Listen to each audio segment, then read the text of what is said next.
I used to be in the basement. Okay, gang. We are live now, by the way, just Oh, FYI. We are waiting on two of our guests who are here. They're just in the chat room, the voice chat below us. I don't know why they're there. I'm going to go and try to pull them in to here where they should be.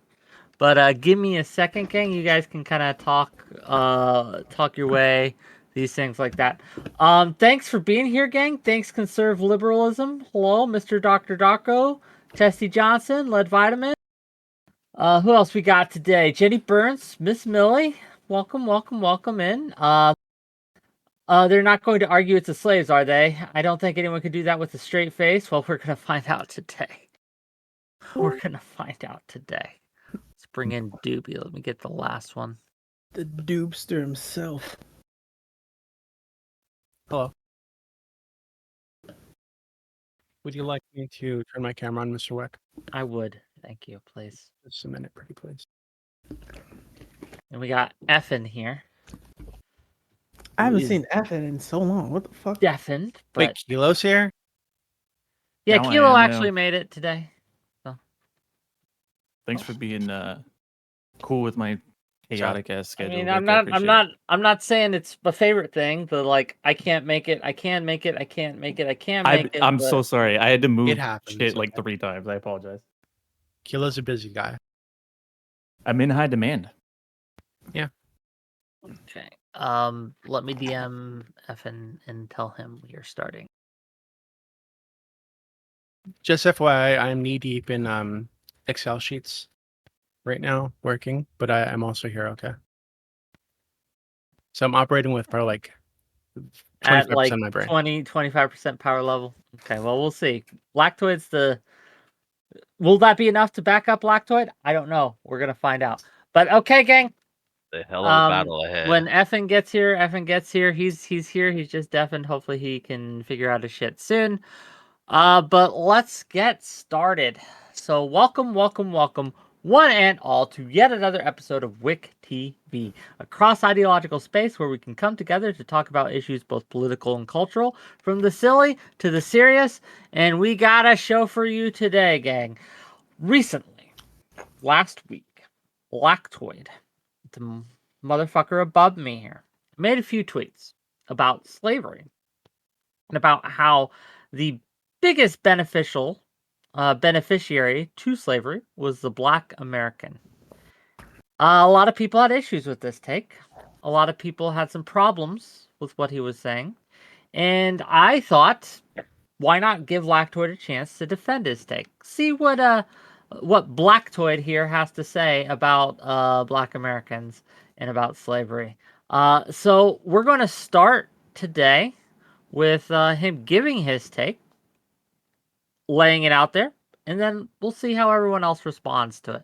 So, Lactoid, the floor is yours. Go ahead. Yeah, I'll try to keep this a little bit short just to start.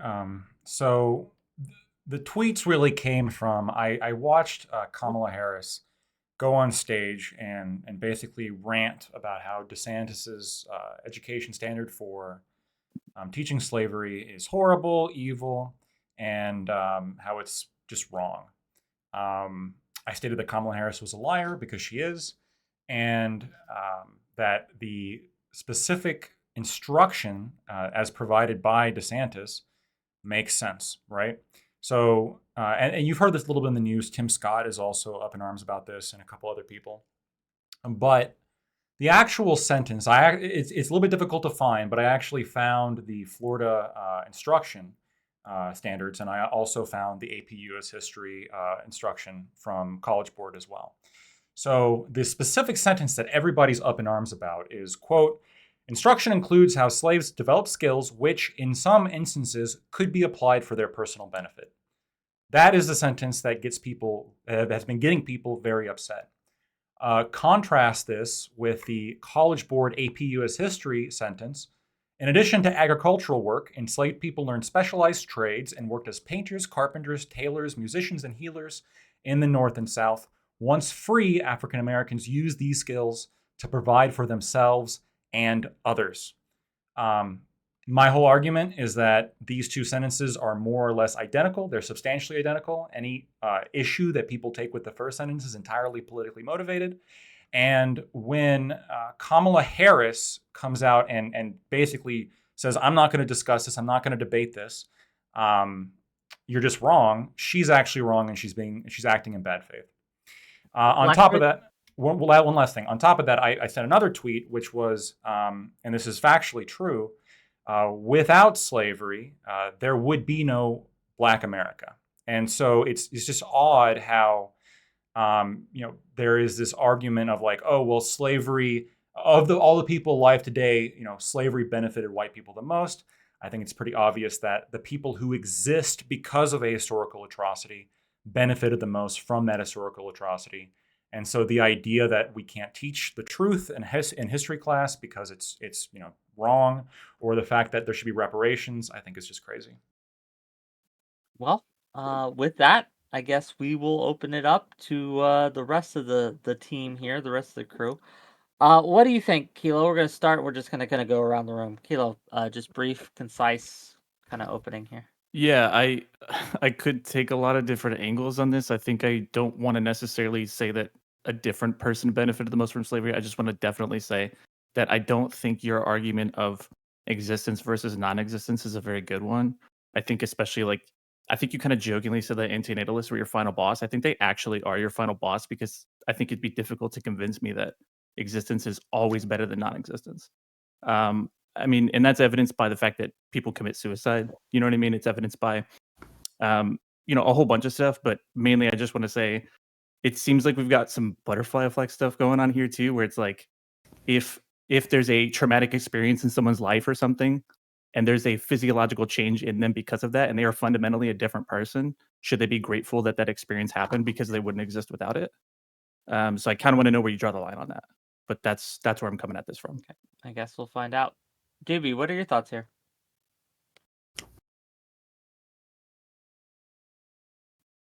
Those Excel spreadsheets. Riveting. In those Excel Riveting. spreadsheets. We'll get back to them. Majin, go ahead.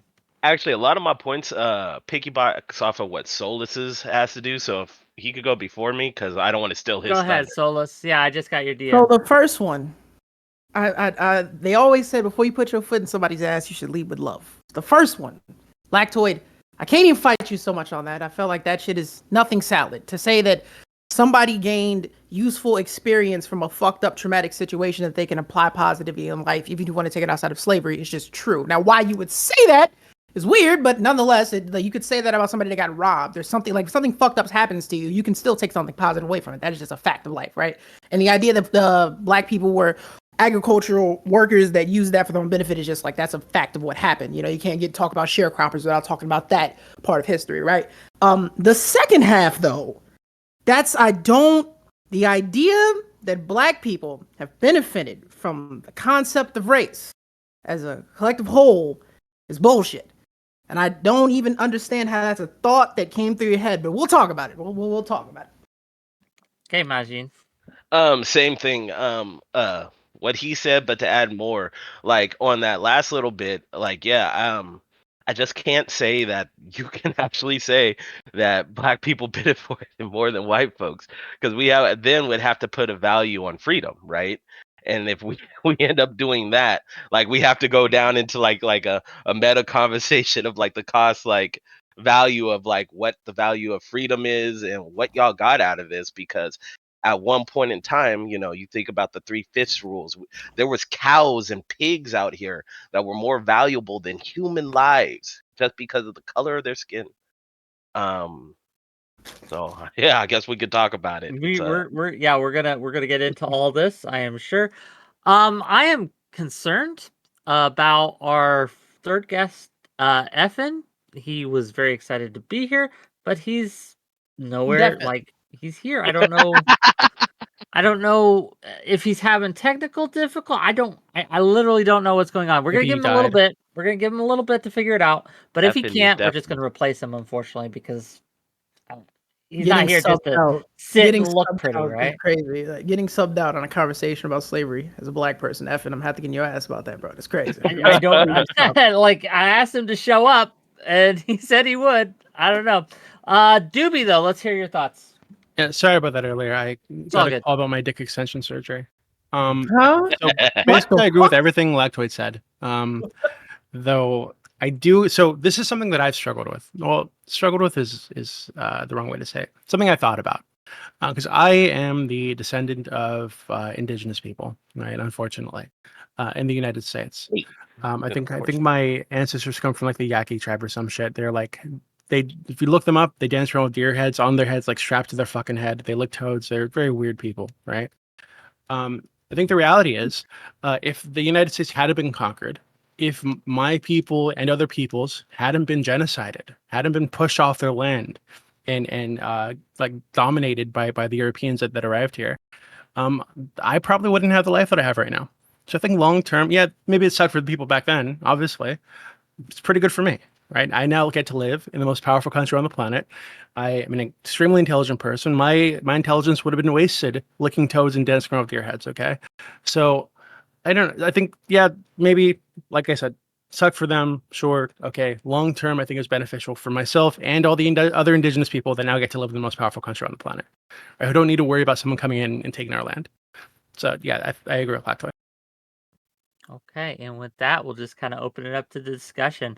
I guess for my part, just I think that any talk of Black America or slaves benefiting from slavery buries the lead a little bit.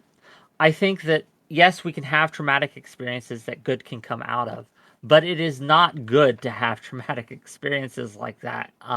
We can acknowledge that there were some benefits, but at the same time, we can acknowledge those benefits could have come from different sources in different ways. We did not need this. And to center any discussion on slavery or genocide or anything like that on, well, look at the bright side is a little weird. It buries the lead.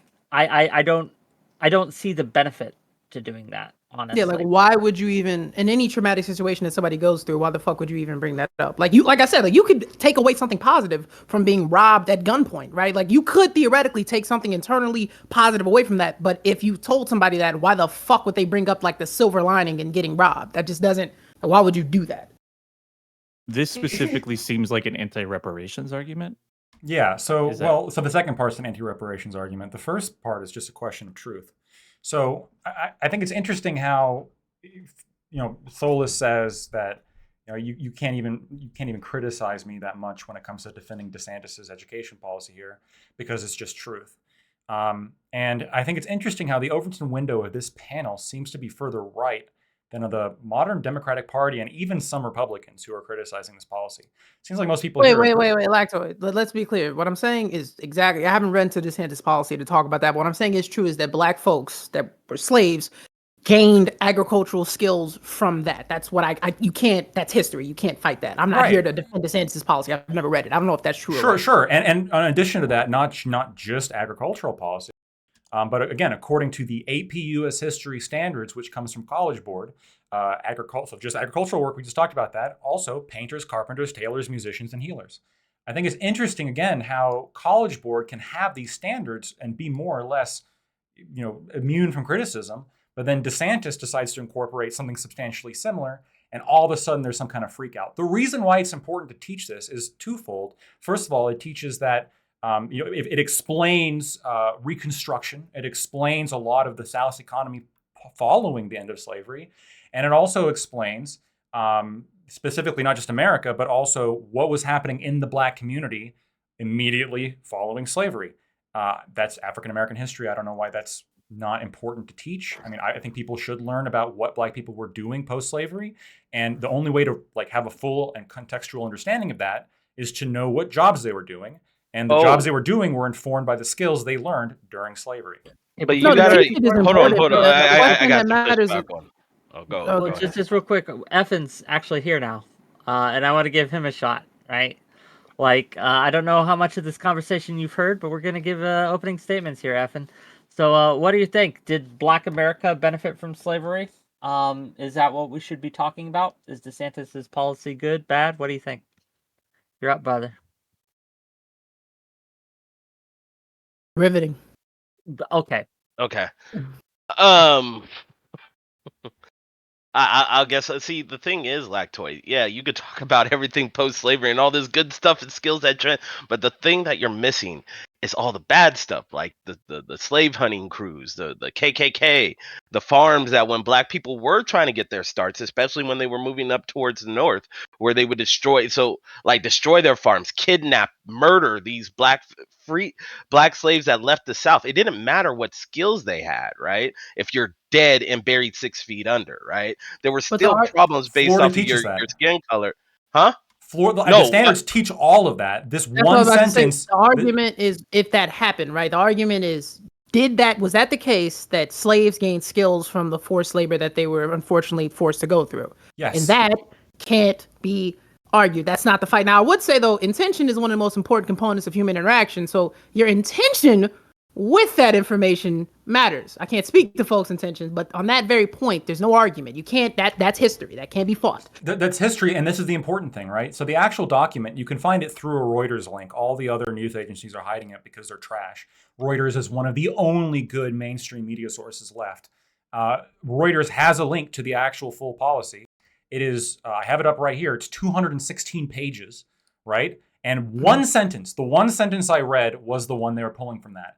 This is not restructuring the Florida education system to just teach this one sentence. They're teaching all the bad shit too. And DeSantis has emphasized they're teaching all the gory details of all the terrible things that happened. But this one sentence is important for understanding Reconstruction. And this is the one that Kamala Harris and the rest of the Democrats are completely misrepresenting and using to attack DeSantis for political means. Do you think that DeSantis' behavior is indicative of why? Like I said, do you think that the intention behind that is what would make people want to, no pun intended, get a lynch mob for it? So is his intention to like follow the AP US history standards that pre-existed him and are created by College Board, an organization that's got nothing to do with him? It just seems weird. Again, like when everyone, like their College Board is doing substantially the same thing and nobody cares. DeSantis does something substantially similar because that's important to teaching Reconstruction. And you have the vice president coming on stage declaring that Ron DeSantis is teaching that slavery was a benefit. I mean, is this not lying? Is this not dangerous disinformation? Like, why aren't people have a problem with it? Because this was my original tweet. I was calling her a liar. I want to give Doobie some space, and we're gonna try Effin. Effin, come on, are you even here? So Effin's dead. Yeah. But Oh my God. my question was, like, what would be a reason not to teach this, right? So not to teach the fact that, you know, they did gain some kind of skills that they were able to use to build lives for themselves. It would be Like, a question of what is the overarching message you're trying to give with that information, right? Like I can give you information with a narrative behind that will be fucked up, right? I guess I said intention is one of the most important components of human interaction. Why are you giving me this information? That would be the question. Like, what is the narrative? Yeah, but it seems like the intention. I mean, just based on what's in the law, based on what Lactoid said, is and based on what DeSantis has said about it, is to teach actual history. And the actual history is that yes, the slaves were oppressed. Yes, they had slavery taught them some kind of skills, right? Some of them were able to use skills that they learned there to build lives for themselves.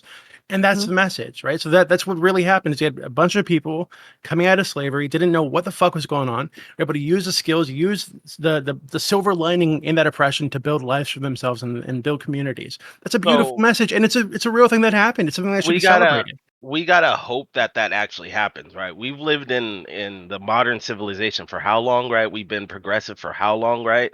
And we still like when it comes to the actual like factual actuals of slavery and stuff like that, we've never brought like the Oregon Trail itself being a racist movement, right? We still don't like idolize that for what it is. We still idolize the Oregon Trail. How can we trust that if we do start putting this DeSantis, like whatever the fuck he wants to do, right, into effect, how they're going to tell the right side of history instead of demonize black folks and all the shit that they do? Because as the record now, there's never been an outpouring of like exposing like the monstrosities that Cassidy has done to black folks. Cassidy. So I don't. So first of all, I don't think that's true. I think there's plenty recognition of the oppression that African Americans have experienced. Right, plenty of recognition of that historically and today. You got to remember when slavery was a thing, where there were African Americans enslaved, there were white people fighting slavery. Right? You wouldn't have gotten out of slavery if white people weren't there fighting it. Right? Fighting But for you it. got to even So- remember at the hold on, so let's hold on. So the recognition is already there, right? So Wait. secondly, But you gotta even realize that one of point the- is crazy to me. Like the idea. Okay, yeah, true. There were abolitionists that were white that were helping people in slavery, but remember that this led to the literal bloodiest war America's been involved in and today. on Yeah. top of that, They were willing even to one go of to the war biggest to ones- end The Wait, idea wait, wait, that- wait. but I'm saying And the who idea that there primarily was not a died? Told their whole lot brothers of- to end The idea that slavery. there was not a whole Thank lot you, of white man. pushback is I crazy. don't wanna- Wait, I wait, don't wait, wanna- wait, I wait. don't- Hold on. I don't Who wanna skip primarily past died? this. Was it white Union soldiers that were dying We're primarily? moving past. You got to remember one of your Yeah, they were willing biggest to kill union their brothers leaders. to end slavery. Thank you, white man. Where's One of recognition your of that? hold on. One of your biggest union leaders even wrote in a Hey, letter that he did. just housekeeping. One of my mods, can you go backstage and help Effin sort his mic issues out so he can actually participate? We're gonna send him backstage. Can you help him sort that out? And I would really appreciate it. So mods, one of my mods, please go backstage and jump backstage, Effin. I'm sorry. Okay, carry on. Even one of the biggest union leaders out there, Abraham Lincoln, right? That dude right there even has a whole letter talking about how he doesn't think black people should be enslaved because we're still human beings, but the Negro is not in advance or in the same caliber or whatever as the white man. This is You're recorded. touching on something that was really important, even on the abolitionist side. Right? It's true that there are many arguments on the abolitionist side where they said, hey, these people have been enslaved for generations. So if we were to set them free all at once, what the fuck would they do? They don't know anything but slavery. Their ancestors don't know anything but slavery here. Right? So that was a major concern, even among abolitionists, which is why they had a big movement to say, hey, why don't we give them like an opportunity to leave the country?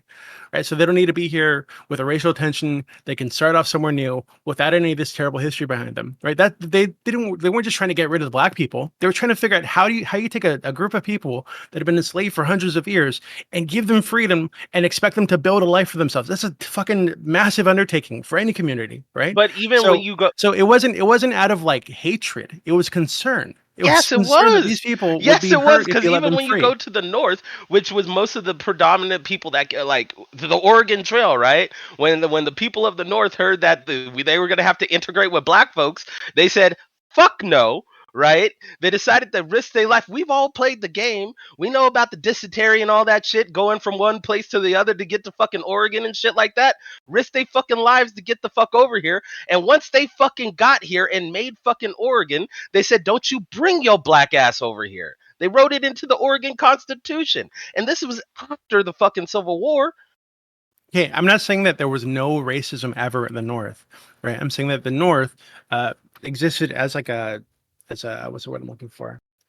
As an entity that was fighting slavery. You have plenty of abolitionists in the North. There are states that outlawed slavery way before the Civil War happened. Oregon was one of them, but you got to remember they outlawed slavery in what it was like 1844, but we weren't even allowed in the state. Period. But so you got to what does that understand. mean? Well, you got to understand. You're taking our understanding of race, our understanding of culture today, and you're imposing that upon people fucking hundreds of years ago. Yeah, they were gonna have some fucking crazy ideas about what race was. Of course, that wasn't written out of the mean, Oregon Constitution until 1955, playa. People when were alive. Now let me know when we get back to the two 1940. I feel like motherfuckers is dancing. Okay, so black people are immigrating to Oregon and living there long before that was written out of the Constitution. So it was not enforced. 15 years, yes. Yeah, no, so it was one of the, we had the Vanport crisis. We had some of the most egregious fucking sundown laws. The last two cities to write down their sundown laws, which I hope wasn't enforced. I don't have enough money to live in Lake Oswego. That's our Beverly Hills here. And then Scappoose is but the last two cities was Lake Oswego, Oregon, and Scappoose, and that didn't happen in 1989, where they wrote down their sundown law. There were Africans living in Oregon in the 1500s. Right, so just because this was the law doesn't mean that it was like enforced, and it seems from what you're saying that it wasn't enforced. I mean, the outliers are the definition. But I'm saying that you're pointing to an outlier right now. You're saying, hey, this means that all the Northerners were actually racist, and therefore we can drag on the culture and the mentality of victimhood for fucking ever because these white people did this one thing in this one state. Fuck that. I don't think we can drag on the victimhood and stuff like that. It's just never been the price of pay. At least Native Americans had reparations, right? And their own for like not in the same affair. Okay. They could have had hundreds of millions in reparations every year. Specifically, everybody is communities, and most of this stuff, like even when you look at like affirmative action, specific programs. in the last like what 40 years, affirmative actions have not benefited black people. It has benefited white women. Like Yeah, all there's the specific programs that have programs been set up. that the whites cannot apply for. There's specific federal grants and loans for college and for business, etc. That if you can't apply for if you're not black, right? And this True. has been going on for decades. And again, there are hundreds of millions of dollars that are specifically allotted to black communities because that's where the black people live and because that's where they need the help, right? And I'm not saying that's a bad thing, but I'm saying to say that there's no reparations at Why do all they need that when help? hundreds of millions of dollars being directed toward that community is kind of Why silly. And it's not just Go black ahead, people just though. real It's quick. I it's want to give minority. give Sorry. Solus some space. He was asking an interesting question. Go ahead. No, I just want to understand, like, what's your point there, Doobie? Yeah, Okay. millions of dollars are used to help out black folks for the things that were done to us in this country. But do you think that the conversation for reparations is a separate one? No, like that's something you have to sit down amongst your government and do. I think that is reparations. I don't know why you wouldn't call it I reparations. wouldn't fight you. I wouldn't fight you if you said like it's form of reparations, it's a part of reparations. But I think to actually factor, like if I owe you $1 million and I sit down to have a deal where I give you 100,000, like I'm repairing the damages, but there's much more damage to be addressed. Like I don't know if you would say that that's the whole thing in entirety. Wait, hold on. So like, because it seems like a lot of the current issues that the black community are facing are separate from government action. What do you Right? mean? These are like cultural issues that need to be worked out within the community. So I don't know how much money you throw at a community before they start glorifying gang culture, for example. Okay, Well, I mean, I you that's could want not have to. a I think can solve with conversation. Well, no, money. but you could have a conversation about the Black Panther Party, what happened to it, and why those gangs came to exist in the first Why place. is that right? relevant today? Well, Why is why it is it relevant? relevant Why today? is- 'Cause why every is that single- relevant every- to so fixing let me the black wait, community shut the today? fuck up for 3 seconds. So I can tell you why. Every single gang in the United States of America, every black gang you can think of is a descendant of the Black Panther Party. If you talk That's about not the true. Black Panther Party, that is is true. true. It's a fact. Who the It is fuck are you telling? What? It's Yeah, a hard you don't break it have down if you access to wanted special to. knowledge because you're black. I'm sorry. I can break it down. No, I Yeah, can. you No, don't- I you can. don't- There's a lot of but people as, that as were the, like, as a, You as, there's a as, lot the, of like books. as high the school, child. like No, I'm saying people as like the your child. Okay. As I the want to give child. Effen another chance. Okay, go Effen, ahead. are you here? You're muted on your end. You have to unmute yourself. If not, we're gonna replace you, buddy. Sorry. This man says sub, sub. What was it normally you say we send it back to the G League, Solus? Yeah, bro, we send him back to the G League, get him some Hey, development. unmute yourself, Jumper. Effen. Like, hit the unmute button, and okay, Tell us you're well, alive. buddy, Effen. I'm sorry. Type 1 in the chat if you can hear us. F's in the chat for effing, bro. Hey, that one guy, if you're listening, you're Hey. in. Tag in. I'll tag you Damn, in, bro. buddy. Damn, bro. They got him. They got him. Sorry. Okay, go ahead. No, But, point hold being on, though, I was about to say though, as a descendant of Black Panthers, as a descendant of gang members, this is a history that was taught to me at a very young age. Wait. Do you not know that though? That every single gang in America, black gang, I mean, is a descendant of the Black Panther Party. That's I how think they it's came. bullshit. That's how they came to be. I think it's something gang members sell themselves to make themselves feel better. No. Like, no. so I'm also the How long descendant have of these gang gangs? members. Wait, Part of how my family are in these gangs right exist? now. Wait. Yeah, I How know long the have stupid these fucking gangs stories they tell existed? me, but it's not real. The Bloods, They're the Crips, lying. etc. You go on, They're go on lying. down the fucking list, right? They're lying. All these were Crips started stood as for- community, You said down the list, but gangs you only to know fight Bloods other and Crips. That's the gangs, funny to part. sell shit they shouldn't be selling, to rob people. That's how they were started. Crips stood Literally. for Community Resources for Independent People. It was styled on Yeah. the Black Panther And Party, Community which was formed resistance and 3 years progress. earlier. Exactly. Bullshit. Tookie, Bullshit. hold on, Doobie. Tookie Wilson has a whole. I can't like, debate history yeah. with you, Doobie. I can't This fight is Wilson reality. murdered bro. how Like, many people? Fuck Tookie Wilson. But that doesn't change the history of it, dipshit. Stop dancing. There's no No, music okay, playing. Why would I lean on the word of a guy who murdered like an entire family? Like fuck that guy. What the So fuck? What is that? him in did- prison sitting there talking about how he was inspired by the Black Panthers. Fuck that. wait. What the fuck are we talking about? Now you're just dancing. Stop debating the history. What happened. We can go back through the history of the Crips. Go back to the history I'm of the saying that Bloods. your We can go understanding back of to the the history history of is the crap. Black Peace Stones. We can go back to the history of Gangster Disciples and Black Disciples. It all leads to the Black Panther Party. I am I'm not. saying that your it's not understanding up of for history debate. isn't crap. It's not on it. That's what happened. I'm not going to fight reality with It's you. not what happened. If you think I'm the sky sorry. is shit brown, Doobie, you can just think keep that. but saying it I'm over and over telling you again. You find different ways to say it. It's not true. It is. Yeah, I understand what gang members sell themselves, right? But the Gang reality members is tell these were themselves. neighborhood gangs, right? That eventually grew and they So if the leader of rival the- other gangs in the area, right? So i.e. the Bloods. What evidence would you need Bloods to popped up, believe that, Doobie? rival What the evidence would you because the need? Crips are fucking robbing people in their community, and then the Bloods pop up, Or and that starts to facts. grow, right? Or- And so this is like to Or say that facts. the origin is all Or- the fucking Black Panthers is Or- ridiculous. Word, true. So what evidence would you need to change your mind? Like just fucking anything. Like, show me something, not just some random gang member saying Okay. it, a historian Not the or random. something. Well, Tookie Williams was the leader of one of the most prominent founding members of the Crips. What do you mean? It's not a random gang member. Okay, and so you This- can tell me we're gonna put a what pin in about this. okay, We're gonna- what about And the then you Black didn't even Panthers inspired debate. Then Tookie you didn't even Williams to debate go what and he This said. is- You this just said is he where can I'm what murder about going the us Black all. Panthers Doesn't matter. inspired Tookie deep. Williams to go and shoot We up a are bunch of deep Koreans? in a That's rabbit what I'm hole. saying. Go Like, rob you're people not and murder them. addressing We are him. You're so just saying deep. like, What oh, about you're the Black getting off Panthers? the Maybe trail. maybe The Oregon explain this Trail. to me. We are in What the about the River Black Rapids. Panthers We had hit a inspired Tookie rock. Williams to We go are murder people? sinking.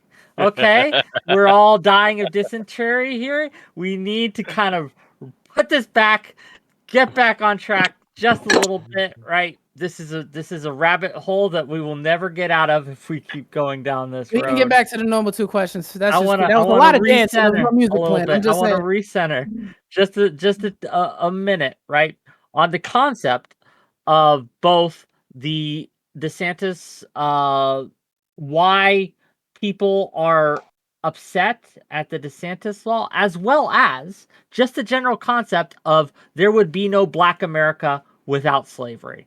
I am confused a little bit about that statement.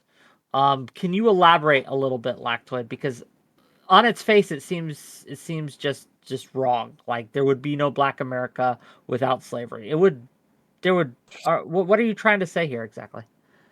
Okay. I'm also confused, like you. We were talking about the Oregon Trail, and then we started talking about the history of gangs. I don't know what happened, but sure. I looked it up, by the way. According to Wikipedia, neither the Crips nor the Bloods have anything to do with the Black Panthers. But anyway, it's irrelevant. Great source there, like. Anyway, I'm just saying. The Wikipedia source, says you're no, wrong. great- His Regardless, source is wrong. Is his uncle? Sorry. Regardless. So, I haven't heard any serious pushback against the DeSantis one, which is good because it seems like everyone here is pretty reasonable, and really they're only taking issue with, I guess, the honestly a little bit more controversial take that I hold. And so if we want to just entirely move on to that, I'm totally fine with that. When we're talking about without slavery, Black people wouldn't exist. So according to Pew Research, only 8% of Black people in the United States state that their ancestors were not enslaved. The overall percentage of Black people, which is over 41 million people currently in the U.S., the overall percentage of Black people who descend from slavery is most Black people, right? Most Black people can trace their lineage to some extent and find slavery, okay? Because that's the history of America. It's just true. Mm-hmm. The history that's taught by Ron DeSantis, by the way, in Florida. And so the question then, there's 2 questions. The first, there's 2 statements you can come, or conclusions you can come from this. The first conclusion is that if slavery didn't exist, then those millions of Black people wouldn't exist either, right? They just wouldn't exist. Or at the very least, if you want to assume that they could exist somehow, they certainly wouldn't exist in America. Because slavery was the historic event that brought Black people in any significant number to America. So if slavery didn't exist, if you could press the undo button and slavery just disappeared as a thing, most people on this panel wouldn't exist. If slavery. Hey, That doesn't Evan, mean it was a Holy good shit, thing. the man I himself. know. Oh shit, he You has a voice. could, yeah, you could talk now. Talk, please. For the love of God, say something. Lactoid. Ooh. So You're say here. because hello. Can you Is- turn I your am. camera? I didn't know you were Pretty so close. okay. I'm gonna try. Let him Is there a break? talk Look at before these anything people else. on Go this- ahead. Don't You interrupt. exist. In the flesh. Yeah. So if Black people didn't come to Africa and then slavery wouldn't exist, you believe that that's an okay justification for why slavery is good, No, I don't think slavery is good. This is like a or why privilege- slavery is morally neutral or preferable for Black people? I don't think that's his take. No. That's not- So morally, you got to separate that's this into not- 2. Wait, that's Yeah, not what your he's- take. It's not my. That's not what he's saying. Shut up, Doobie, shut up. You got to. I'm not saying slavery was a moral. Black good. people today, I mean. Right, but when you look at again, like people never confuse this when it comes to like a white privilege analysis, right? When white people talk about white privilege, nobody misunderstands them into thinking that they're saying that, oh, like it's a good thing. They're simply describing it as a fact, right? And one of the facts is that the reason, and this is why I'm framing this very specifically, slavery was most beneficial to Black people today. And when we're looking at like beneficial, Okay, sure. I guess because I'm more- existence is beneficial. Existence is like the axiom here is existence is preferable to non-existence. The only person who's pushed back against that is Kilo. And Okay, when we- wait. sorry, go ahead. Well, yeah. So I guess the next question would just be like, is an existence of infinite torture preferable to non-existence.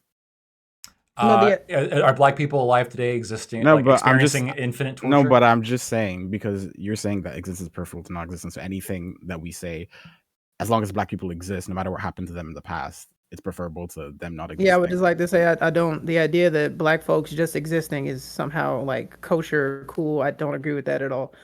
I don't know what the fuck you just said, bro. But hold on, but Well, does that not make Ethan, sense? they didn't. No black Ethan. people alive today experience that. Hey, aren't What do you Ethan? Experience what? Ethan, whatever the fuck. So Yeah. so you're saying, oh, no matter what they experienced Okay, in the past, Dobby. but they didn't experience that in the past, right? So Experience no what? black person, Yeah, but we're not slavery, we're not just etc. Yeah. They just exist, Yeah. which is good for them. We're Right? talking about black people today. Yeah, sure, but we're not. Alright. We're also talking about. We're not just talking about the slavery that happened. We're talking about the repercussions of slavery as well. That is Which is still the affecting black people today. one of the biggest repercussion of slavery is that the black folks community don't exists in experience America. slavery today. That's Yeah, That's a terrible way the to black put it. the black community exists, right? But they exist in worse in reference to the rest of the people in the same country as them. So it doesn't matter if slavery is the reason that they exist here today. If their standing in society is worse off than everyone around them, because it doesn't feel like, oh, because I came from slavery. It's just I'm here now, but I'm worse than everybody else, and you can't just justify their worse existence because they're here now. No, hold on. So, What? the fact that they exist puts them at an advantage to non-existence to begin with, right? Why do you say that though? Why does it put it at an advantage? Like you Do you, wouldn't. wait. Do you think that the existence of black people as they are in this country, like if race never was like what's the fucking word I'm like looking for? If it was never solidified during the transatlantic slave trade, you don't think that would be preferable than having it be a concept that we live with today? Solus, do you prefer existence? As a black person? Just as you. If Do you prefer existing? If I could today stop being black, I would. No. If I could take I'm this shit not off, saying that. put it I'm back not saying on. that. I'm not saying that. Do you prefer existing right now? This What do argument you is so mean bad, by bro. existence? existence? Alive. Okay. Are you here? Okay, like You You prefer are that. comparing La- Lactoid. You can't compare existence to non-existence in this context. Why not? You It doesn't can't make any compare. Lactoid. Okay, You're thinking of if it you as don't being exist, alive none versus None of being this dead, conversation but can you even would happen. We wouldn't be You dead. would You'd just never- never been born. you would never be around to know what you're missing. The entire culture would never have been around to have anything to compare it to. It's like saying, no, like, you don't even. go ahead. I don't want to talk Just over don't. black You don't even people. have to do that. Move on. Can we Yeah, thank you. Know your place, white man. Okay, you don't even have to do that. That's Crown crazy. Assassin, when they go low. He started it. Go. Peace Just and love. finish. I genuinely finish meant your I don't point. want to talk over you, please. Finish your point. Oh, Okay, come on. So yeah, okay, if I create a monster now that I again infinitely torture, put syringes into poison, but they keep existing, is that better? You keep saying existence is better than non-existence, but you need to own what that means. You keep saying that as the crux of your argument. So like, if no matter if bad things happen in your existence, as long as you exist, it doesn't matter why you were there or if your situation is worse off than everyone else around you. Yeah. That's So, basically the crux of well, your argument. sure. So, and I mean this truly, like in a philosophical context. Twitch. I'm not ever advocating for anybody doing this. But the reason why existence is always beneficial to non-existence is you always have the choice to enter non-existence if you decide that your current status is not preferable Yeah, to but non-existence. okay, fine. You keep saying words, but you're not answering my question. If I Well, bring let me something let me into try. this world, Let me and then try. I I Stop. torture just it, answered the Stop, question. please. Let me try to So- recenter this and refocus You this did from not. this weird philosophy shit. Okay, I want to get it's back to the important. meat of it. I think that's Lactoid, important, just to yeah. Go ahead. you be quick and concise because I want to hear what other people have to say to this. And I'm curious what Doobie thinks too on this. Okay, I'm Could gonna try black Mike people again. today be grateful for slavery Ooh. Yes. in America? Yes. Black Everybody. people in America, living in America today, should they be grateful for slavery? Should they Everybody. be thankful? Yes. Everybody should be grateful for the historical actions that led to their existence. Okay, What so the fuck? Every What single thing the is justified fuck? based on the fact Now's that you where I exist, no matter present- what happened before. What the fuck? now Even though it's morally wrong, that doesn't change the fact that when you do a benefit analysis, because the black individuals exist today and otherwise would not Okay, exist. Fine. That wait. one guy, just real quick, that one guy, are you grateful for slavery? No, Okay. Are you grateful you Majid, exist? Are you grateful for slavery? I would still Ah. exist. I No, wouldn't you exist wouldn't. as a black men in America, but I would still exist as a black Exist. person. How would you? Wait, how would you wouldn't. exist? No, you wouldn't. That's not true. Because you've been saying this weird stuff this entire time about existence and all that BS. You're acting as if black people wouldn't exist. We would exist, and just like any other culture and any other race in We the wouldn't world, be so you would African have American, choice. but we specifically would say, just what be do you mean African. by Hey, let him You would finish. That have one that guy. That one guy. choice. Just like there's an Italian population, there's a Chinese population, Wait. there's a Japanese, Hispanic, Oh, you Mexican. don't know We that. would have a I Cuban. We think would this have had is the same choice as anyone else would have to this is migrate here if we observably wanted You don't know to. that at all From because that. Not because true. the And then existence there the would existence still of be a black non-whites. population in America. It just wouldn't 92% be descended from slavery. 92% of African Americans are descended from slavery. You're saying that if what you're saying is true, there should be way more people that have immigrated here and descended from Why Africans. would you? Yeah, Why, and on. actually, why and would actually, you? oh god, This is a Why weird would you, as semantic someone thing. with this It's skin not Yes, color, we wouldn't. semantics. We wouldn't exist as African Americans, but we would exist as No, Africans. no. Maybe the biggest No, argument you here wouldn't. for maybe yeah, we would just be Solas would be dark skinned. I probably wouldn't exist because my mother would have never been able to I'm meet my trying to father Most without of you this wouldn't exist. opportunity. If Africans not were how race never works. taken Odds are as we'd still be slaves black. from Africa, we would all still exist. We would just be in Africa. I don't. No, hold on. Do you have No, any? no, no. Do, wait, I do would you have, just do be you have a any Samoa. ancestors? Hold on. Do you have any ancestors that were white? Any? Probably if I went through my ancestry. Do you think that matchup, those pairings would have occurred without slavery? Maybe, possibly. I don't fucking know. No. He's talking. What he's Okay. boiling it I down to a don't- specific can I ask you thing, a like question really your quick? bloodline, your Can I just specific lineage. You wouldn't exist as the person you are today. The point of the fact is, no, a black fuck man. You would not semantics, exist. The semantics. point of the fact is, That's a what I black said. It was a man would semantic still thing. exist today and would still have the choice to migrate here or not if they want to. Like, You what would type still of? have That's black not people in true. America. If my I- dad you're taking chose it- to go left you're and taking go that- right, then some other sperm would have went to my Okay, mom. hold What on. type of And then fucking? you- yeah, Yes, right. I am grateful that I am the sperm that won the race. Of course, I'm grateful for that. But you What could are you always talking be about? hold on. This You is could a troll always have panel. been If the a different sperm. sperm, Actually, hold on, wait. If a It's different a whole sperm won the argument, race, man. It then I doesn't make wouldn't any be sense to me. go down this rabbit hole. Listen, you Yeah, could have please, still let's not been go the down this same I'm rabbit very hole. sperm that grateful. won.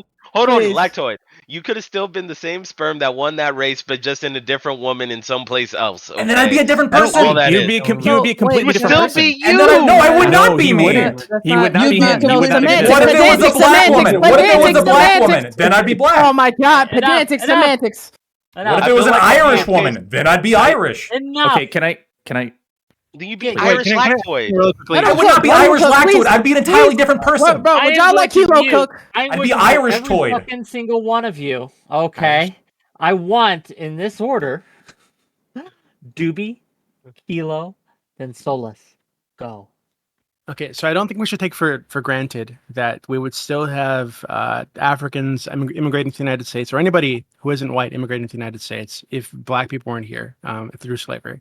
Because I think the reality is that the existence of a large population of non-whites in the United States, whether it's Africans or Hispanics, right through Mexico, this has absolutely changed the way that Americans think about race. And it absolutely changed the way the Civil Rights Act or the Civil Rights played out at all, right? Or prior to that, the Hart-Celler Act, right? Where you think prior to the Hart-Celler Act, citizenry was restricted, or immigration was restricted to white people who were in good moral standing, right? So there's nothing to indicate that any of that would have changed if you didn't already have a massive population of non-white people here. So we shouldn't take for granted that you guys would still be able to immigrate. Yeah, and look, Okay, I'm in opposition oh, of sorry. Lactoid's You were saying position. I am in opposition of Lactoid's position. I think it is observably true to say you would not exist without the transatlantic slave trade today. Black culture wouldn't exist. None of the individual instances of Black people in America would exist. We would view race fundamentally differently, and we would have entirely different cultural trajectories Race as a result probably of wouldn't that. even exist. It might not. You're absolutely correct. Happen. It might not. You're correct.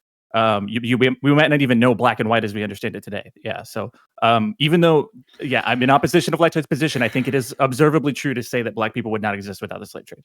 And existence In America. is preferable to non-existence. Can I say, Ergo, so wait, let me cook. So the reason we said that this is pedantic semantic shit is because, one, if you want to get into the shit that, like, the infinite well of shit that didn't happen and doesn't exist, I don't fucking know what would have happened if history went different. I wasn't there. I can't predict those things. We're just playing a game of fucking make-believe. Two, I'm trying to understand, though, what Lactoid said specifically in his tweet, where you said who really benefited the most, as if to say that black people have benefited the most from race being a concept. I'm trying to understand that part. That's why I'm fucked up at. Well, hold on, I don't even have my tweet in front of me, but I know what I said was who alive today benefited the most, right? And Cool. I would Black people assert, today. yeah, I would assert that the people alive today who exist and are alive today because of that historical action obviously benefited the most. So, irregardless of how we got here, irregardless of our conditions today, irregardless of what we have to go through, just because we're alive, that just makes it all fucking. But you wouldn't be alive if that historical event didn't happen. Yeah, but no, but I guess the key. Wait, Evan, shut the fuck up for 3 seconds. I guess the key things that we're just gonna have to disagree on is that, like, if I was a child of incest, I would prefer to not be alive, as my parents were literally fucking siblings.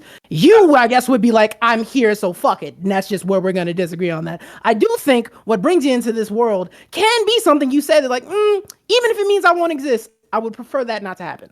It's not a benefit, but I guess we're just going to disagree on that. His response is going to be that I just want to read the tweet verbatim. Okay? Go ahead. The tweet verbatim is, here's another truth for the race-obsessed losers. Without slavery, black Americans wouldn't exist. Of everyone alive today, who really benefited the most? And my problem with the tweet, right? Maybe we could center this on the, because I don't give a shit about the philosophy, because again, all the philosophy, assumes that there is no such thing as the soul or the pre-existence of anything. But we could set all that aside because it's boring to me. I don't care. I don't give a shit. What interested me about this topic, about this panel, is the concept of black culture, right, existing, black Americans as a culture existing, how it would be different, and how it has. Do we live in a situation where we are benefited by the terrible things that have happened to us? I don't know if that's true, and I think I would push against that. And to push against the DeSantis thing, I think that there is a reason we have different reactions when different people say the same thing. Like, for example, if someone say, hey, I'll see you tonight, like a rando. If Lactoid, if you told me, hey, I'll see you tonight, okay, cool. Now, if someone who had raped me in the past said, I'll see you tonight, that has a bit of different context. Intention is important. That has a bit of different context to it. You understand how they could say the same exact thing, but because of the context surrounding it in the messenger, you can get entirely different messages and have entirely different worries. You understand that? Correct? This is fucking paranoia. He can use the similar language in designing the educational standards, but because he's DeSantis, that makes it wrong, right? We have to be careful everything he says. So when he says slavery is bad, maybe he means like Michael Jackson bad. We don't know. I mean, holy fuck. Maybe he actually thinks it's a good thing. Great right? hyperbole. We can fucking like hyper fixate on everything that Ron DeSantis is saying. But the reality is what Ron DeSantis said was correct. Flat out. It was correct. It was backed up by APU's History College Board. It was backed up by multiple historians, even historians that disagree with the way this is being framed, even the ones that don't like DeSantis. All of their objections are always, yeah, I guess it's true, but here is like why we think it's bad optics, et cetera, et cetera, et cetera. Okay, let me read some super chats so I can make some money, then we'll continue the discussion. $5 from Natural Phenomenon. The title of the stream is both hilarious and unsurprising. LOL. $20 from Lawson Harrison. This outrage comes from entirely from the messenger. I imagine if Kendi had advocated for the same syllabus, no one would care. $5 from Testicle Johnson. Since black people gained useful life skills from slavery, would Blactoid support enslaving white people? For the work experience, of course. $5 from Rude Mudcrab. Would the panel choose reality where slavery never existed and they were born in Africa instead? Yes. The fuck? I would trade all this shit. I'd trade black culture, hip hop, and everything I love about black people here if my ancestors didn't come off them ships. What the fuck? They also Nigerian, so self-determination is kind of like an innate like human right, I think. And I think that the Atlantic slave trade kind of like removed African Americans' right to self-determination. Shut up, Kylo. Jesus. I'm like on your side. What are you talking about? No, that was a tick. Jesus. No, I think that, I think robbing someone of the intrinsic human right to self-determination is like a really negative repercussion that people don't really like talking about. No one thinks slavery is good. Nobody here. I'm not saying not that. even Doobie. No one here thinks slavery. I'm going to speak for him. Nobody thinks slavery is Doobie. Nobody thinks slavery is good. Go ahead. No, I want to hear Doobie cook. Cook, Doobie, cook. So I don't think that kind of slavery was good, right? But I do think that modern slavery i.e., forced labor in prison is Oh, good. that's good. Yeah. Yeah, so I Okay. think So you slavery agree is that- some context. So like a Wait, form of Doobie, like you agree indentured that black people go servitude. through slavery today, then, right? I'm sorry, what?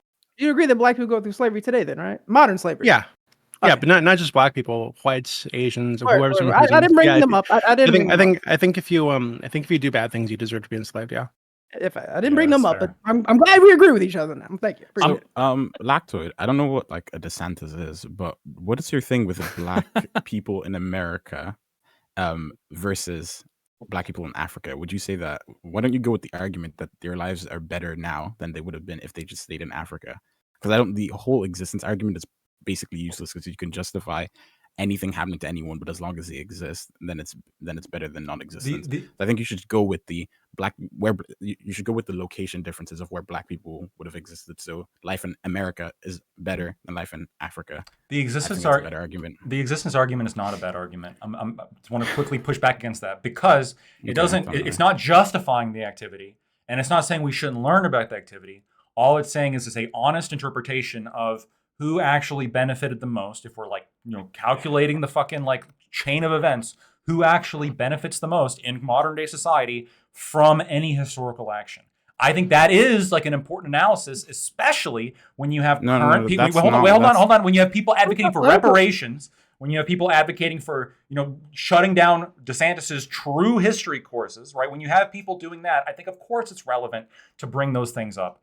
If you want to, so that's like I think I'm not backing off from that argument. I think that argument is unbeatable at the current stage. When it comes to, you're jumping between two different arguments. I'm not jumping between. Well, okay, I can make the other. I'll tell you. Yeah, I'm gonna rant a little bit, and then I'll make this. I can make the second argument, right? Like I'm not backing up the first backing off of the first argument. But if you want to, I guess, have the analysis of, let's assume that somehow the black people that are alive today would have they have like some kind of souls, and like those souls would have been, they're predestined to come to the world anyway, and they would have come into the world in Africa regardless, et cetera, et cetera. If you want to like take that position, then I would just argue all socioeconomics, right? Everywhere in Africa is worse off than Black America. Yeah, we're not like life expectancy, access to technology, rights, blah blah blah blah blah. Yeah, but we're not talking about individual black people. We're talking about black people as a diatribe. We're talking about black people that exist today. If they didn't exist the way that they exist now, and they would have existed in Africa, which would have been better off. When you go with the existence argument, what you're basically saying is that as long as they exist, it's good, which is a completely different argument from not that it's good. It's not good. Wait. No. You said that multiple times. They benefited. That doesn't mean it's good. Let me finish. You said existence is preferable to non-existence. That is literally good. Is that not what you said? Isn't the wait. And the reason I'm emphasizing this is because it's more beneficial in a moral sense.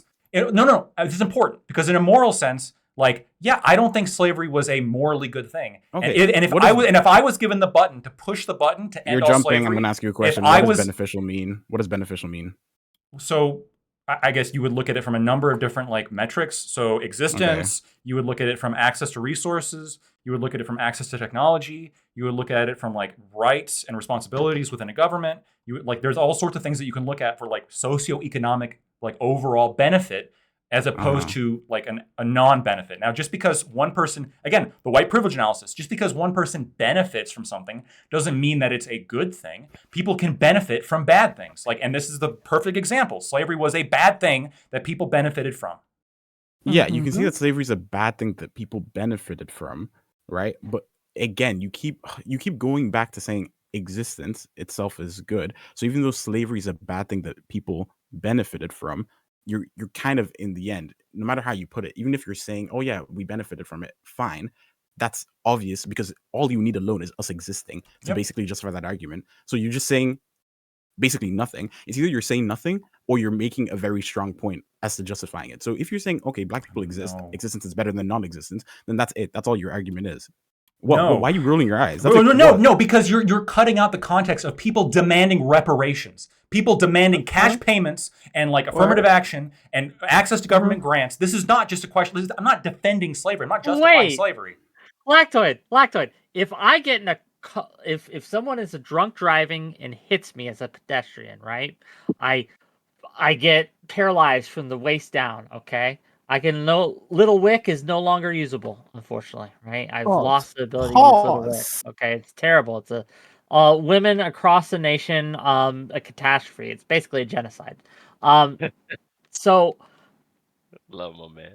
but because of that, right? Because of that, I end up learning new skills. I end up being able to become famous, like as a poster child for people against drug driving, etc. I gain a lot of benefits from this. Am I no longer am I no longer entitled to compensation from that drunk driver who hit me?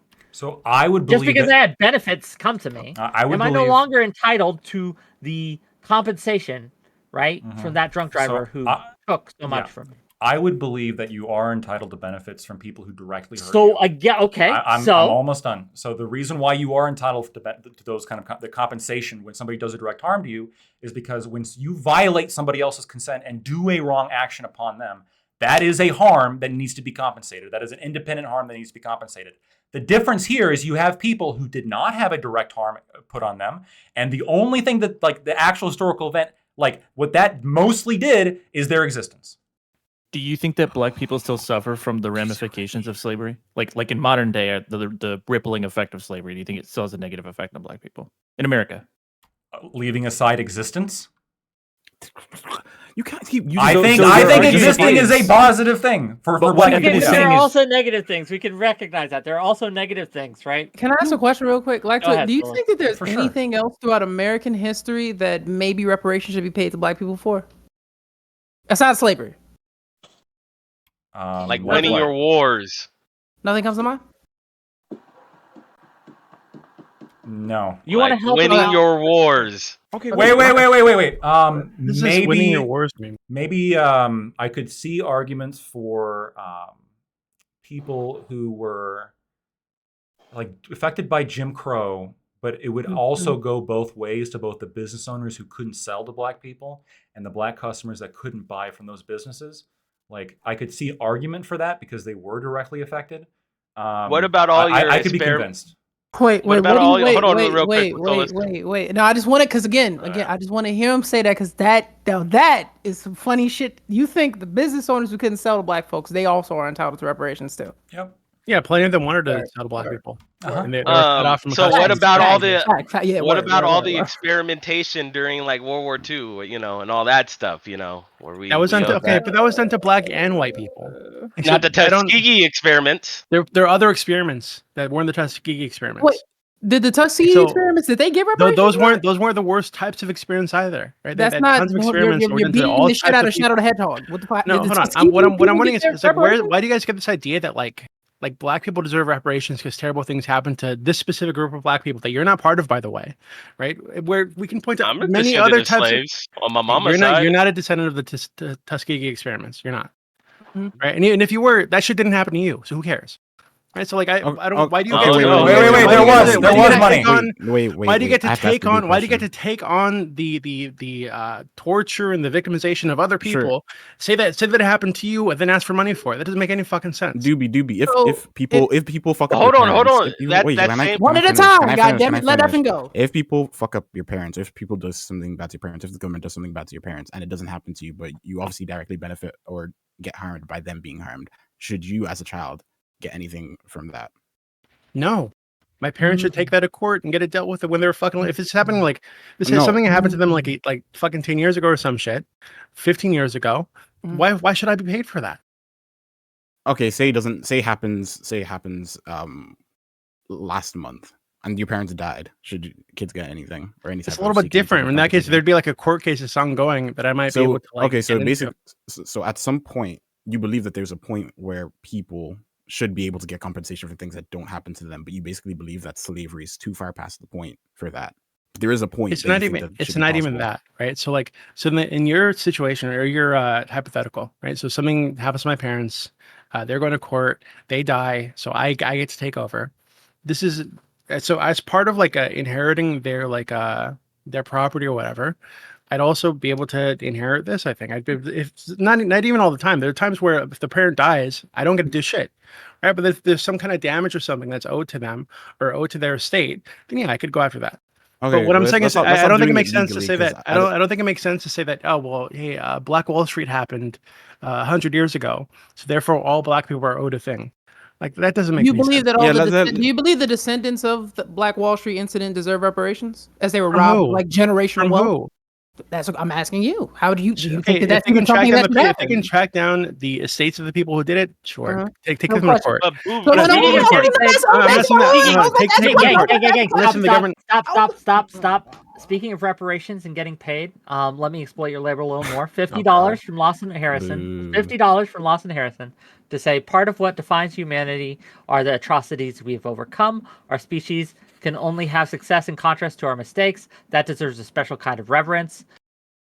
If not for the potato famine, I would not exist, and existence is pretty tight. Okay, well, Oh, is he thank you. Irish? I'll continue. Hola, Lawson. How you doing? But you have Doobie, but- existence to compare it to. Sorry, go Oh, ahead. Doobie, when you have this whole like when you take all that together, like yeah, you're attacking each individual point like as its thing. But you take the Tuskegee thing, you take Tulsa, you take Oregon, you take all these different little things, and you add it up.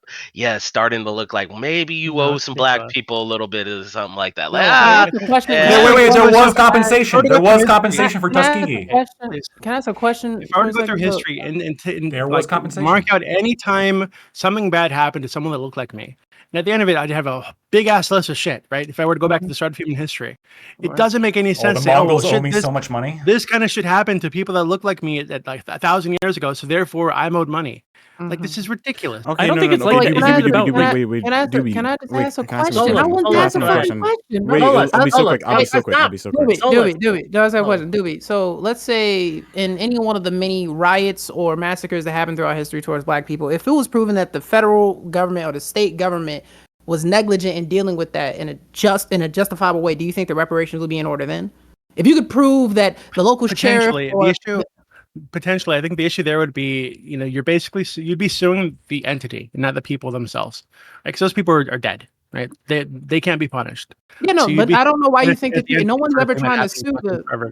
No one's ever trying to I don't think when people think of reparations that they're like walking up to white people on the street saying, "Give me your money." It's more so like the United States government was a part of this, and that's who should be taxed. but you for it. gotta That's what I'm saying. understand- If you could Okay, prove but they that- take. Who do they take the money from? But if though? you could, And a lot I of mean, times, tough a lot of tits. Go live in times, another country. The taxes come from the people. What the fuck are you talking about? That doesn't But change no, the fact lot of that it's the government- indirect. It's indirect. It's the same thing, but it's indirect. You're but saying that it's not the doesn't same change thing the as it's fact going that- up to white people and taking their money, but essentially it's it is. not. You're just having the It's not. government do it, right? Because the government takes our Taxes. money with guns and then taxes. I don't know what to tell you, bro. Like, yeah, it's taxes. That's Yeah, how tax- taxes wait, work. wait, But yeah. that doesn't change the fact that if It's the theft. government wrongs somebody, right, they must pay for their wrongs. And to be honest with you, I don't know if you know about the system we live in, but you voted those people in, or maybe not specifically you, but you know what I'm saying? Like, the people choose these people. I don't know what you're like. I'm not trying to have like a debate about how the American government runs, but I don't even see the point there. Yeah, it comes out of your hold on, money. why wouldn't Go Why ahead, wouldn't Daniel. we? Why wouldn't we also? So first off, I think that one issue you're going to run into with that kind of thinking is a lot of the shit that happened was illegal, right? It wasn't. So Jim Crow was illegal, right? Mm. Redlining was legal, right? So you're basically trying to Jim government. Crow- to- wait. Denying black people access to voting was legal? Yeah. So what the fuck was the civil rights movement about? Wait, hold on. This was to change prior. the law Yeah. Because Well- they were because it No. was legal. Hold 'Cause on. it was Yeah, it was wrong. we were That's changing the laws historically to be wrong. illegal. Slavery Great. was That also is- legal. Hold on. right? Please, That somebody was write that down so historic. No. That's historically wrong because that's why the 3/5 thing was installed. So like slave owners and stuff like that could have their slaves vote for them. They wouldn't No, be that's not true. considered. No. No, It's this is about tax- entirely. Wait, No, no, three- but the that's no, three not fifth what thing happened. was a taxation What I thing. wanted to No, I'm not talking it, about it was to taxation. determine I'm talking electoral about votes. voting. It was No, that's Yeah, great. I just I'm want talking can I about cook for 3 voting. seconds? I just wanted to cook for 3 seconds though, but just because something is the idea that the United States government can do something that they think is legal, right, at the time, or even maybe think that it's moral at the time, go back in history and say, well, that was fucked up. We shouldn't have did that. Actually goes against what we stand for, and pay our reparations to whoever was affected. Is that a crazy idea to y'all? Or is it just, well, it's legal, so fuck them? I feel like they're looking at it from like it's reparations from a moral standpoint. Like it's like, hey, I'm really sorry, so here Mhm. you go. Versus like what it actually is intended to do is to address the effect that it had on Black people and still has today in terms of Yeah, economic. but if social that's what they're disadvantage. looking for, that already exists.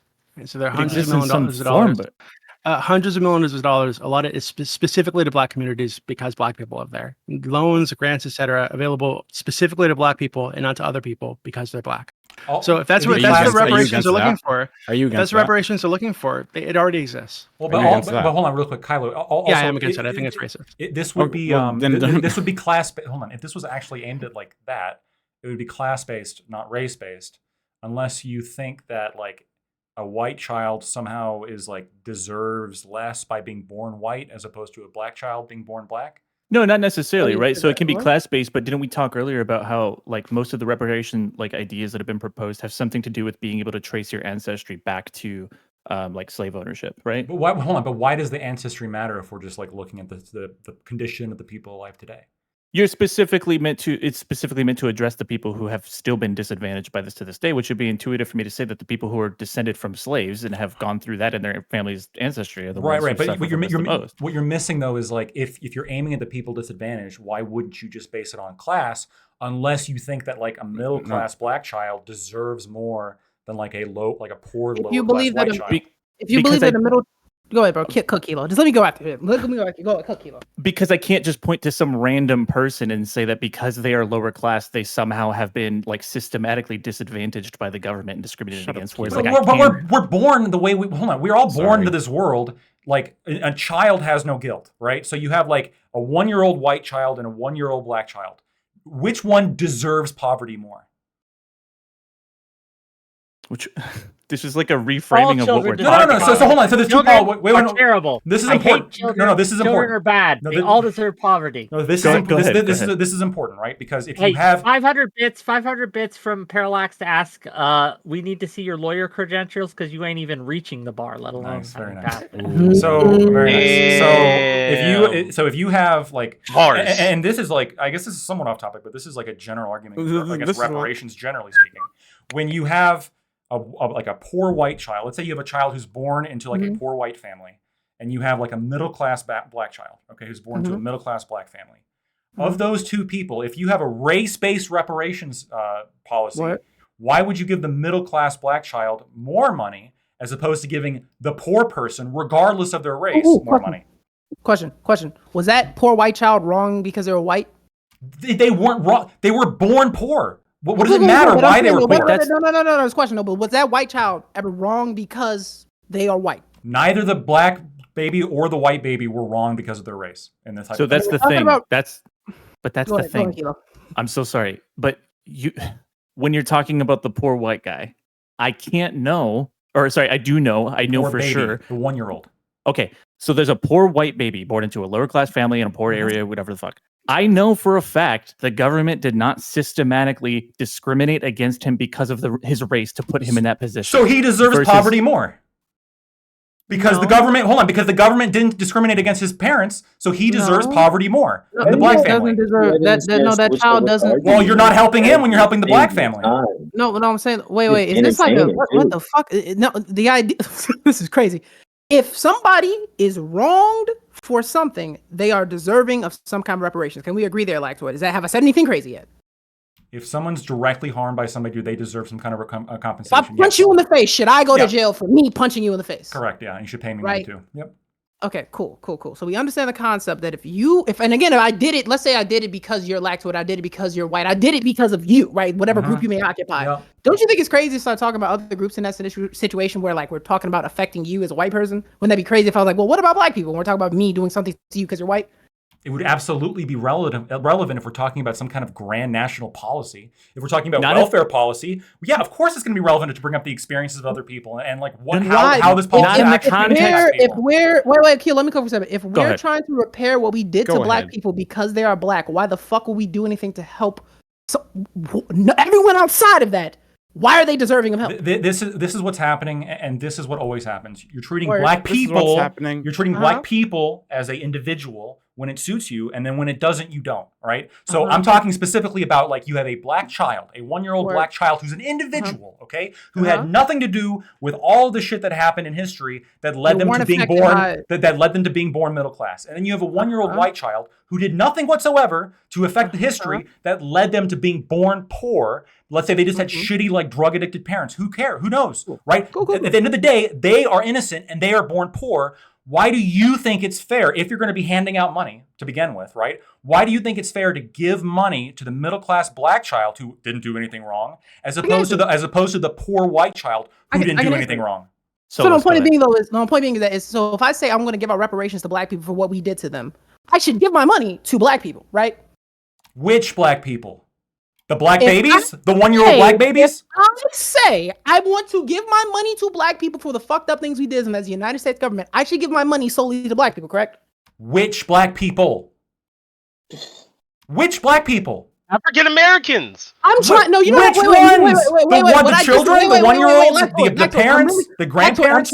I'm trying to build somewhere. I'm just trying to see if we can have some common ground to work with. If I say as the United States government, I want to do for black people something well, tax reductions, it could be grants, whatever the fuck it may be, reparation. Whatever it may be, I'm just saying, whatever the reparation may be, because what we did to black people, I should be giving that strictly to black people, correct?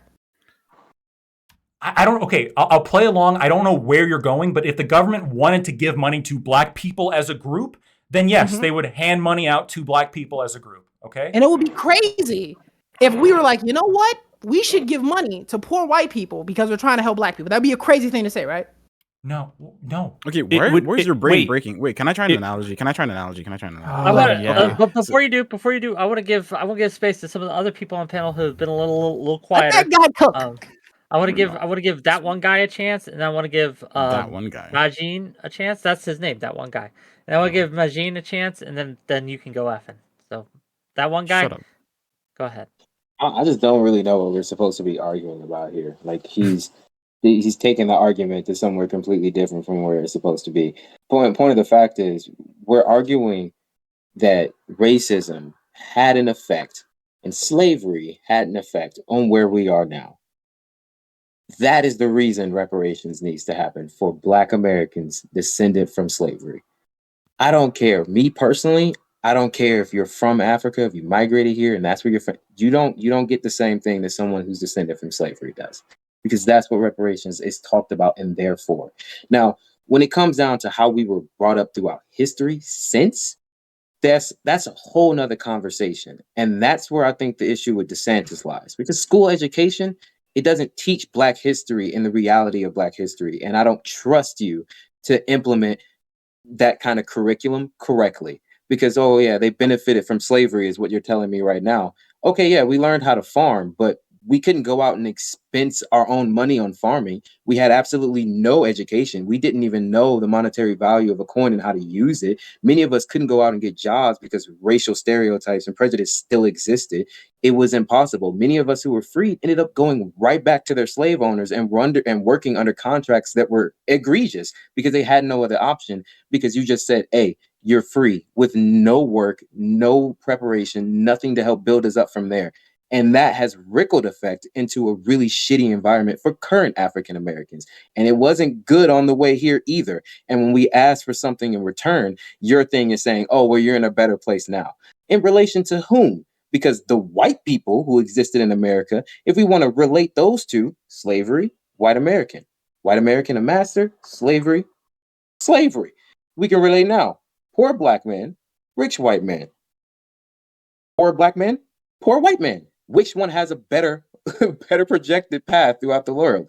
White people. You cannot sit here and explain to me and try to tell me that we benefited the most when the only thing you should be trying to compare us to are white people in America, not Black people during slavery or any other people in America since. It's about how we compare to white people then and white people now. Black people. Wait, why wouldn't we compare? And it's still a huge gap percentage wise, since you're so hooked on percentages as well. I just don't understand where this conversation is going. Why wouldn't we compare African slaves in the United States to African slaves who remained enslaved in Africa and weren't sold to Europeans? We wouldn't compare them because, as you have been talking about, those existences are different. Not only what we go through, but where we went through them are completely different. Okay, so first off, I don't like this we thing, right? That wasn't you. I'm sorry to break that to you. It wasn't. You weren't enslaved. Okay. Enslaved. Okay. So many of the people who were sold to slavers, right, and brought to the United States were already enslaved in Africa, right? So long term, what did the life paths of those people look like?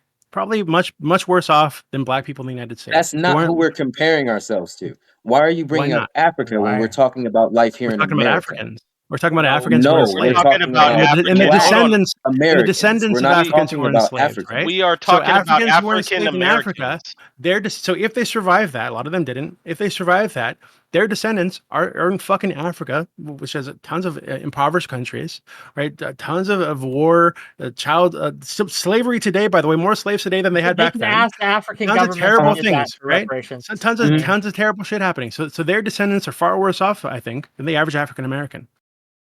So I the don't reason understand why you're comparing us to them. I So still don't here, understand wait, why let you're me doing explain. that. Let me explain why we're comparing it. Because my original tweet was, we have this thing that happened, this historical event, and who benefited the most, right? And so what you do when you do that kind of White analysis, what you do when you do that kind of analysis is you look back and say, okay, absent this event, where would black people be? That's the question you have to ask yourself. Now, okay, hold okay, on, okay, hold on, okay, hold wait, on, wait, hold wait, on. wait, I'm wait, almost done. no, I I wanna let you hear talk you. a very I long have- time. I let you I talk a get very this, long but I time. need to- I I let you need talk to a very long understand time. where you're No, going with this I- before you no, go. you're gonna know exactly I where I need go with it clarity once on I it. go there. So when you do that analysis as to who benefited the most, right? You would not compare black people to white people. You would compare black Americans to where they would have been absent slavery. And where they would have been absent slavery is A, non-existing, or B, in Africa, where it is objectively worse by all objective metrics to live. Just stick If with that BA, if such a that shit if that's argument. the case, right? But if hold it's- on. if they don't exist Let 'em in your idea, if they don't exist, then why the fuck are you comparing them in the first place? You're comparing something that is real, existent in our modern sense, existent right now, to something that's figurative and that doesn't even fucking exist. That doesn't make any sense for your own argument or the reality of the fucking world. We do We're this talking all about the if- time. We don't know we're talking about if where racism Africa didn't exist in general, then Even with- Africans would just be I said fucking slavery. Africans. even with your If slavery didn't hypothetical exist in right general, there, not just racism. Africans would just be Africans. Not There will Gene. be we will go through a completely different even- path of history. if it African, was yeah, they'd be no murdering each other over slavery, like my tribal friend. lines instead of like race. How do Who you cares? know that? Well, hold on, But hold that's on. not That's what people. happens You today. That's what don't happens know today. I'm where trying to I break wanna it to hear you. from would have Ajin. ended up without slavery. So you're arguing a question mark to reality. I That's want to fucking hear- It's idiotic. called a I want to hypothetical. hear. It's not that Stop. hard to Stop. engage with. I You're want to hear arguing a from Ajin. hypothetical, but when other Hold people on, bring that up one- hypotheticals, you say the Ajin, hypothetical just you doesn't got to fit blow the your premise. way in. Yeah. Use your It's big not This that brain. hypothetical is I idiotic. want that one guy to finish, but no. So Eat 'em up. there were so bitch. many points that I wanted to touch in on that. I didn't write it down as we Pause. were going. So the first thing is like, bro, like we can't Lactoid, we can't even engage in that hypothetical if like if we stayed in Africa, because the plundering of Africa, the raping of Africa, that hypothetical never existed. We don't know what Africa would have looked like now if At a all. lot of that stuff would have happened and stuff like. So that hypothetical in itself is absolutely It would have been nonsense, comparable to America. I don't It know. doesn't matter what it would It doesn't- it doesn't- compare yeah. to. We don't know. Slavery, We don't know. We which don't know. wouldn't have Fuck. happened. I guess we don't know. We can, Okay, so what we can we can't compare it look to- at the Hold on, countries that were never I colonized. got more. We can't I look at got the countries more. that were never I got part of the more. transatlantic slave I trade. got more big Oh, dog. wow. I got more big dog. Hold on, Let him there are cook. plenty Let of nations Hold on, that I- have I- never I let been y'all able to cook. cook. He's got Hold more. on. Let Outside him go. slavery, Let they him still cook. enslaved Let each other. Ajin Yeah, cook. yeah, Let yeah. Ajin cook. Go ahead. On top of He's that, been silent yeah, for a the while. Go patient. ahead. Come on now, you know what I'm saying. On top of that, this when we come over here, this is the history of African Americans, and by no standards can you deny the impact that we've had on the United States. Y'all wouldn't have much of anything if our talents weren't actually fucking abused or raped and stuff. And this also falls into the reparations. The building of the White House, the peanut butter super soakers, the fucking Peanut the butter. stoplighter. Hold on, there's I love lists. peanut butter. There's Black lists. people There's have this. contributed. Thank you, to the- Imagine, for your Hold on, contributions to hold on. peanut I'm butter. not Thank you. done. I'm not done. Come on, big dog. I'll let y'all have this. All right, give me a little respect here. All right. So when you Imagine go worked to hard on this, that peanut butter invention. hold on. But when you look at the metrics of like y'all brought us over here, and yes, during the transatlantic slave trade, the majority of slaves were distributed out through the Caribbean, but a good chunk of them were delivered to the United States. Right? You founded this motherfuckers here, and we did as thus, and help you build this motherfuckers through all sorts of shit. A bad day for a black person is just a Monday of every fucking week, right? So we went through all this, through everything you've told us, from that point to do, and we've done, right? We've even from like now when you look at modern people, we provide most of your entertainment in all aspects of media. You know what I'm saying? I only listen to white rappers. Sorry. Yeah, But do you what are you watch arguing? It's sports? like All three of them. nobody here is Movies? nobody Do you here I like watch a like lot. movies I and watch a lot of sports? basketball. That's true. nobody here would argue. Okay, nobody here would argue that African Americans haven't had So like an impact on the culture. So, like, correct. So would you argue? when it comes Yeah, down that's to it, and when you look at when we get to the brass tacks of it, right? We have a lot of sympathy when it comes to the Native Americans of the United States, right?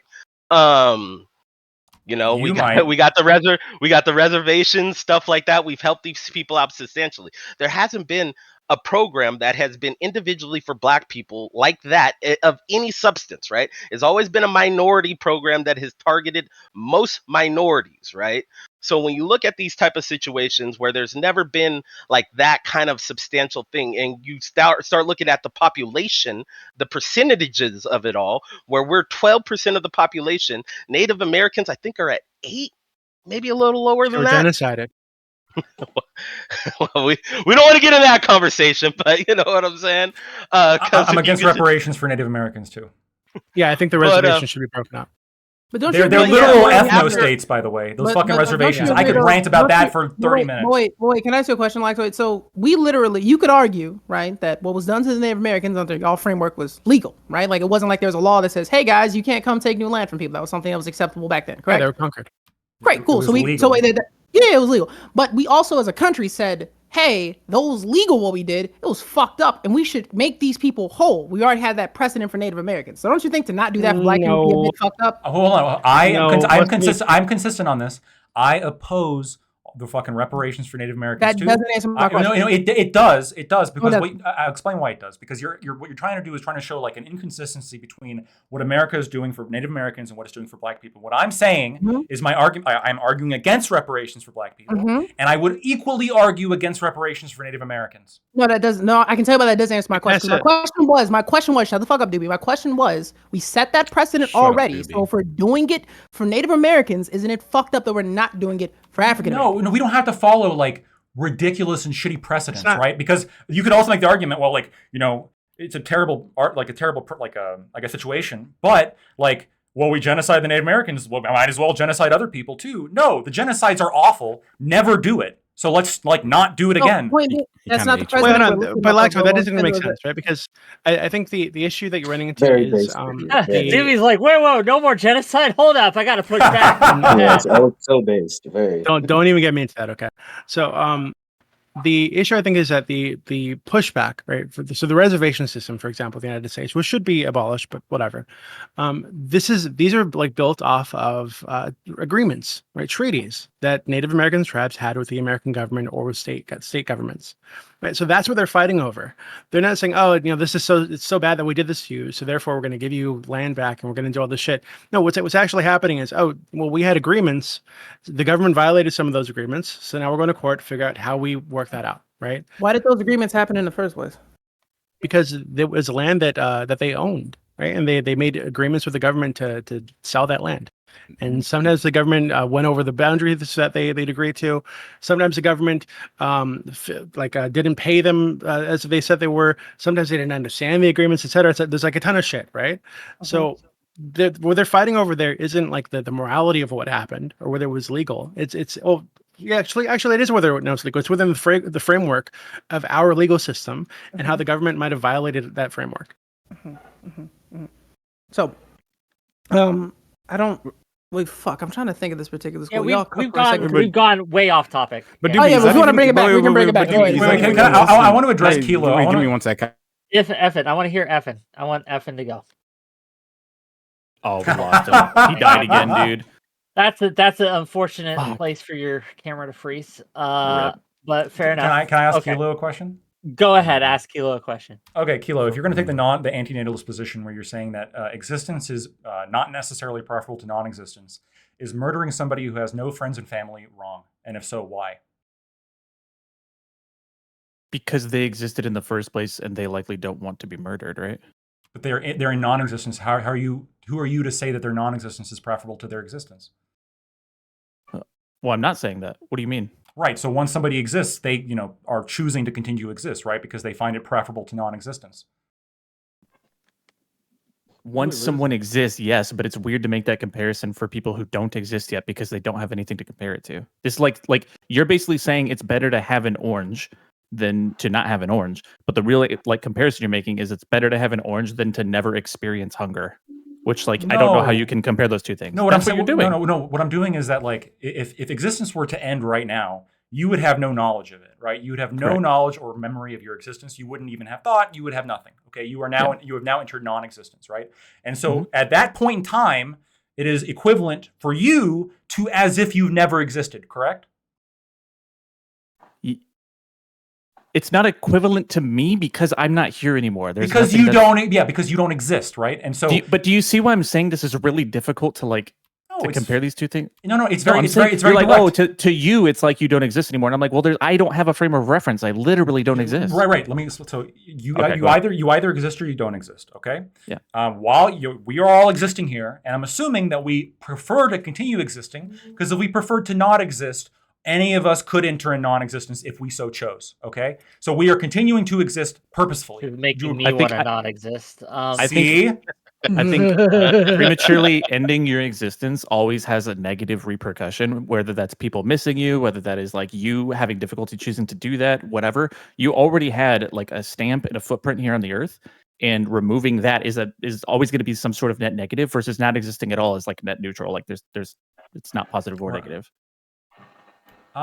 For your experience, though, I think how can you argue that it's a net neutral if your experience of non-existence is going to be the same after you die to if you never born at all? No, right? it's a net your neutral experience is the exact same, right? Okay, Now you can say that your experience while alive is going to be different. I'm interjecting. I'm throwing a flag on the play because I'm bored out of my mind about this existence, non-existence. Oh my It's- god! I think it's important. Philosophy, I Wick. do not care. I just do It's not the care. basis of my argument.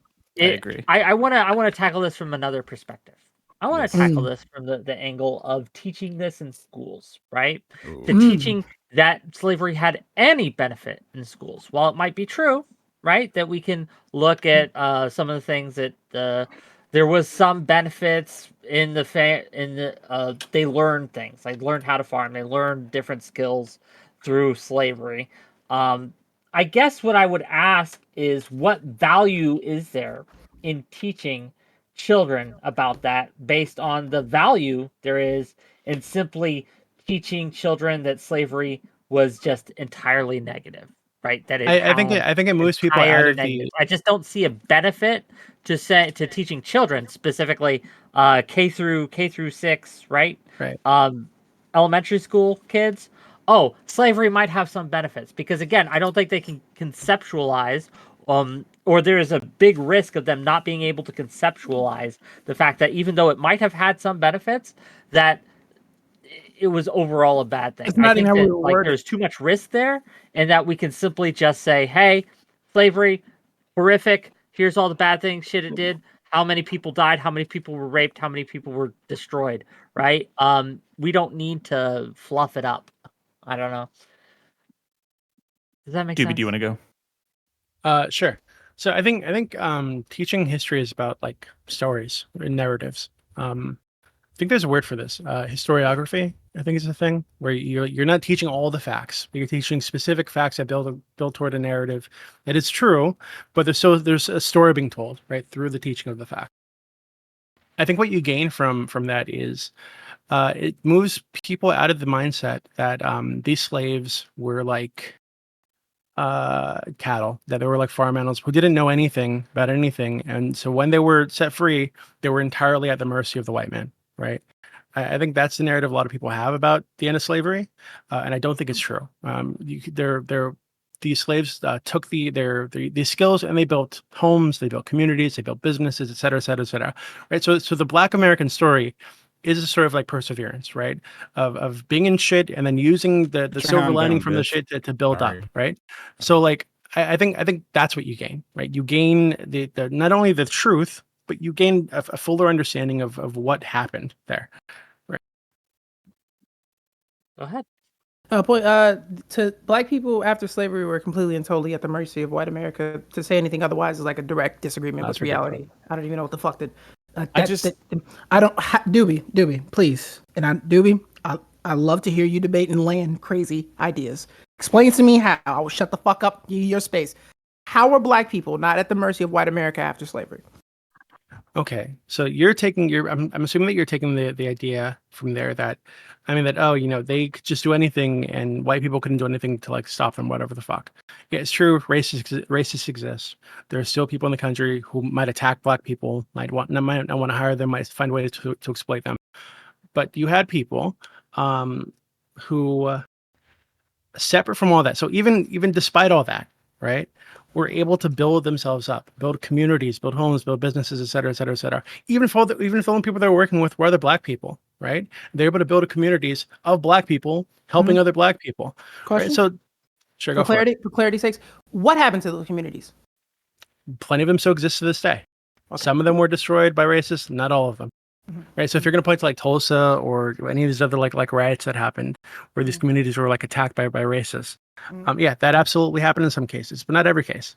No, my point being though is that if we have, let's say, 30, this is not a number, just throwing it out. We have 30 black towns and like 15 of them are wiped out. Nothing really happens. No one gives a shit. The bodies are buried. No one cares. Isn't that evidence that like that could happen to the other 15? Like if it's allowed to happen to these towns, then it's allowed to happen to the rest of them, right? Of course it could. Right? So they weren't at the mercy. If white people chose to do that in mobs like they did in Tulsa, black folks in those towns that did survive today were at the mercy of them, right?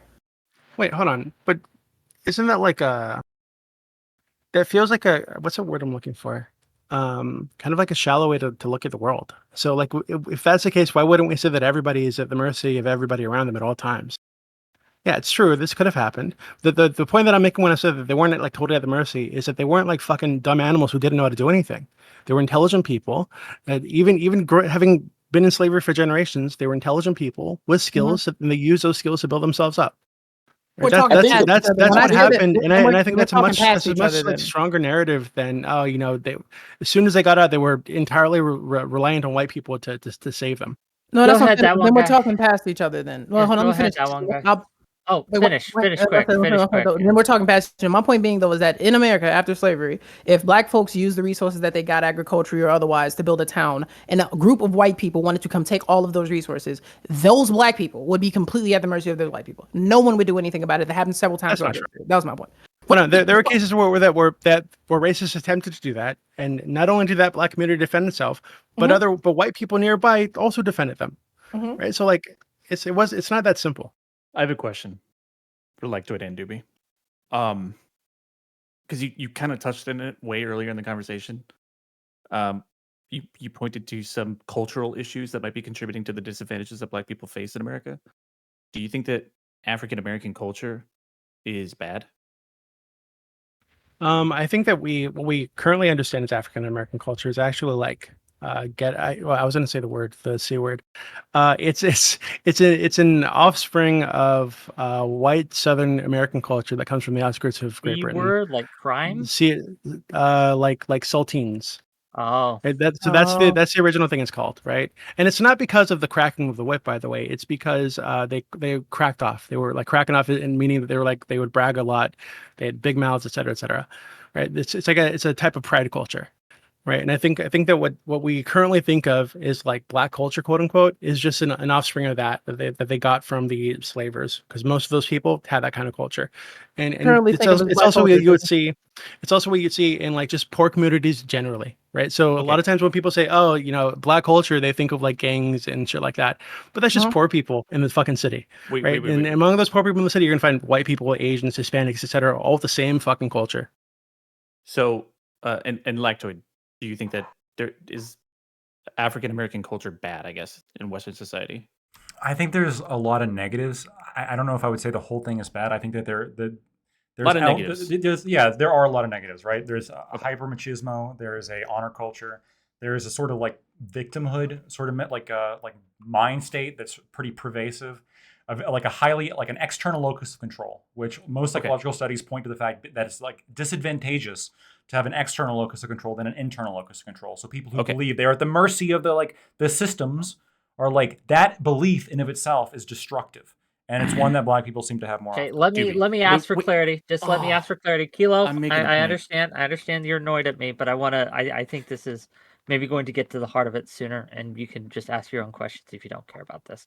But to Lactoid and Doobie, do you think that which given the disparities between Black Americans and white Americans when it comes to wealth, opportunity, et cetera, et cetera, et cetera, such as they exist, do you think that that is mostly today, right now in 2023 in America, the result of the after effects of slavery, Jim Crow laws, redlining, et cetera, or is the weight on the negatives of their culture? Which has more weight? Which is holding back the Black community more? Their culture. We're kind of circling or it. I have to slavery? bring it home. We're kind of Wake. You're kind of helping me circle it a little bit.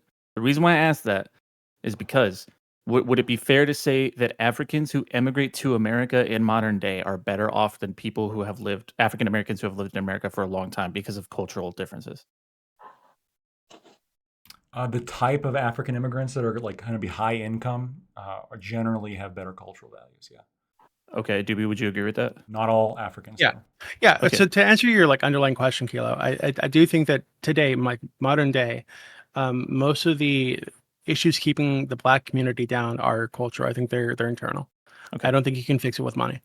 So who benefited the most from slavery? Wouldn't that be people who emigrate from Africa today, not not Black Americans?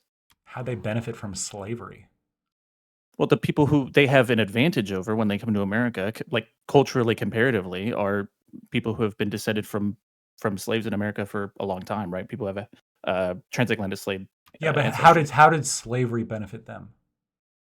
Like specifically, It enables them to come here today, and in comparison to the culture that we've established, you guys are saying that there's some problems with in terms of ability to achieve success and stuff How like did that. slavery? How did slavery enable rich Africans to travel to America? I didn't necessarily say that it's like Where just rich Africans, right? just come It's from? primarily rich Africans. Yeah, I don't like this argument. I don't understand where you're going with this, Kilo. I don't understand how we could say like the comparisons being made is like for like African American culture now versus like not existing at all. Like that's your whole the whole basis of your argument, Well, right? okay, but this is a problem though, right? So I don't think African American culture, quote unquote, is actually African American culture. I think it was why I said earlier that this is like a culture you find among poor people in the city, right? Where you also find white people, Asians, Hispanics, etc., all with the same kind of culture, right? It's literally just like it's like a type of honor culture, pride culture that develops in places where there are poor people. You go to fucking trailer parks, you find the same shit happening, right? Same kind of mindset. Right. So, but I don't associate that culture with Black people. I don't think that's a Black person thing. I think there are plenty of Black people in the middle class who don't have that culture, right? Who people, or even if they're poor, if they're outside of the fucking ghetto, they're not growing up around gangs, they don't have that culture, right? So, like, I don't like associating that kind of like lifestyle or like mindset with Black people specifically because I don't think it's a specific Black problem.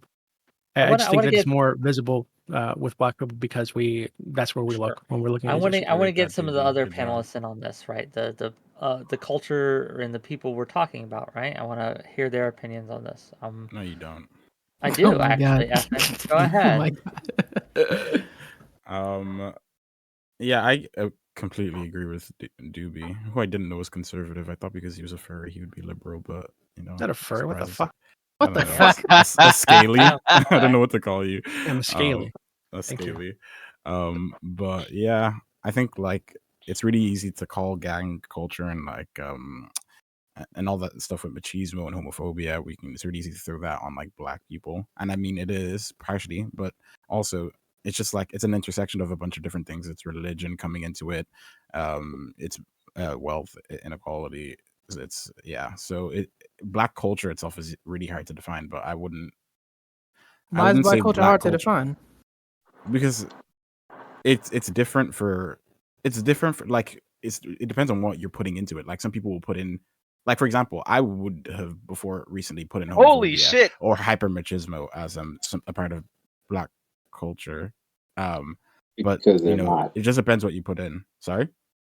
I don't think hypermachismo. I is think a part a of way the to think about it culture. is so if we were to think I about want to Black hear culture, from right? I want to hear Well, it from depends that what you one call guy. Black culture, because you can call it something. You could say like it depends what you define as culture, because culture can be either what the group labels itself as, or what the group is proud of, or culture can be what it actually seems to be coming up or correlated with the group highly. So, for example, soul food or whatever would be something that is proud of, very clearly Black culture. No one would fight against that. But people aren't quick to claim things like negatives as part of your culture. So, like Africans, for example, never claim homophobia as part of their culture or bigotry as part of your culture, because no one wants to claim negatives. But I think naturally you should. It is part of the thing that's propagating in your society. So yeah. To No the one wants black to claim people on the the back. panel, would you agree Sorry, with yeah. Evan My that Caucasian homo- ass should shut that up. Sorry. I'm just No, I'm kidding. curious. I'm Do you kidding. think that homophobia is part of black culture in America? Yes. No. Why is What? he wrong?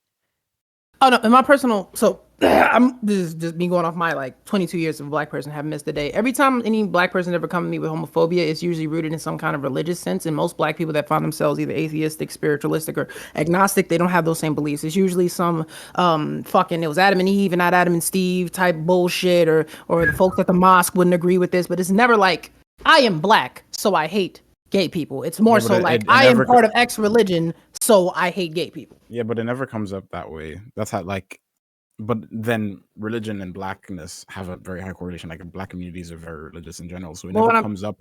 It never but- comes up that I am black, so I hate. It's always like I said, it's a bunch of intersecting When, things. It's, when I am said I poor, don't think so it's I a hate. black thing, when I said I don't think it's a black thing, is that I'm like, if I can, I'm looking at what I can attribute it to. If I can only attribute it to the religion, like if I take that religion, like to Dewey's point, and I start applying it to other folks, they would have the same views. I'm not going to put it on black people and say, oh, black people do this. That's not. I don't think that's Right. fair. Well, then, so let's. I But- guess so. So what do you think of his black culture then? Me personally, it's always been something. That's And very- name some negatives as well. It's always been something that's really difficult to define because I tend to have a different idea of what being black is than most people. I couldn't even give you an answer. I don't know if I even believe in black culture like that. The one thing I can say like unifies all black people, I know that we all experience, is being black, like this perception that's placed on you and how the world treats you due to that perception. But like black culture in Jamaica is different, black culture in the UK is different, black culture in Chicago is different, black culture in Baltimore.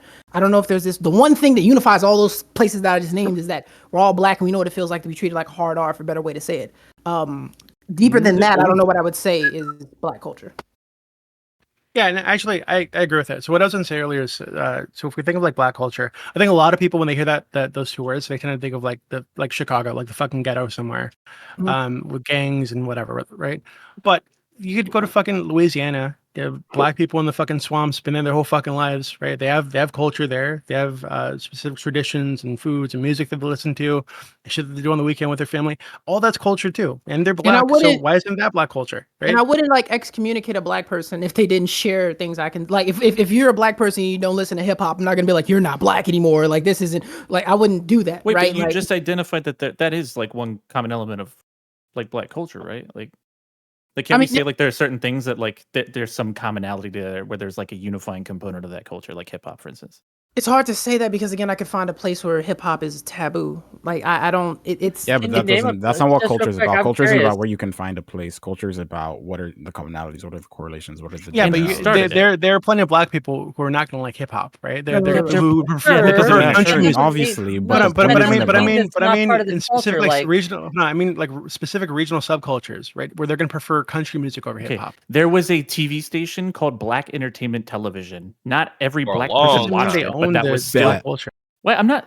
Yeah, just obviously not every single black person watched it, but that was a component of black culture, right? We literally had somebody No. here like take credit And for usually peanut when butter. Okay, I mean, well, is that not part of this or?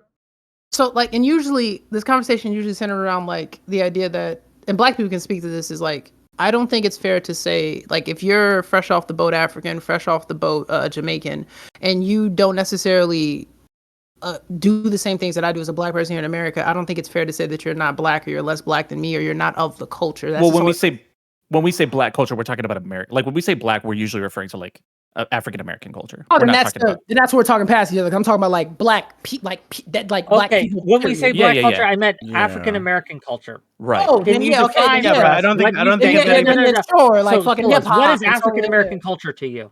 Go ahead. Me? Yeah, to you. 'cause All the I'm shit that black curious, people like, have created all this shit that black people have created in America. examples. so hip. Yeah. Then you know, in that regard, then yeah, I could say that like you could go hip hop. Fucking, if you want to go to the inventions that black people have, like peanut butter, the super soaker, so on and so forth. Like, yeah, right. If you're talking about black people in America, African Americans, sure, but that's what I'm saying. That's what we're talking past each other. When I say black, I mean that's what's like. I wouldn't go to somebody Noted. UK and be Okay. like, you're not black. Black Turd, why do you look exasperated? No, I just it's the peanut butter Shut up, reference Blacktoid. is just funny. I'm sorry. I mean, there's there- more. There's more than plenty of peanut butter. things. The There's a Super long Soaker. list. I don't think it makes sense to say my culture No, there's is so the much inventions of more. other Like, people. like, Super bro, Soaker, your like those are childhood the was things I terrible. love. Yeah, Super I'm Soakers sure. is Yeah, the- yeah. But like, I'm going do from you have the like a taste list? Do you of- have like a list on your fridge of like, oh, like look at all. No, I mean, ba. those are the quickest things I could call to. This But might there's a be long crazy to list think, but that a lot of black black kids were people taught about invented it. black inventions. White I don't know. House That too, might be yeah. that might be crazy. A lot of black kids, We especially the do Black have a History month Month, were taught about every black. month, every But year. guys, You like, invented so, February. but why does it No, make I'm sense saying to say where we're that taught you're this that shit, dog. God no, damn but it, why does it make sense to Lactoid. that my culture is the inventions of these other people who happen to I'm look like black. me? Like that doesn't Because make any it's sense. They're part of the important. same group as me.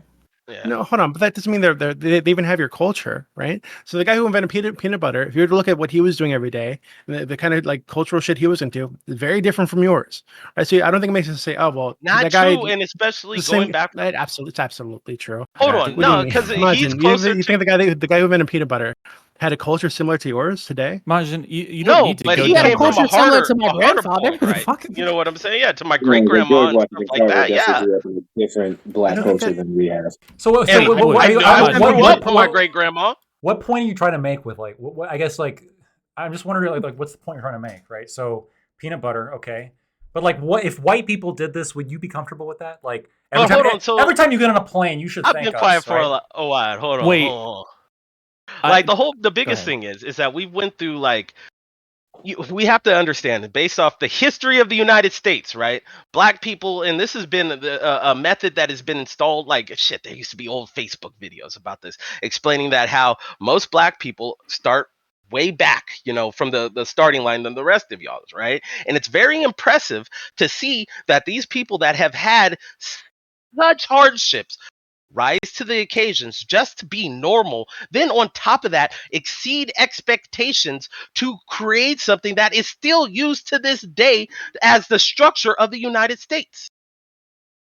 That's okay, but everybody has that story. White people have that story in the United States. Not to the Hold same on, whoa, whoa, whoa. standards, I because think you they absolutely do. They came over to a place where If we there talk were into no the sub- roads, there were no cities, right? They came over to the fucking And wilderness guess who and built all built that? a and they put civilization. us to work for that. No, that's Doobie. not true. White people were building Question? towns and shit here Can before black Solis people were over ask here. a question real quick? I just have a question for Lactoid and Doobie, and I've always wanted to ask folks on that side of this question.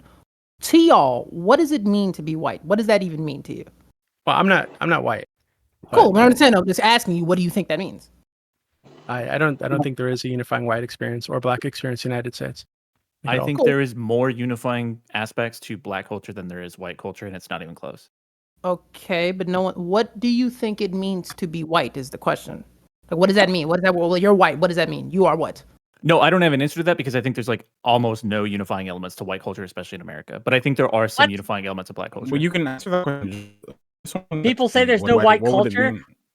Danger and Dance, that whole video thing, right? Like, clap your hands, the whole video, right? With I forget his fucking name, but that guy's been putting So out Wick, like I don't even Euro know what you're dance talking kinda about. Boom. thing. White culture. But There it I is. think the That's issue it. is that what we exist in today, right, is like a WASP culture, right? It's like white Anglo-Saxon culture. That's a bedrock of our society. So black culture in the United States, the bedrock of that is actually white culture. Is a white Wait, culture. a second. No, Lactoid. I'll answer Can you answer? I was about to say, what can you answer the question? Sure. So to give like a little bit of, and I have to answer this in a long way. I apologize. This is But- go ahead. Cook. Yeah. So culture as a concept is it really is just sort of how I see it is just the software that all like the hardware of our brains is running at any given time, right? And there's like a family culture that you establish. There's like an ethnic culture that you might have within like a community. There could be like a racial culture, which is very similar to like an ethnic culture, but just like on a broader sense. There's a national culture. There's a global culture. There's, the further you get away, the less you start having like in common. The further you get closer, the more you have in common. And black culture is generally, there's a lot of differences between black people and different communities of black people in America. But black culture is generally used to refer to like the commonalities that exist within the black American experience. And I think white culture is also used to refer to the commonalities that exist within white American Licking Such dogs. as- the white American experience. So Such as sure. So how I see like white America, so white people is a sort of amalgamation of European cultures into the American identity. So, when I think about like a white American, the first thought that comes to my mind is the cowboy, right? The West, the Wild West, the conquering the frontier, the Oregon Trail, as Majin was talking about, right? Where you had frontiersmen, colonizers. That's what I'm imagining when I think about like the basis for what was white American identity. And of course, white American identity and black American identity are all subsumed into American identity, right? Which is an even broader subset. Let me try because I'm interested in this question as well. It's a very good question. Thank you, Solus. What today, right? I understand that used to be the culture, but today in America, like in 2023, are you saying that like cowboys, that's white culture? So there's like more than that, but I think Western culture is absolutely a massive part of this, right? Marlboro has used that image to advertise to primarily white people for the past 50 decades, for the past 5 decades. I'm trying to explain. So what I would answer if Solus asked me, what do I think as a white man? Black culture. Oh shit, my bad. I left you out. I'm so sorry. Black culture is, I would say, hip hop is part of the African American culture. I would say that's one of the things that they have. So what are one of the things similar to that white American, you would say today, white American culture is? Is there anything? Can you name something? I think there are far fewer unifying components in the way that I consider like, culture and the most front-facing part of culture is like arts, entertainment, fashion, like things like that. Gender reveal parties. I think that's wrong. Helping me out. Gender reveal parties, yeah. That's the most front-facing component of culture. No, but Kilo, what I mean when I say that you're wrong, I mean that there are unifying components, but they've become like basically universal, right? And they have like been, I think as Lactoid said, they've formed into the American identity, right? So there's no so it's very hard to find a specific, I'm a white German, my ancestors are white German, so I'm going to do this specific type of tradition. It's very hard to find in the United States, right? Because we've created, because white people here have created a new identity. Wait, bro, this is like asking an African. Dutch American culture is kind of thriving. And I want to ask real quick, if it's fair for black people to take like as part of the culture, like peanut butter, do you think that white people should be able to do the same for inventions made by white peanut butter? Can I finish? Because that's what I was about to tap into this. Because like the airplane or the computer that we're all talking on. No. I wait a second. So I wanted to tap into this for a second because this is a famous argument that I had with a good friend of mine who is German. And I was actually arguing the other side. And I was like, yo, white people invented German engineering. And we started talking about Volkswagens and shit. We're both into cars, right? And it led to a deeper conversation about what it means to be white.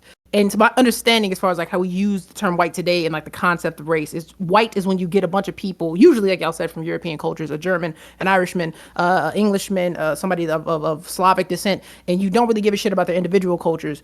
You denote their skin tone and then put some kind of ilk of they're better or they're supreme or whatever the fuck word you want to throw on there. And that, for all intents and purposes, is what it is to be white. And that's why usually whenever white people invent something, it's like not seen that way because like, well, Germans weren't white. They didn't invent those things in the name of being white. They invented them as Germans. You know what I'm saying? And when you look at the shit that was done in the name of being white, usually the reason people say that there's no such thing as white culture is because it's not positive. It's not a lot of shit done. Hold on. Henry Ford. The peanut butter guy didn't invent peanut butter in the name of being black. Right. People don't do that. So I want to pivot away from the whole like and Henry Ford. Look, Henry Ford. To be fair, you can't. Henry Ford invented like the mass-produced like automobile, like as a American, like a white American, not like a European. Mm-hmm. But do you think that if you talk to... No, go ahead. I'm sorry. Go ahead. No, it's fine. We're just coming up on we're coming up on time. And I know a couple people have a panel after this. So I wanted, because you guys can't stop talking, right? You're all very long-winded. I wanted to give everyone a chance to have closing thoughts on this subject and to kind of shout themselves out, tell people where you can find them.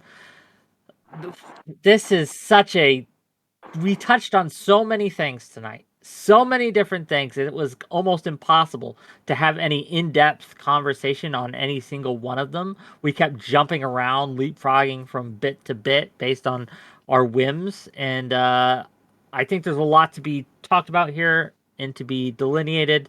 And we will be having further conversations on this and other subjects that we talked about today. Gang, tomorrow, 6 p.m. Eastern, I'm having a one-on-one debate that I am mediating between Hazard and Sick Unchained on whether we should make porn for teens, preteens to be clear. Jesus Christ. Hazard is coming on to argue that we should make educational porn for kids.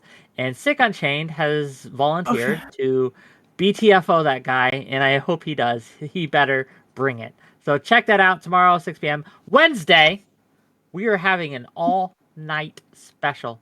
The RNC debates are going on. Trump is going to be interviewing with Tucker Carlson, and we brought together a crew. Sansa will be co-hosting with me. We'll be having a pregame show where we talk about what each individual debater needs to do to win over the Republican nomination.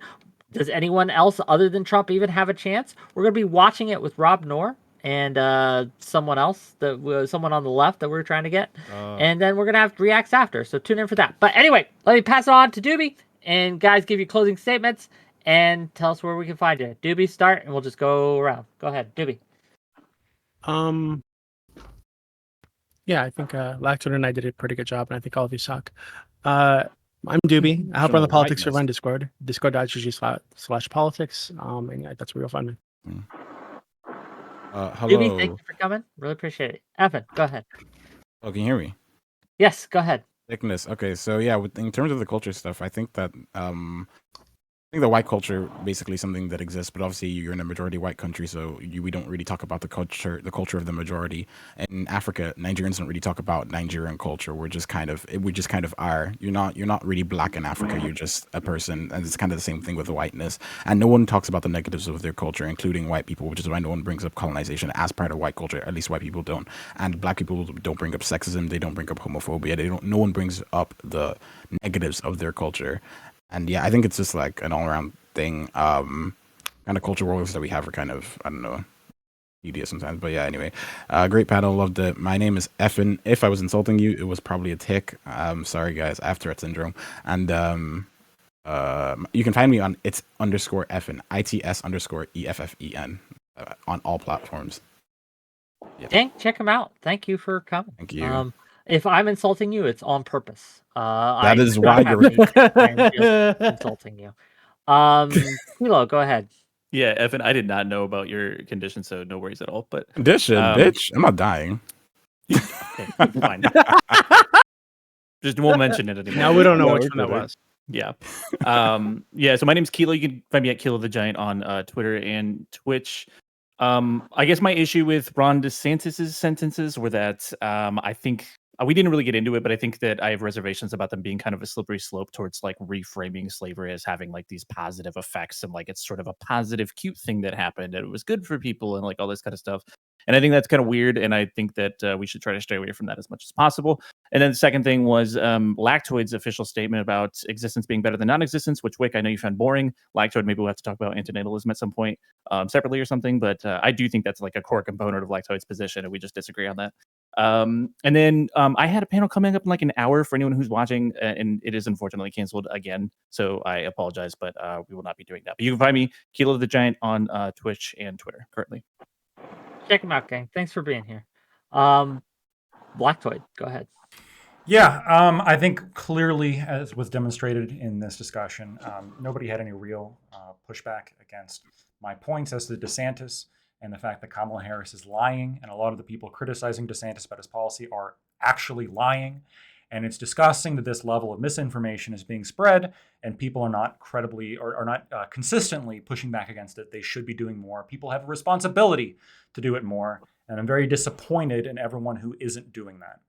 First of all, second of all, as I also thought, very, very little pushback. The only person who kind of pushed back was Kilo. I don't find his arguments very persuasive, but everyone else sort of hand waved the very cogent point, which is that historical events actually have downwind consequences on people, and including potential existence compared to non-existence.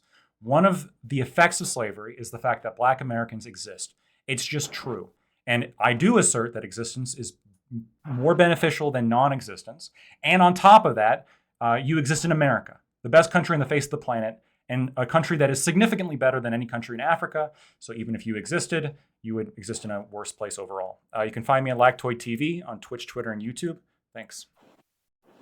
Gang, if you like what he has to say, or if you don't like what he has to say, check him out. I appreciate him coming and being willing to put his money where his mouth is, so to speak, and come in and defend his position. Love you. Bobby Johnson for $2. This is a G panel wick shit. Thank you. Okay. Majin, go ahead. Name's Majin. You can find me at Majin BMac on Twitter and Twitch. Also, thank you for the panel tonight. Got a lot of love from some family members and people from Ronin. Got a hype train, which is the first time. Anarchy special shout out. Lactoid on that point. I think we did tap in and maybe you didn't get it, but acknowledging that our culture is a substantial part of the United States. And stuff like that is kind of tapping into on that last bit you said we kind of hand wave, but I agree with you on the first part of that. I'm not a big fan of Kamala Harris at all. So I guess that's why you could say, as AOP would say, a win is a win, because I think we mostly agree with you on that point. But yeah, follow Majin on Twitch. I'm a young up and coming streamer. Need the love. Young You know is what I'm saying? crazy. Let's go. Young is crazy. Old. Young is Young crazy. is crazy. Let's say a new streamer, new to the scene. New. So thank you for being here. Ooh. Majin, gang, check him out. I'm glad you got love, right? Support your local streamer, okay? I'm glad that your Hey. family loves you, and gang, give him some love, go follow him, all that jazz. On the come up. Solus, go ahead. My name is Solus the PG. Call me what you want, just don't call the police on me. That is my name everywhere on all platforms, including anywhere that they sell music. I do that, but I don't want to be the buy my mixtape guy on Wickstream. That would be corny. I appreciate this stream, Doobie. Well, not really Lactoid. Like I said, Lactoid beef seems to be more with Kilo.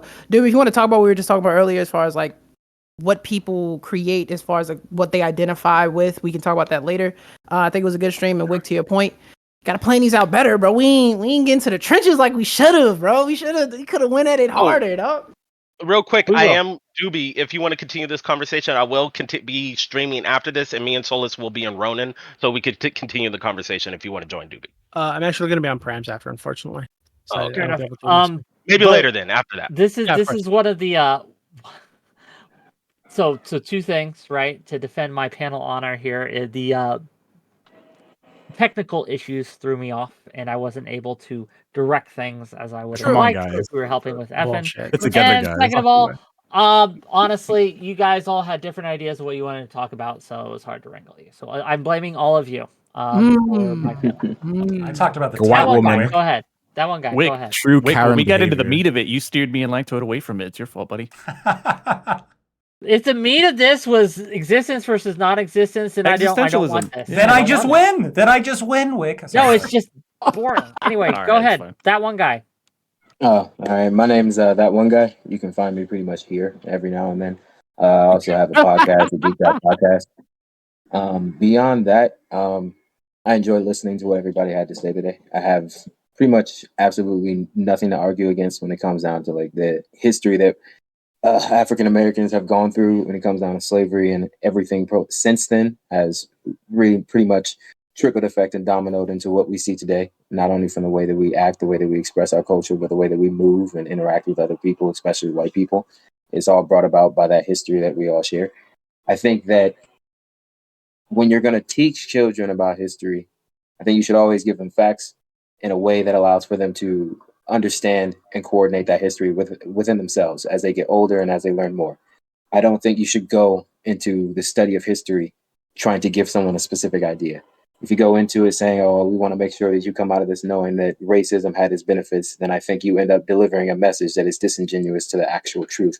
Or in many cases, will end up just completely excluding some truths to benefit the idea that you're trying to teach. I just don't think it's a good idea. I don't care if you don't agree. Okay. You say that vice versa. Thanks again. Check out his podcast. Thank you all for being here. If you've liked this content, hit the like button. If you're watching this on YouTube, hit that subscribe button. Really helps me out. If you're watching this on Twitch or Kick, hit them follow buttons. Throw me some bits. Throw me some subs. All that helps me out. We're gonna raid into Prime Kai's. This counts as reparations, so I'm good on reparations. This is not. I'm done. I don't need it. I'm broker than Prime. I'm sending him 66 souls, and so yes.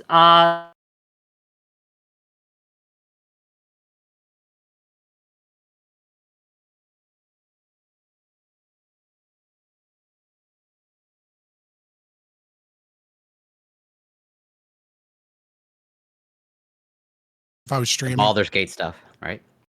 Yeah. So I mean, Cool. dude, I've been waiting for Baldur's Gate since for years, but like honestly, like my whole life, right? Like I'm a big D&D nerd, so like a good D&D game. Like I have been going back to like Neverwinter, like every couple years out of boredom. Like that's how much I needed a new Baldur's Gate. I only played D&D once in college. And we didn't like have like a full campaign or anything. Though I'd be interested in doing it again because it was fun. At least I mean, from what I remember. I did like I did it pretty hardcore. Like when 5e came out, I was in the army when 5e came out, so I didn't do it immediately, but like I did a little bit in college, and then yeah, I mean once I fell in with the group, I did my own homebrew for like a year and a half every like 2 Saturdays a month for like a good 18, 19 months. Like no, I fucking love D&D, dude. I'm so happy Baldur's Gate is doing so well. Well, I mean, which one? I get which one. Like my personal playthrough or the one I'm doing online? The personal playthrough. My personal playthrough is level 5 Gloomstalker Ranger, the rest in Rogue Wood Elf. Oh, okay. Yeah, I'm doing a half elf sorcerer as usual. Yeah, I mean, if you're gonna do sorcerer in Baldur's Gate 3, then you should just do 2 levels of Tempest Cleric and then the rest Storm Sorcerer. Hey, Doobie. Hey, Doobie. Yes, sir. I don't have Baldur's Gate 3 because it's on. They haven't released the PlayStation version yet, so I don't know. So you tell me, is that sorcerer class also the easy option? I mean, that's what you took in Elden Ring. Look. Sorcerers, like, they start out as a hard option and then they become the easy option, basically. Okay. Yeah. I mean, anytime you have a charisma base, like anytime you have a charisma based caster that like you don't have to plan spells, you just have OP spells. Yeah, it's the easy option. Yeah, you just don't get that until like later on. But the reason I like Sorcerer is, I mean, I've always played Sorcerer in D&D, like anytime I play the game. But in this game specifically, like there's a lot of like dialogue options so that you get access to because you have like high charisma. So it's very useful. Yeah, my favorite, I think the favorite campaign I've ever played in, not DM'd, was a bardic troop. So like That's my everyone second was favorite class, required. Yeah, everyone was required to have half of their levels be bard at all times. And so like I was a bard barbarian mix, and I was the tank for the group, half orc, obviously. 3.5 edition.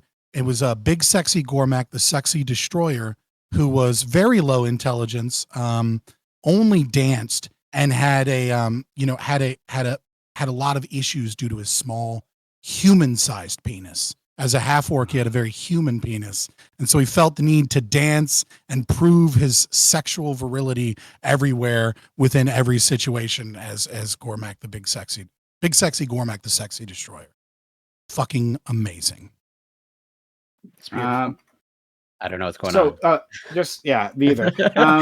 Just shout out to Wick, who rated us on Twitch and YouTube. Shout out to Wick. Hope you had a fantastic stream, Wick.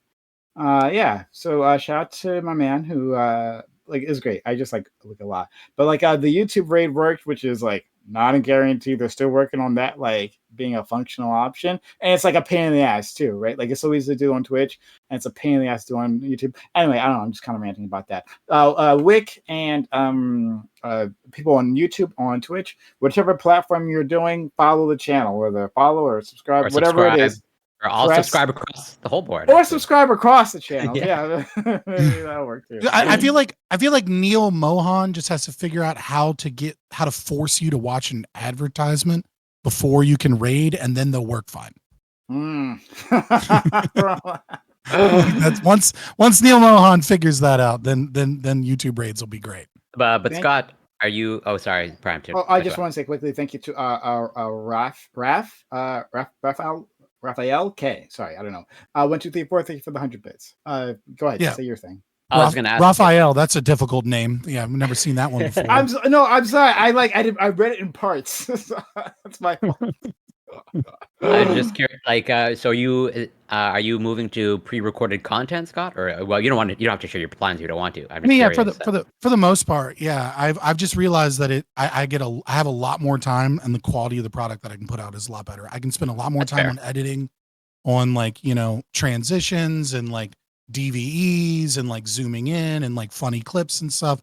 And then I can just get more content done, and it does way better in the algorithm than like a video that has bad click-through rate and bad watch duration because half of your subscribers already saw it live.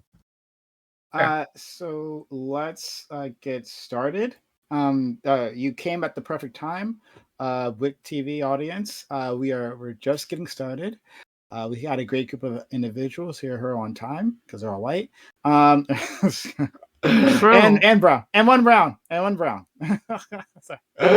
Asian. Oh, okay, whatever. I'm being super racist today. It's a great way to start off the week, I think. Yeah.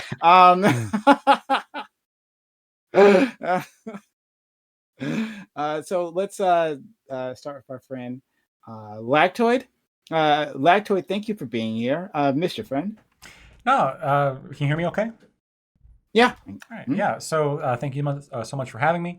I think these are great topics, and I think it's a great cast. We actually, Wick TV, just got done arguing race issues. So it's a very, very fun topic, and I'm expecting that might bleed into a little bit of the first topic here today, but we'll see. You can find me at Lactoid TV, Twitch, Twitter, YouTube. Thanks. Oh man, that would be pretty racist if it did bleed into the first topic. There's no reason why it should. But race issues on a Twitch politics panel? Who would have really? thought? Oh man. We God. also have our friend We're pioneers here. Scott, who is we're very happy to have. We didn't have him in a little bit, but he's managed to make it back here. And like we've always missed him. We always miss him. So thank you for being around, friend. Yeah, so I'm super excited for tonight for the first topic. For the second topic, you put Synth and me on a panel, and with that topic, it just seems like it's your fault. Whatever happens is your fault. I just want to let you know that like you did that, you chose who to invite. Like that's not. Don't even try and blame me when it derails into the discussion of certain things. But other than that, yeah, you can find me Fabian Liberty on YouTube or Rumble. Just launched a gaming channel, Fabian 101, if you want to check that out. If you are from Twitch politics, for the love of God, do not go to my gaming channel and start arguing random political shit. I will just delete your comments. And when you scream about censorship, I'll be like, it's my space. I'm trying to praise Vlakith. Okay. All right. I don't need any Istik, Kanyath, Gake bullshit in my goddamn chat. All right. I am trying to praise the dead Lich Queen and show you what Githyanki Cleric can do in Baldur's Gate, not argue fucking politics. But if you want to watch some political shit, go check out that new channel. We just launched it. There should be a bunch of stuff there here pretty soon. Sounds amazing. And yeah, I hope you guys do check it out. I'm sure it's actually fun. I actually would like to check out one of your gaming streams. I imagine you provide really fun commentary. I'm thinking about doing Armored Core 6, the last game. Well, not the last game. Ghost of Tsushima was the last game I streamed, but before then it was Elden Ring. It was the first game I streamed. But yeah, like Armored Core 6, I'm super excited about it. Cannot wait till Friday. So like I don't know. We'll see. But thank you so much. Let's go to our friend Corey. Corey, back and at it. How are you? I'm great. Thank you so much for inviting me. And what I will say is I've had quite a few conversations with Scott, both one-on-one and obviously on panels here. And sometimes I'll fully admit I sometimes struggle to keep up. But what he just said there towards the end, I have no idea what was said in terms of all that jargon and gaming terminology. Totally lost, but I respect it totally. But yeah, you can find me on Twitch, twitch.tv CoreyCampbell84, and X and Instagram, it's Corey Campbell. I'm a biochemist. I cover science, research, and news. And yeah, thank you so much. Yeah, I just followed the theme of that comment. I didn't actually know, like, literally one of those terms. But I get it. Neither of you will ever achieve Kalak Cha. Again, no idea. That can we please talk about ANCAP stuff? I prefer that. That sounds like a Look, play on I words, right? look. I had to memorize all of the terms that Githyanki use to start doing this stream. All right, and I will force all of you to know these words too. Understood. Thank you so much for that. Oh boy. Synth is here, and Kidding. to Synth, right? One of the great ones. We have dedicated a second topic to. Okay. All right. It's gonna be all Synth all day. Well, I'll back Synth up day. totally. Oh, will you? Okay. Oh yeah, well, absolutely. Oh, that's fantastic. All right. More victims. So Synth, thank you for being here, friend. I'm glad to be here. The second topic I'm super excited for. The first one should be pretty good as well, though. Yeah, I'm Synth. You can find me on youtube.com/Synth, SINTHE. I usually do philosophy topics or economic topics. So much. Next, we have Food Shops, who hasn't been here in quite a while. But Food Shops, so happy to have you here. I hope you're doing well. Yeah. Yep. I'm Food Shops. You can find me on YouTube at a Food Shops, and you can find me kick.com/Food Shops. And glad to see my favorite Orbiter synth here. And yeah, that's about it. We'll see what happens. Okay. Fantastic. All right. And finally, in so many senses, finally, I have my friend Doobie back, who I've really missed. He's out there, doing life. But it's like the stream is simply not the same about my friend Doobie. So Dark Lord and Savior, how are you doing? I'm doing very well. Thank you for having me. Okay. All right. So before we begin, audience, again, hit the follow button if you haven't done so already. Subscribe to the channel one way or the other. And remember, consider using hype chats and super chats if you want me to say a thing on stream, right? If there's something burning in your heart and you want to ask a question or you just want to make a statement, the way to do that is through hype chats and super chats. Those are what power us, right? Well, one of the paths to power this community. So we need your help. So if you want me to say a thing, right, or if you want, and I'll say anything, as long as I'm being paid to do so, right? And I do that for my friend Scott, right? He appreciates that spirit. But yeah, I'll do anything. There's nothing more capitalist than an anti-capitalist on Twitch. That's absolutely the case, right? So help us out with super chats and hype chats. That's how you get your comments read. All right, so let's move on to the first topic. There is a crime wave sweeping American cities.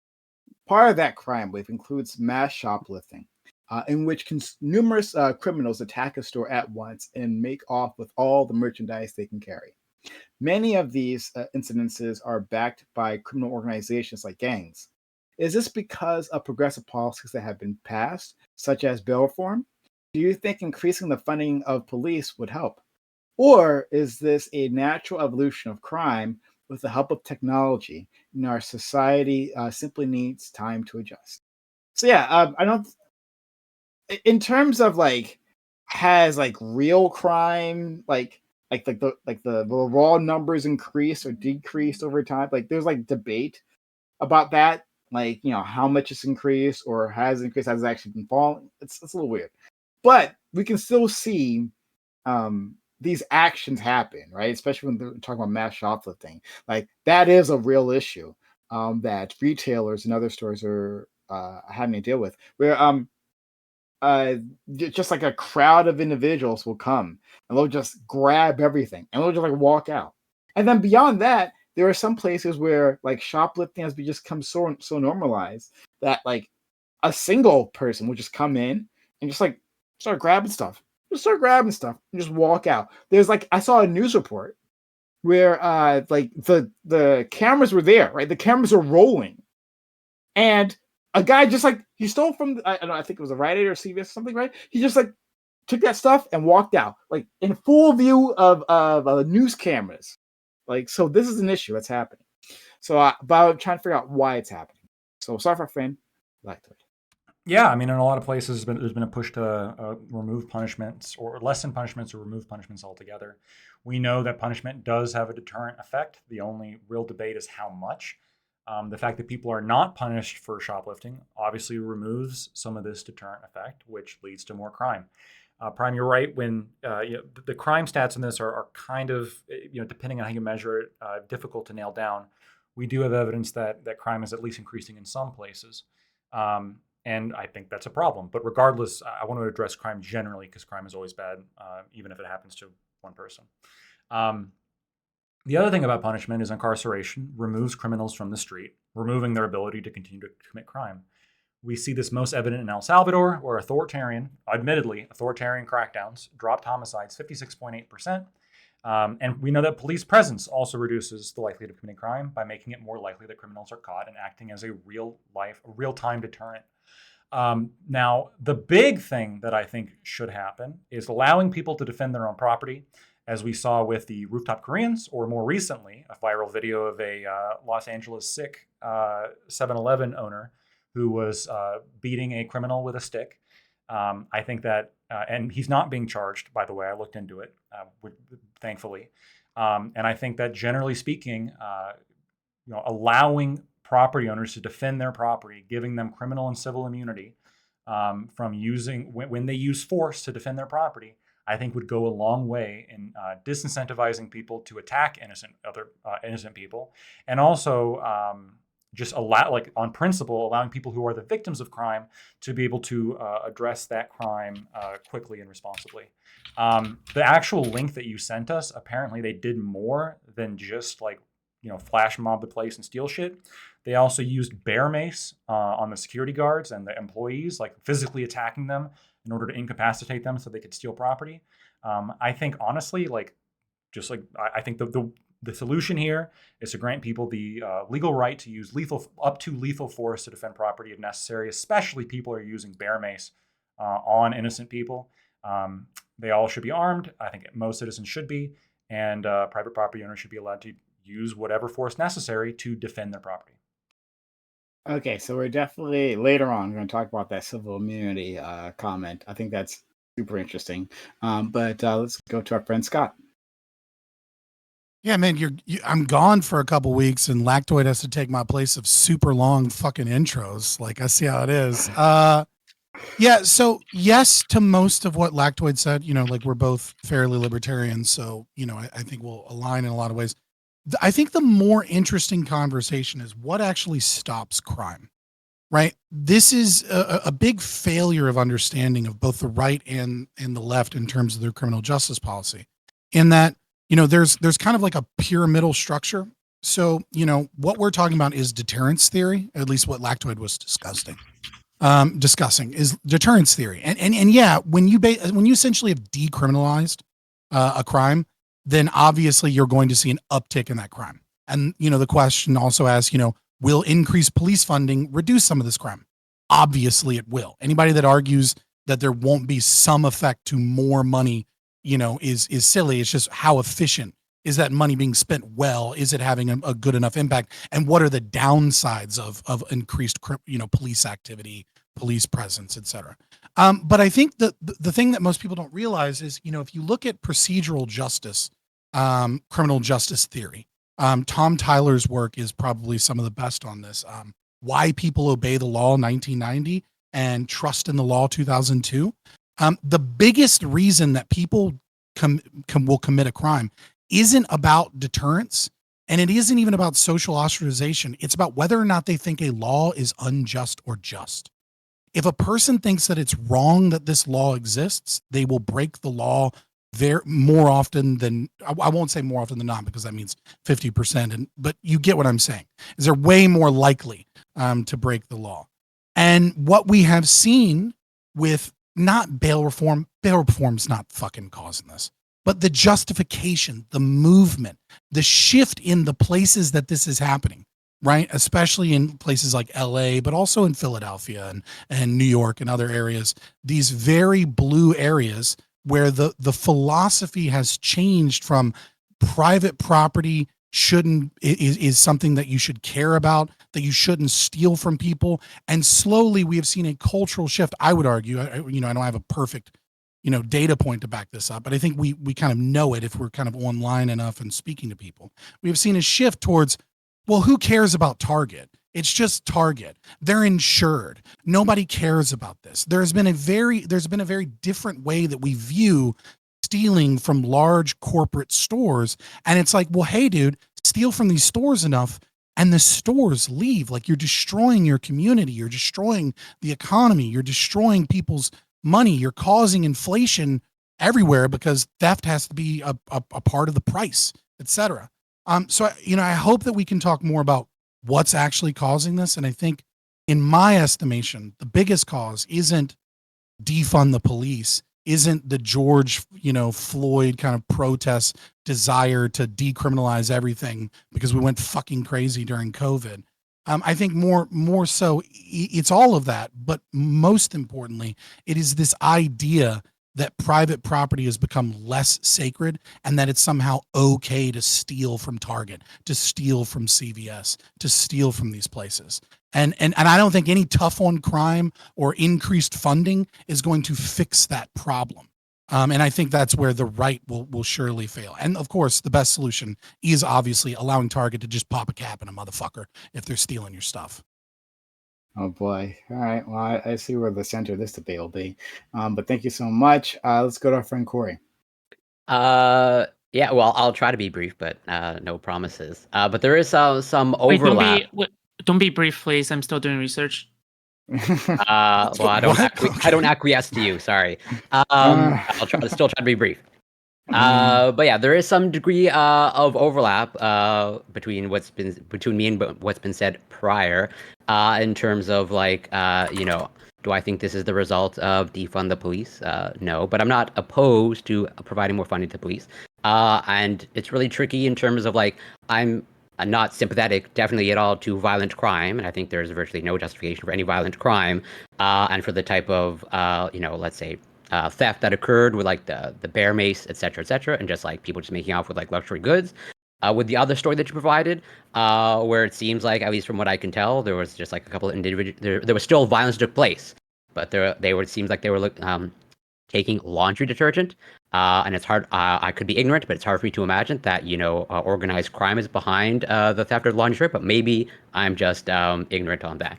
But I am somewhat sympathetic to, there is a certain amount of crime that is motivated by some sort of necessity in terms of like people do need food and people do need access to some sort of amenities. But is that justification for crime? No, but I'm more sympathetic to that, but absolutely not violent crime. But there are ways to address that, and I don't think that's necessarily funding more police, although that is a possibility. But there have been other options tried in terms of like for food, during the pandemic when access to food was an issue, like in my community, there were just like people would set up actual like pretty much places where people can just like put food for people to just take. So I'm more sympathetic to that type of crime, but I'll leave it there for now. Thank you so much. Synth, as a lefty, why are you undermining America? Sure. So I think that characterizing this as a crime wave is untrue. I think the two articles in question are from a case in LA and in one in DC. The crime rates in these areas are still lower or on par with their 2016 and 17 and 18 levels. An actual crime wave happened near the end of Trump's presidency from 19 to 20. That was a national crime wave. It was very large. This isn't a crime wave. It's crime volatility.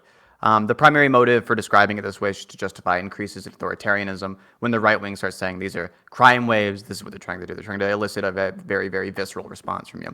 So bail reform as a policy is totally and wholly justified. And despite the fact that we shouldn't grant that volatility in the crime rate is the fault of bail reform, if this hilariously small increase was the product of it, that'd still be a drop in the bucket compared to the massive benefits to an end to cash bail. An end to cash bail has wildly more support than opposition, according to polls, and its continued existence flies in the face of democracy. The people who don't have the money to pay their bills are the people who are most harmed by not being able to pay for their bail. People who haven't been found guilty of any crime are losing their homes because they can't pay rent, losing their jobs because they can't go to work, and being unable to take care of their children. There's no good argument that the slight increase in crime rates are causally linked to bail reform. Putting poor people into a two-tier justice system is deranged. I almost entirely agree with what Corey said. The one thing that I think I disagree with is Corey asked, why would organized crime steal laundry detergent? I think there probably is a good answer. I think it might just be they can resell it. I'm not sure it's the most effective use of their criminal time. But obviously, if you wanted to be the most effective possible, they'd run into the tech section to start stealing printer ink cartridges to sell, right? But I don't think they're thinking that. I don't think they're thinking that hard about it. I think they're probably just reselling it or something. But I don't know. It could go either way. I don't think it's clear if it is organized crime or not. The idea that the solution to this is to give a Target the ability to make the decision on if somebody is or isn't shoplifting and then gun them down if they are, that's insane to me. One, it's not morally justified. If somebody was stealing, it wouldn't justify killing them. Two, it's also systemically a really bad idea to give Target the ability to issue out the death penalty. That's the end of my opening statement.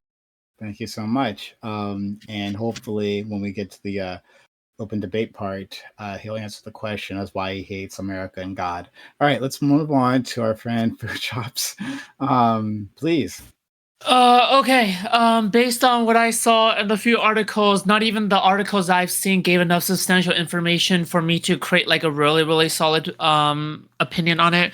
But from what I've heard so far from the opening statements, aka like, the advantage of the latter opening statement, is that giving any kind of person the right to be like the executioner on any kind of perceived threat is insane to me, because there's a reason why the normal store security guard doesn't even have a right to try to gun down somebody who they perceive to be like a shoplifter, could be like that, is because there's a lot more justice hurdles, like, oh, is this person justified? Does this person go through enough training to do it? Does this person there's a lot of questions going to that. I also see a lot of dumb fucks in chat saying something along the lines of, oh my god, why do you steal TVs to eat? Why do you steal laundry detergent to eat? Well, guess what? If you resell that thing for money, then you use that money to buy food. Okay, it's not that hard to understand. All right.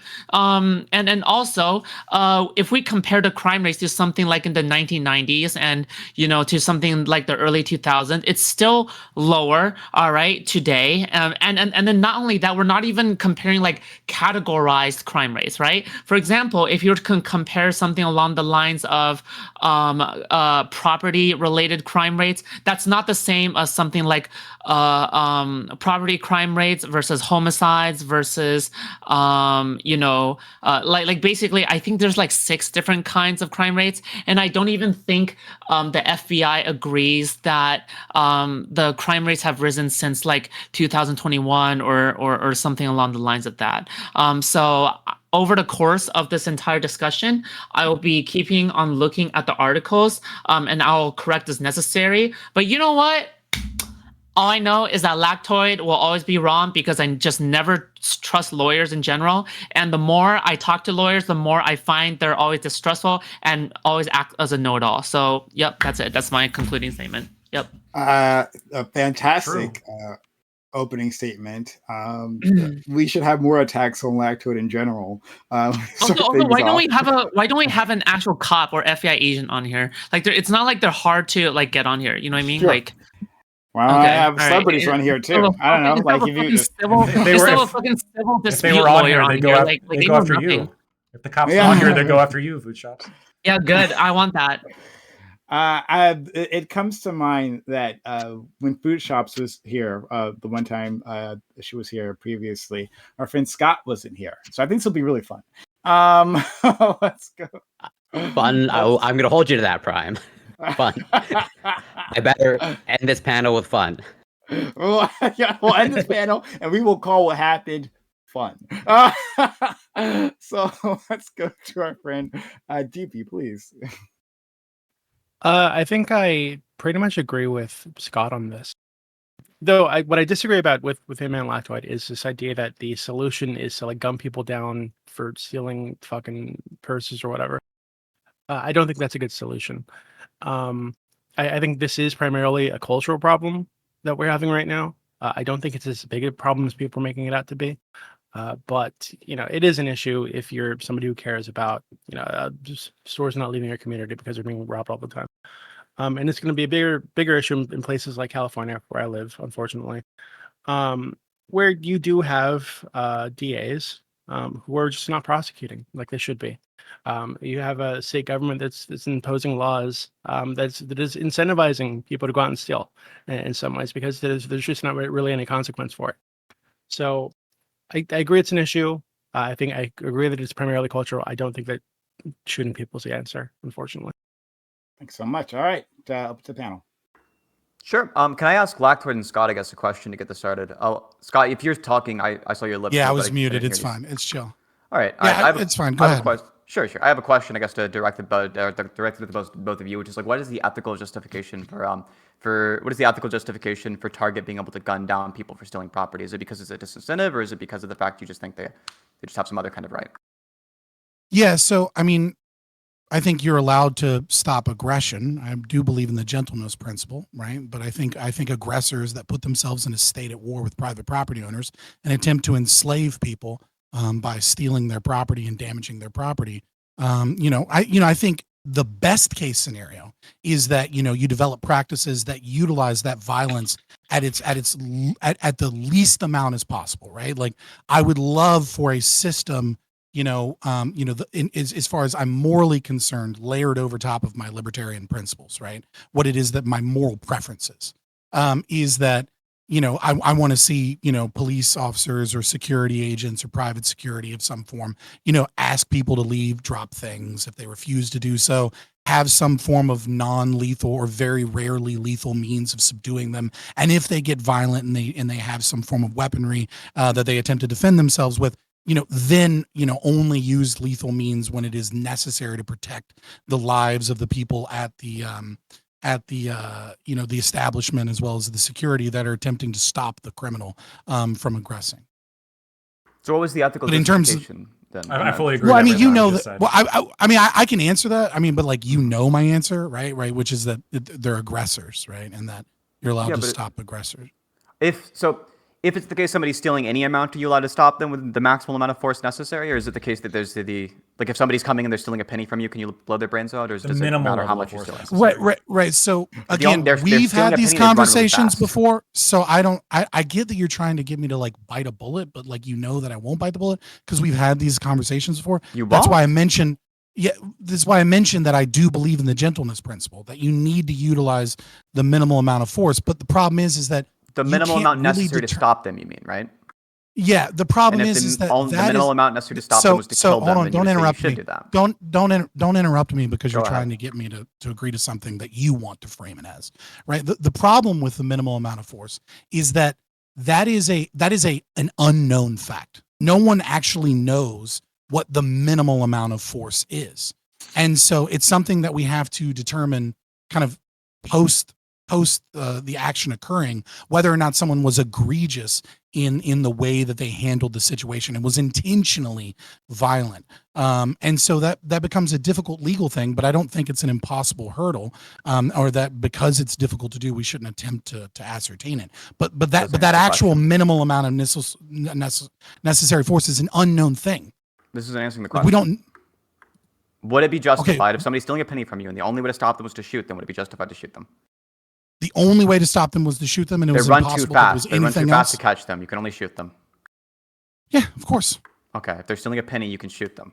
Why did they choose to dial? Right. Now, like we add these things that are fantastical, right? Which is it's impossible to stop them in any way, shape, or form other than to shoot them with a firearm, right? Which is a world that doesn't exist. But not even close to true. And then once I bite the bullet, you then drop that framing and then go, oh, so you'll murder people for stealing a penny. This is the snaky bullshit you do. Scott. No, you don't have to get upset already. Hilarious. It's a real world hypothetical. If you're operating a fruit stand and somebody grabs your fruit, you're allowed to gun them down. Because you're not going to catch them. You're not going to fucking run and catch them. See, again, you're taking out the principal elements that you added in the question. This is why you're a fucking snake. It's the snakiness. So be honest. I asked you a hypothetical. You said freaking the fuck out. You said that the only way that you could possibly stop them is with the gun, and it has to be a lethal gun. You don't have a big net. You're going to catch no longer exists. Why don't you have a big net? I don't fucking know. If you don't have it, because most fruit stand operators don't have a big silly net, right? It's not cartoons. They don't have a big anvil that can drop on the opponent. Right. Oh, you're stealing from me. Let me drop a piano on you. Maybe that works. No, it doesn't. They stole from you. They're running away from you. Maybe it does. They're running away from you. So now the only way. What are you serious? Hold on. Pause. Stop. Oh my God! You told me the crimes are illegal. I'm gonna stop it now. Are you serious? No. It's funny because now you're admitting by your own world, right, that the only way to stop theft and crime is to gun people down. Some instances, yes. Right, and so if this is sometimes the case, you just let people do the crime, right? It's better to just let them do it as opposed to killing people. Yes. It's better to justify the crime and increase the crime. Do you think the crime is justified just because you don't stop it? You understand there are some things that are unjustified to do that nobody should be using force to stop. For example, cheating on your spouse. Nobody should kill you if you cheat on your spouse. It's unjustified. It's a dick move. You're a dickhead for doing it. It's actually you can do it. It's not aggression somebody? unless you have a contract. Like the marriage, Yeah, you it's might still, argue it's that still the marriage unjustified. contract It's a dickhead thing to do. Yeah. No, but what I'm saying is cheating on your spouse is a that dickhead thing to do. Cheating on your it's girlfriend a dickhead thing to do, and you're a right? piece of but, shit for but it. it's not You're an aggression. I didn't say it was aggressive. It's I said not it was aggression. unjustified. I never said it was aggression. Right, but what I'm saying is that the aggression of killing the person is unjustified in this instance by the very nature of the fact that the other person has not committed aggression. Now they may have violated a contract, Scott, but that that wasn't depends the point. upon the values of the contract. The point is some things are wrong to do, and you still shouldn't use lethal force to stop them, right? So saying that I don't think you should gun down people who are stealing from your fruit stand is not the same as me saying that what they're doing there is justified. There's a difference. Right, but you've taken out all the principal elements. You fucking snake, man. You do this shit all the time. It's just subversive bullshit. Like, just make a true argument. So true, Scott. To be, and then friend Lactoid. Yeah, so I'm wondering, does it matter that it's like you're killing them intentionally, right? So someone's walking at a target, right, and you shoot them in the head with a fucking rifle. They're good chance they're gonna die, right? But what if you're trying to stop them? So you shoot them in the leg. There's a good chance they're gonna die. You might hit an artery or some shit, right? But you're not necessarily like killing them, right? Yeah, it's got to go for the center of mass. Yeah, so I'm wondering, like, so does that matter in your calculations? Then, so you're risking killing them, right? You're taking that risk. Yeah. Is that still like unethical? I think it's unethical, but it does matter in my calculation. Were you saying synth or Scott? Synth. Yeah, I think I think it's still Scott unethical, but I okay. do think it matters. So if somebody's like stealing the life support machine, then I think shooting in the leg is totally justified. But if somebody's stealing like an apple, then it's unjustified. It matters how much they're stealing. At the point where they're stealing so much that it's justified, I think there's a threshold somewhere, and the threshold is about the amount where it's equivalent to the multiplication of the risk factor times the human life. Yeah, and to be clear, so when I said that, Those are all imaginary numbers for the record. No, they're Fake not. math on No, I can moral give you the numbers. calculations. We have empirics on it. Let's go, DB. When I said that I disagree with Scott and Lactoid about gunning people down as like a solution, I just think that so typically these are like massive corporations that we're talking about, right? And I don't think, first off, I think it's a PR nightmare, right? I don't think these corporations are going to want to do this in the first place. They're not going to be want to known as a corporation that Target's not going to be want to known as be known as like the store that puts a target on your back if you walk out without paying, right? They don't want to be known as that. But I think that even still, so if they did want to be known as that, right, and that was something that they were willing to do, you're passing this off on like fucking, yeah, you can say that they're paid, but they're like low level employees.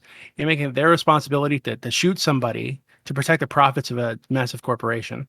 Like that just seems like, I guess you could say, well, if they took the job, that's their job, but that seems like a bad. I feel like they're not being paid enough for that. Are they being paid enough for that? What the fuck? So there's a couple of problems, right? Like first of all, you added. And Corey. Yeah, I'll be real quick, right? The first thing we have to discuss is, multiple people in here have made this distinction between violent crime and non-violent crime. There's no such thing. Crime is violent, and if it's not violent, then it's not a crime, right? If you are stealing from someone, if you are damaging their property, that is violent crime. That is damage that is done to that person. That is a form of violence. Wait, Scott, did you say that if crime wasn't violent, it's not a crime? Yeah, if it's completely non-violent, then it's not a crime. Wait, what if you do like financial, like fake ass taxes, it's not a crime? Scott doesn't. I don't know what you mean by financial fake ass taxes. That's self-defense. Well, like tax fraud. If you do tax fraud, it's not a crime. Anti-slavery tax fraud is not only not a crime, it's fucking based. Heroic. Cheat the IRS out of as much money as possible. You completely just lost the entire ass audience. Like who the fuck is gonna believe that argument?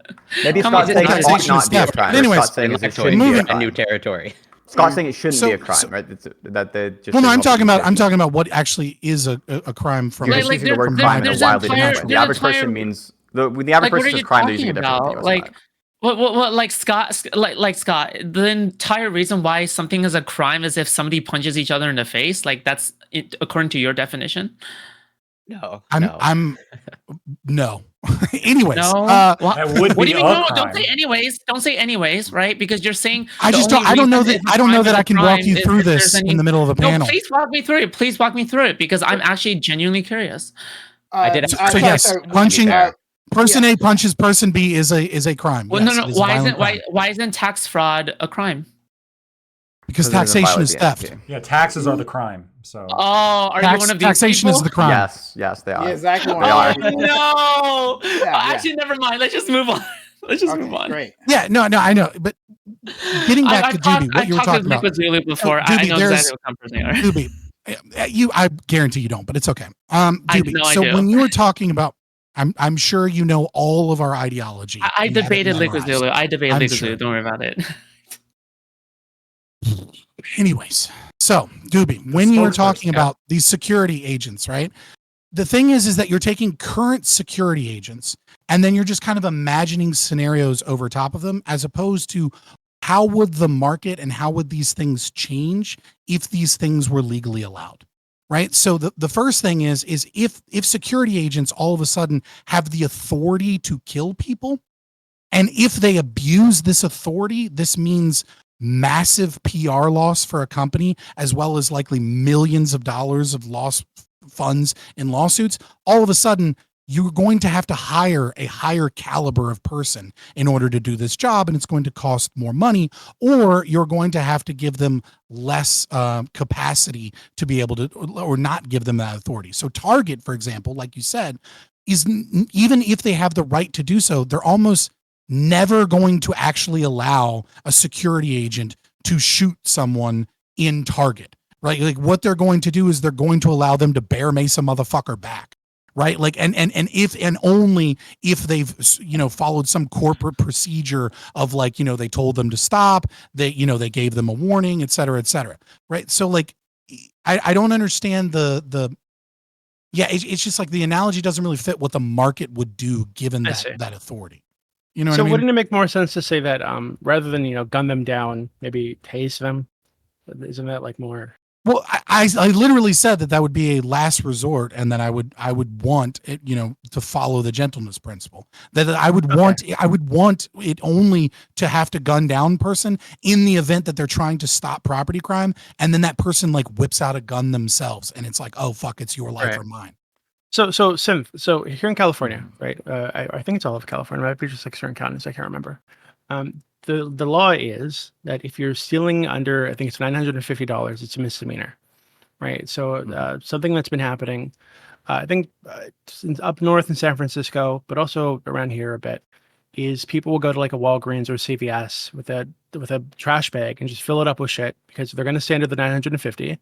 And they just walk out. And because the stores they know that the police aren't really going to do anything about this because it's a misdemeanor, right? They don't even bother calling a lot of the time. Or by the time they call, the cops say, "Oh, it's another shoplifting thing. Who cares? We're not going to waste our time with that because there are other more important shit's going on." Like, so if that guy's walking out, just a plastic bag full of shit under $950, misdemeanor legally, do you think it'd be ethical to tase him to keep him there until the cops get there? To tase him? I mean, I'm not sure it's what's necessary. But if it was the case, that's what you had to do to stop him from leaving. Then I think at $950, I think you'd be justified in tasing someone. Okay. Hold on, pause. Is the $950 is the $950 adjusted for inflation? Because if it's not, Biden might fix this real quick, and we won't have a problem anymore. Epic meme. Doobie, is there anything you want to say? Also, then I'll move on. Yeah, so just like super clear, right? Fuck you, you laughed. Just to be like super clear. So Sim, you would say that shooting that same guy is not okay, right? But tasing him, restraining him somehow, that's shooting him is not okay. Did you? Shooting that same guy is not okay, but restraining him, tasing him. Yeah, that's fine. Okay, yeah, I understand. Yeah, all I care about is like just the. Take into account the expected value of the different actions. If it's the case that there's like a net positive unexpected value doing one action, I think it's better. And the action which is the best possible one is the one you should go with. So if that means that they're like risking somebody's life, then I think you can start to like calculate in how much of their life are you willing to risk. If it's the case they're just stealing a lot of stuff, I don't give a fuck about a criminal's life. I disagree. I do give a fuck about a criminal's life. I know you disagree. disagree. I think it's actually bad. Silly mathematics. I think it would be. Wait, hold on. You agree it would be worse to kill someone than to rape someone, right? Do I agree that it would be worse to kill someone than to rape someone? Mm-hmm, yeah. I would depend upon the situation. Value. On average. It would depend upon the situation. On average. On average, is it better to kill someone or than rape someone? To rape someone? Yeah, I said it the opposite way initially. Yeah, It's again, I worse don't to know. get Value killed is than to get raped. subjective. Oh, I think Value I'm is asking on subjective. average. The Ask value on of average the human average life is person then. subjective. Would most people be worse off being killed or being raped? What's your answer, Scott? What is the value of most people's moral preferences? I don't give a fuck what their moral preferences You're are. not The asking only about one their that moral matters is preference. You're mine. asking about their subjective preferences, how well off they are, or what their subjective individual well-being is. Look, I think it's clear, an right? unanswerable Give you question. I'll give you the argument then, and you can just. I think it is actually super answerable. I think it's very clearly worse to kill someone than to rape someone. Otherwise, you'd be making people better off. If right before they were raped, you shot them in the head. That's crazy, right? It's obviously worse to die than it is to be raped. It's a weird, maybe it's counterintuitive to the average person. I think it probably is counterintuitive, but it's the reality. It's worse to be killed than to be raped. Now, if it's worse to be killed than to be raped, if something justifies you killing them, right, then using an even smaller amount of force, like raping them, if you had to rape somebody to stop them from stealing an apple from you, you'd be justified. If the only way to stop somebody from stealing your apple is to rape them, I would clearly be unjustified. It's insane. Okay, let's go. Sorry, assuming the axioms that you hold are true. I don't want to take Wait, all Scott. days with this. Well, sorry, hold on. I gotta move on to people who've been waiting. Lactoid's been waiting way too long. No, I appreciate you guys. First of all, the tasering take, very based synth. I think we're actually a lot closer than I thought, so that's awesome. You're already you're already far right of the current Democratic establishment, so thank you for that. Fuck. Don't think that's true. Pretty bog standard. I've got a hypothetical for you, but first I want to establish some premises. So you said that somebody's stealing one apple and running away, and the only way you can stop them is by shooting them. You would say, don't shoot them, that's bad. Don't right? shoot them. Just let them have the apple. Sure, let them have the apple. Okay.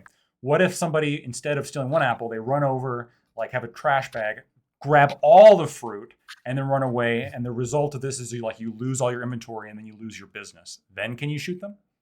Can you shoot them? No. Can you tase them? Yeah. You could definitely. The only way to stop them with a stick. The only way What to if they stop die them. from being tased? Yeah, the options are either you kill someone or you lose your business. I think it's a better world in which one in which you've lost your business, in which somebody has died. Somebody who can reform, somebody who can change their life, somebody who can be better as a person. I think that once they've ruined your fucking business, I think the police have an obligation to step in and look for that person. But you, as an individual, should not be gunning that person down now.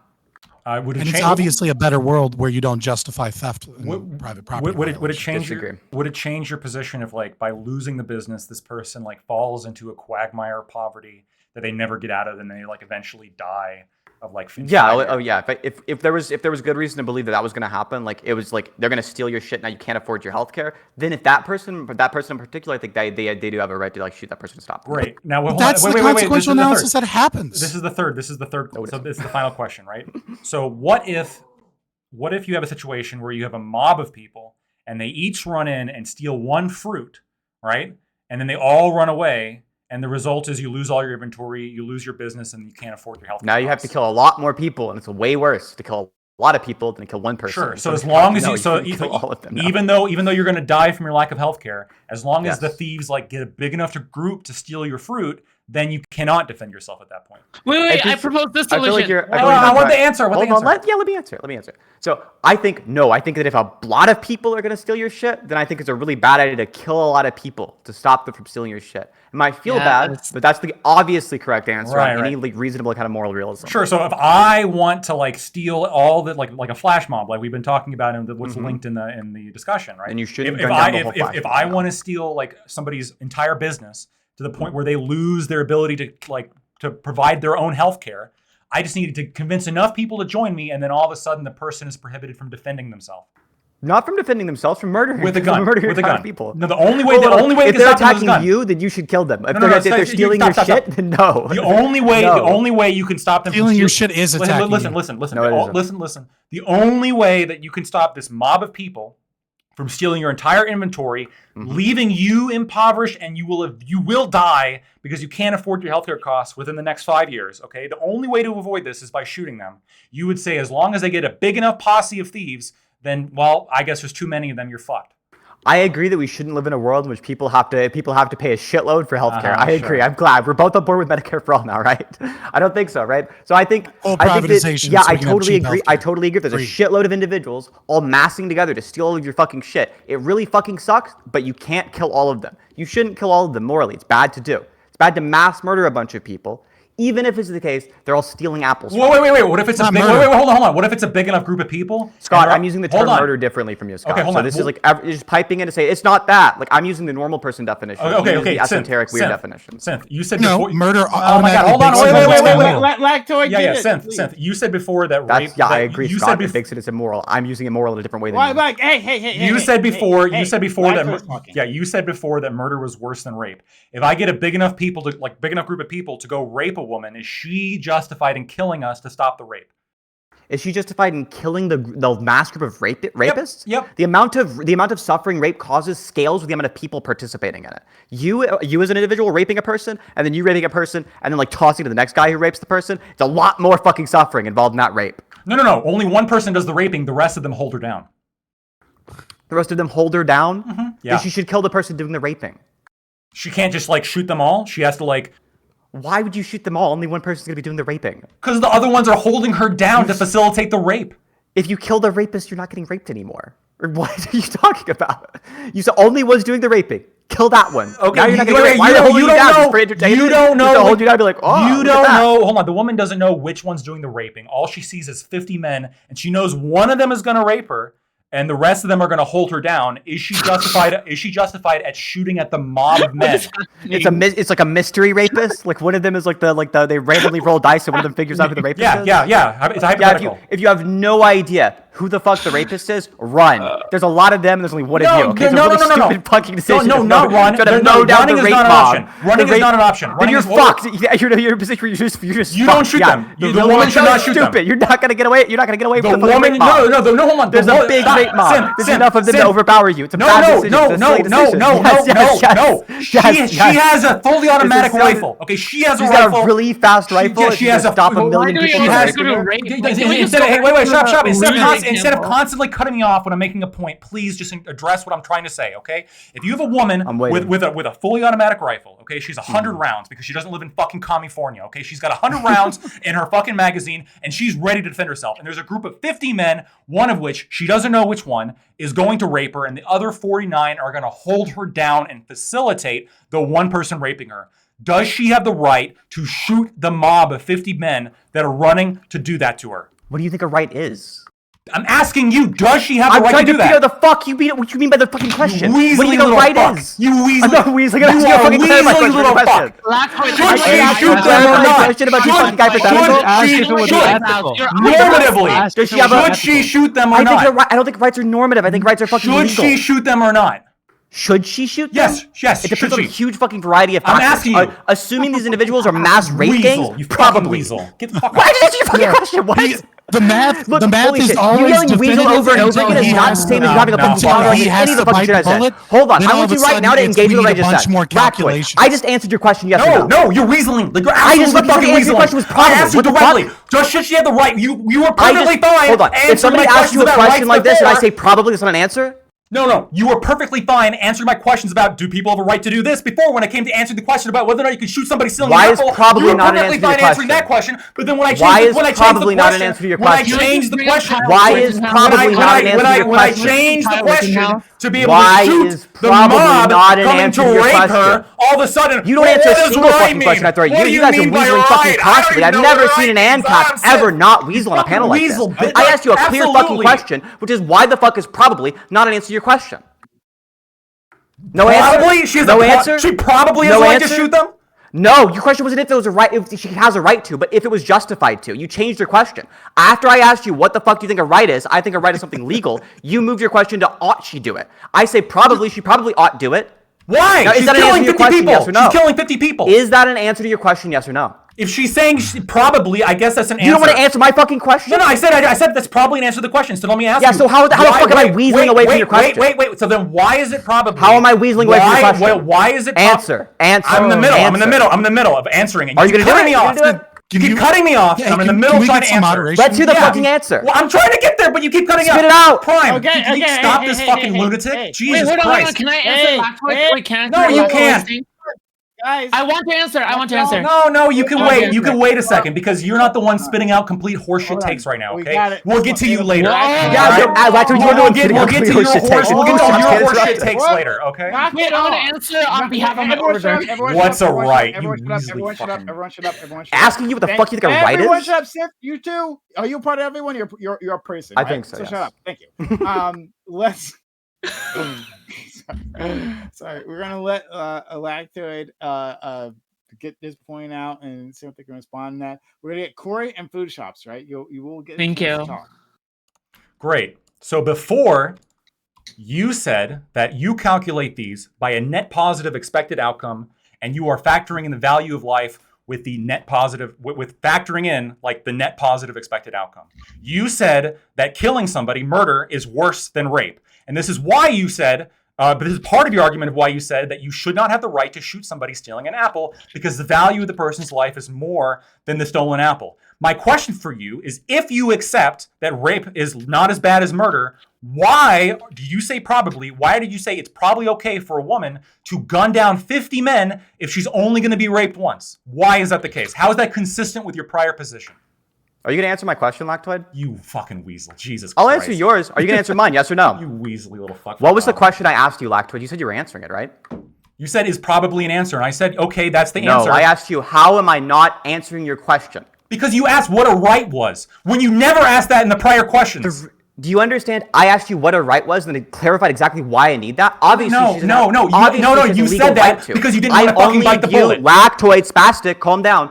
The only thing I think a right is, I think rights are legal. I think rights are something legal. If it's the case that she can legally do it, then yeah, she has a legal right to. That's the only kind of fucking right that I talk about. I don't talk about ethical rights because I think laws are what dictates rights, and then I think the ethics are just utilitarianism. So that's why I asked you that question. Once you moved it over to ought she do it, I said yes. Now, if you want why she ought do it, since you want to answer my fucking question, the reason she ought do that is because rapists have a significantly fucking different moral character than a fucking thief. If you're a rapist, it's probably the case that you are a net negative for the world. You are better off fucking dead if you're a rapist than the average person is.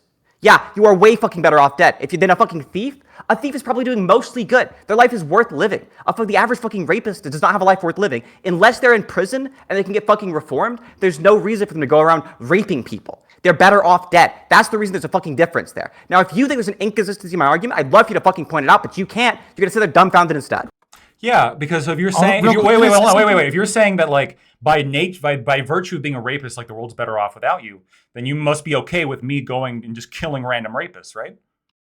If there were a random rapist and you couldn't put them in prison, and the only thing that you could do is press a button that killed them, there's a big button on your desk that automatically kills rapists. Of course, I'd. Why put them in prison? Just kill them. Because you according can to your reform logic. them. No, dumbass, not according to my logic. According So to you my could logic, reform if the you can 50 put men. them You could into- reform the 50 men, if couldn't you? No. What the fuck? No. They're about to get away with raping you.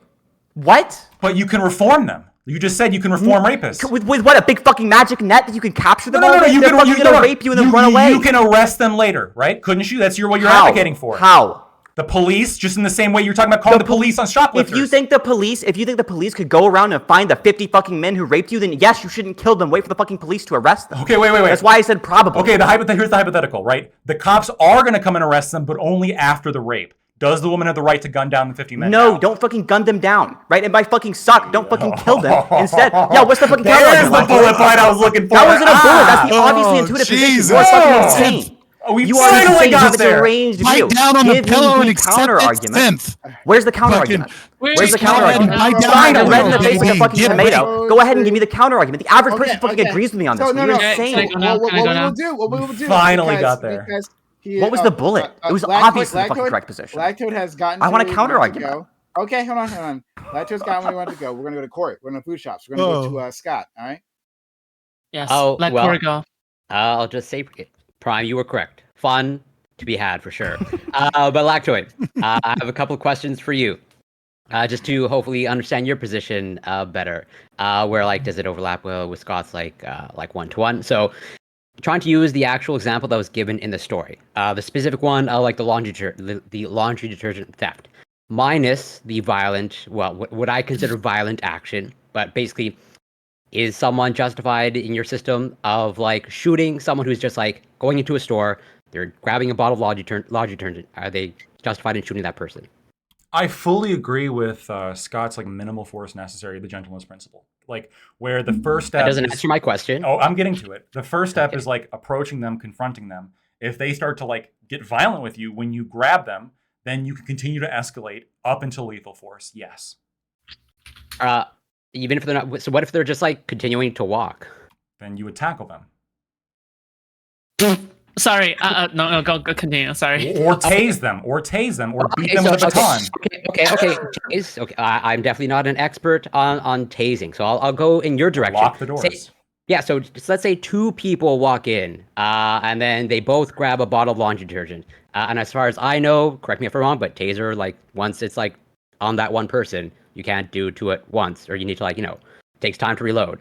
So then you can tase the one person. Are you justified in shooting the other person? Yeah, absolutely. In the same, the food stand example is perfect, right? If you get a big enough group of people that each play a small part in destroying your life, like just because you managed to get a bunch of thieves on your side, you shouldn't be rewarded for that. No. Well, so Corey, just to clarify a little bit, right? So this is what I was trying to get at, but we have other people that want to have we have fun going on. Yeah, we have lots of fun going on, right? So this is the biggest issue with the gentleness principle is that libertarians and people that are seeking truth are often put in this really hard position where they don't pretend to know all the answers, and they can't pretend to just say that, oh, there's this wonderful, there's this perfect way of doing it and it'll work out, because we're not utopian, right? So there is a minimal amount of necessary force to stop it. But the thing is that I'm not a machine that I'm not a perfect AI supercomputer that knows the criminal, right? And so what you do is post after the scenario, you have to determine if someone used too much force, and how your society ought to determine that is a difficult question to answer. Like if you're in a covenant community, or if you're in a system that resembles more like a state-based system, if it's an insurance system, there's a lot of different answers to this concept of, well, how do we after the fact determine if someone was indeed the aggressor that went too far too quickly? And so like we can kind of engage with the hypotheticals, right? But at the end of the day, it's really kind of our opinion about a fact that we don't know, which is that there was a minimal amount of force, and it is almost likely that you must exceed that minimal amount of force in order to successfully stop them. Yeah, you got to overshoot. Let's say it's right. You have to overshoot in order to stop them. And so then the question becomes, how do we as a society value, the ways how much we can overshoot in that, and like what is egregious. And that's an entirely separate conversation, I think. That really comes down to moral preferences and comes down to the society and the values of the society. Is it a Christian society? Is it closer to pacifist? Like there's just a lot of questions there that actually can't be answered. I do want to get to food shops. I just want to say one thing in terms of well, I'm glad that at least I got that out of Lactoid, and I think at least that's where we fundamentally disagree. Of like, I don't think you're justified in shooting that second person, at all. If it's just like two people, 2 bottles of laundry detergent, and you just have one taser and one gun, yeah, I think that's the disconnect. It depends, right? Like you keep. Corey, what if it's like enough people, like 50 people or like 100 people, where they're going to again like clean out your inventory, all going to steal $949, and then you're going to lose your business. Like, does that change your analysis, Corey? Not really, no.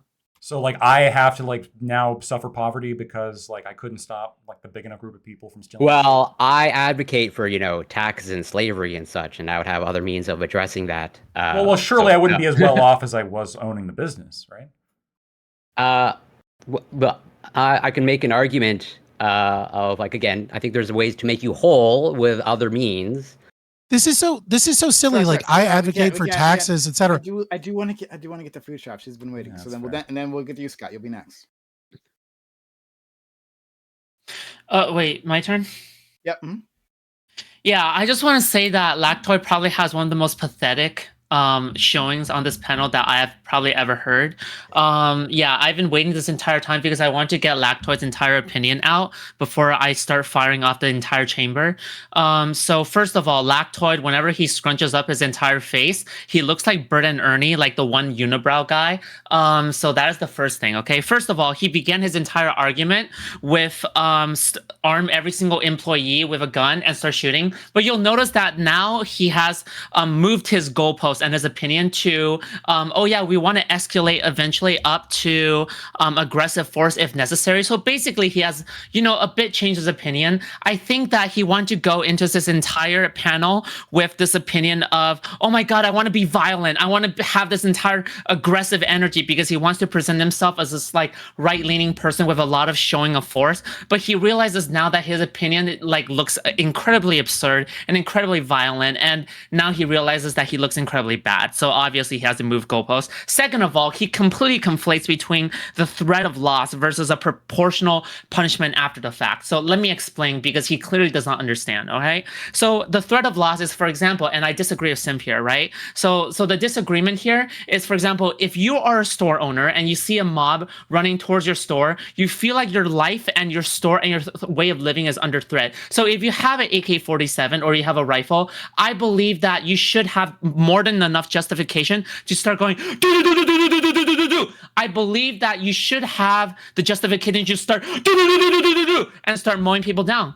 I totally agree with my right-leaning friends there that you should have justification to start mowing down motherfuckers, okay? However, that is something that is completely different, knowing the fact that they have already started taking apples and they're making it out of the store with apples. And you know as a fact that I've only taken apples, right? And you know that your store is gonna survive knowing that they have taken apples and knowing that, you know, you're not actually going to die, you're not actually going to do whatever, you're not going to chase them down, or you're not gonna like suffer that much financially after the fact and they're already like a mile away. You're not gonna chase them down in a fucking truck, right? These are two completely different things. One is a Batman vengeance mindset, and one is feeling like you don't know what the outcome is going to be as they're running towards the store, okay? So I can tell Lactoid never really thought about this. So clearly he is arguing bad faith, okay? Because as you all know, all conservatives like Lactoid is incredibly bad faith. That is why I destroyed Rob Noor like 2 days ago, okay? And as you can all know, all right, you can see he's trying to be smug and trying to smile and all that, and he's trying to, you know, pretend to be like this reasonable conservative person, but him and Scott are both coping over there and trying to act like they're smart, all right? But I totally get it, okay? And then everybody in chat is like trying to, you know, be smart as well, but you know what? They're all coping, and you guys can go munch on some dicks, okay? But you know what? It's okay. I can disagree with Simp, but you know what? I'm glad Simp that, you know, put up a good fight, and I appreciate him for doing so. Okay, but you know what, Lactoid, go ahead and cope. Feel free to do so. I don't When care. you destroyed Rob Noor, didn't you admit you'd let pedophiles be near your children? You missed it, Scott. Yeah, I was gonna say. I'm more than happy to. When I insulted him for being fat, because that just told me he had no more excuses. Wait. So no more excuses, no more arguments when he resorted to let personal pedophiles insult. babysit kids, you know, whatever. Exactly. Because I knew that they were non-offending. I specifically put in the keyword that they were non-offending, but he was way too emotionally charged, okay? Jordan Peterson was right. Go clean your room. I'm more than happy to keep my room dirty. I just have 2 sentences. Okay? All right? You're just mad, Scott. Keep coping, Scott. Okay. Keep coping, Scott. Let's let the smug Lactoid, who doesn't enjoy blowjobs, respond. So 2 things. As to the comments on my appearance, I know I don't look young enough for you. I'm okay with that. Perfectly fine with my appearance. I know you prefer the younger looking people. That's okay. Of course. As to I guess the rambling that you went on for the last 10 minutes. I've been consistent the whole time as to my theory of violence. Oh yeah. You clearly, as usual, food stamps just aren't listening, right? As usual. No, I've been listening all this time. I've been letting you speak. Really? I haven't interrupted. You sure? You I sure you've been haven't- I listening? haven't- I haven't You sure been you haven't like like quickly Simp. I haven't- Googling and I researching? haven't, no. What's the right answer so I don't look stupid? No, you're mad. You're mad. It's okay. Keep coping. It's okay. I would not let pedophiles near my kid, by the way. Fucking Yeah, disgusting. don't worry. That's why I'm on this panel with you. Yeah, oh. Are you admitting to being a pedophile? Hold on. I'm on this panel. Don't worry about it. Oh shit! What the fuck? Hold on. Food shops. Are you admitting that you're a pedophile? As you said, that's why I'm on this panel with you. Are you saying right now that you're a pedophile? Listen, I'm whoever you want me to believe. Okay, don't worry about it. Oh, this isn't an Eminem song. I'm just curious. Did you accidentally admit that you're a pedophile or not? I'm not a pedophile, but you know what? At this point, no matter what I say, it doesn't really matter. Food Chops is a pedophile. I am a pedophile. You know what? I am a pedophile. I am whoever you want me to believe. Okay. Okay, Eminem. Yeah, I got it. I got it. Nice weasel out of that. I am. Might Mr. want to check Girl. that person's I am Discord Mr. server. Girl. Oh my god! It was You like know, an I've obvious said choice. it before. Especially I've the said it mods. before. Oh god. If any FBI wants to check my hard drive, they can feel free to do so. You are the alright? FBI. Shut the fuck up. What are you doing? Like I can be the FBI and I can be a pedophile at the same time. Is that what you're saying? Well, I mean, glowing a lot. I mean, if you look at the founders' documents, it seems to be that there might be some overlap. Let's So go they catch to- pedophiles and they're the FBI at the same time. Yeah, they're taking out the competition. Even though they're literally catching, they're the largest group known to catch the most pedophiles, more than all the pedophile hunters combined. Well, one Does that has make any sense to like you? legal authority and resources to do. Like, just stop. Yeah. Does that make any sense to you, Mr. Libertarian? Yeah, it does, because I'm not retarded. Like, obviously, the agency that has a massive budget and has the authority to do all kinds of things that pedo hunters aren't allowed to do catches more pedos. Like, duh. Yep. On top of that, most of those pedo hunter groups, their numbers are getting double counted because they're reporting them to the FBI, and the FBI didn't do any of the legwork. So yeah. Let's go to our friend Scott, and then Synth. I'm not sure if DB also wanted to say something, but yeah. So I mean, obviously, I knew that this would turn into a shit show because it's a Twitch politics panel, and that nobody here actually gives a fuck about finding some source of truth or like actually fixing the problems that we have in society. But you know, we started this with a prompt that I thought was really good. Thank you, Prom Guys. It had a fatal flaw in terms of like, you know, kind of introducing the idea of justification for certain actions, which, you know, of course leads to the brain rot of Twitch politics. But, you know, there's this conversation of, are we in a crime wave?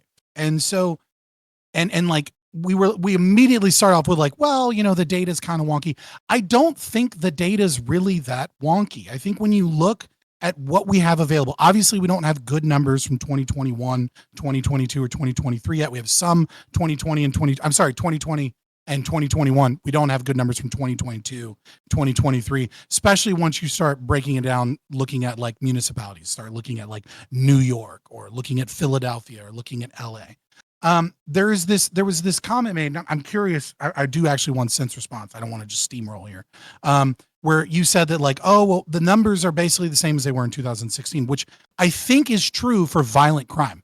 If you look, if you're looking just at violent crime, that is true. But if you're looking at crime as a whole, the FBI's numbers, everybody's numbers are don't put 2021 at, oh, it's just the same as 2016. In fact, the numbers are, you got to go back to like 2001 and then 1998 in order for the numbers overall to go through. And even worse still, the one thing that's really important, I think, to understand in terms of whether or not we're in a crime wave, you know, there's two things here actually, is certain cities are really bad that instituted certain policies.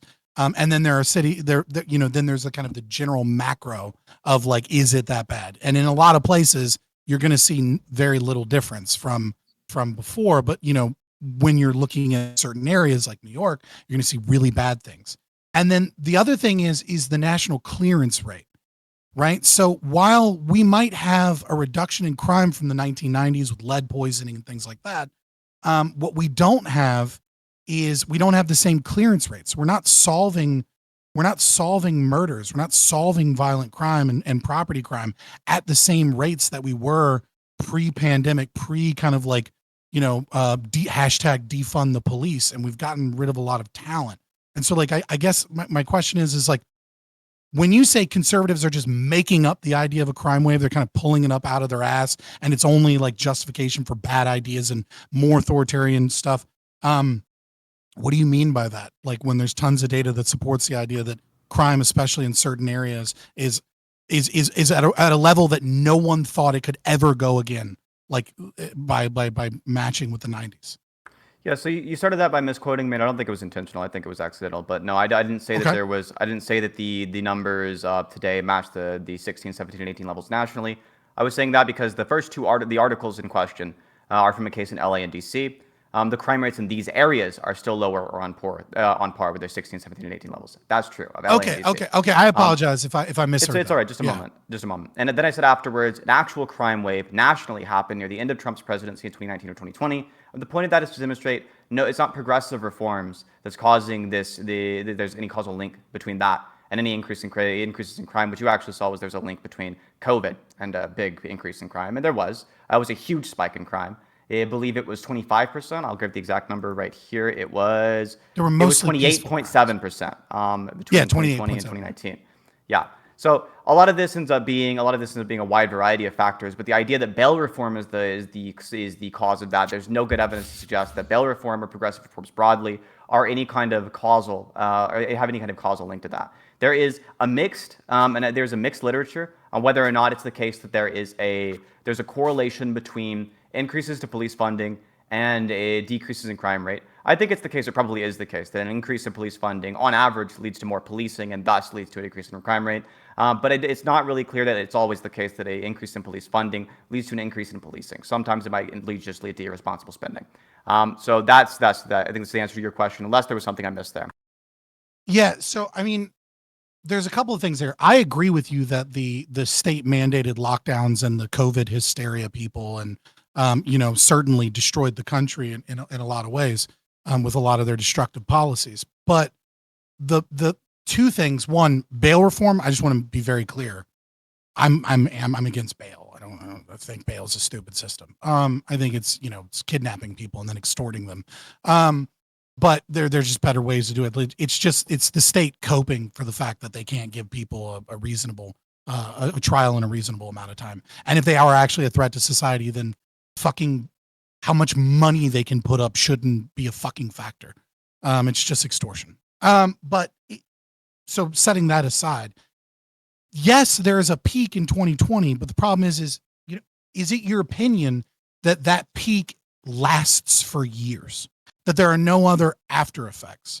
Because we haven't normalized a pre-pandemic crime or clearance rates. And so if we're saying, well, it's COVID, okay, is the claim now that COVID is lasting for the lockdowns and the COVID, whatever those causal things are maintaining crime at those elevated levels years later? No, I don't think it's the case that COVID is maintaining the crime. I think it's just that there's little to no change in the crime rate nationally. The crime rate nationally is, instead of being a 28% jump, now it's the case there's just mild amounts of volatility, in the single digit range. That I don't think it's the case. That right, COVID but lasting a long time. I'm not looking at the exact. I just think it's the case that you have an increase in crime, and then obviously, given that people are still stuck in shit conditions, they're still stuck on average dealing with hyperinflation, dealing with a bunch of economic unrest. All of these things make it the case that people are going to be continuing to commit crimes.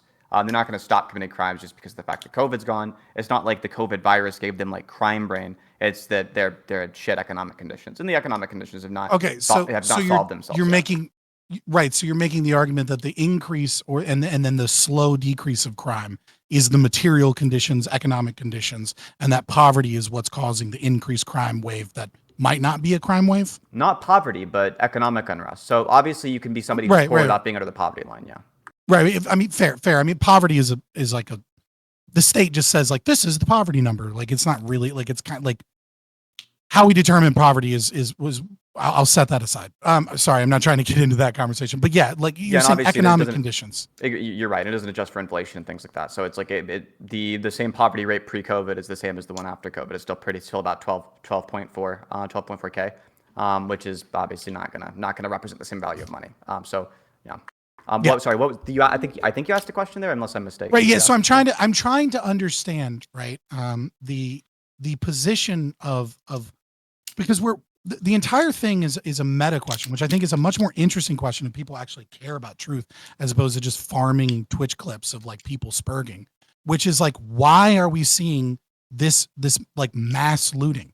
It's pockets, right? It's rare, But why are we seeing this behavior that was unacceptable 10 years ago? Like the idea that you would see videos on a daily basis of people just walking into a CVS, filling up a bag full of shit and walking out and no one would do anything, and that businesses would just leave these areas is anathema to most people a few years ago, and it's the new normal. And so the question is why is that the new normal? Why is that an accepted thing that we're not screaming from the hilltops, what the fuck is wrong with you people? Have some goddamn order in your society, right? So I want to put forward. And is it just economic conditions? That doesn't make sense. Well, I think it does. I'm not I think sure it's a plurality of reasons, but economic conditions. I'll give him Sorry, go space if ahead. he wants to. But I wanted to put forward in the last question, within that prompt, maybe it's simply technology, right? That we have, like with the maturation of like social media and other like digital forms of communication, that people have just like stumbled onto this crime. Like, hey, this is like really useful. This is something that's difficult to counter. I remember it was one city in the Northeast. This was a few years ago. I forget which city it was, but it was one city in the Northeast where there were a bunch of like flash mobs that were happening. They weren't like raiding stores, but they were like doing like they were like just like doing destruction, right? Like just general destruction. They hadn't thought of stealing yet, but they were doing just like general destruction. They're like they were on like Twitter or something saying we are going to attack on this day at this time, and then people would show up. And then it took a while for law enforcement to like figure out, we got to be monitoring Twitter to do this, right? So it was just a technological advancement that enabled a crime which was not possible before, being able to connect with disparate criminals like around the city like so quickly and to take action like that. So it could that be it? Rather than like this is a change in like general mindset around private property, because especially since this is being done by children, I'm not. Oh, I'll leave that part alone. But yeah, you guys can answer that.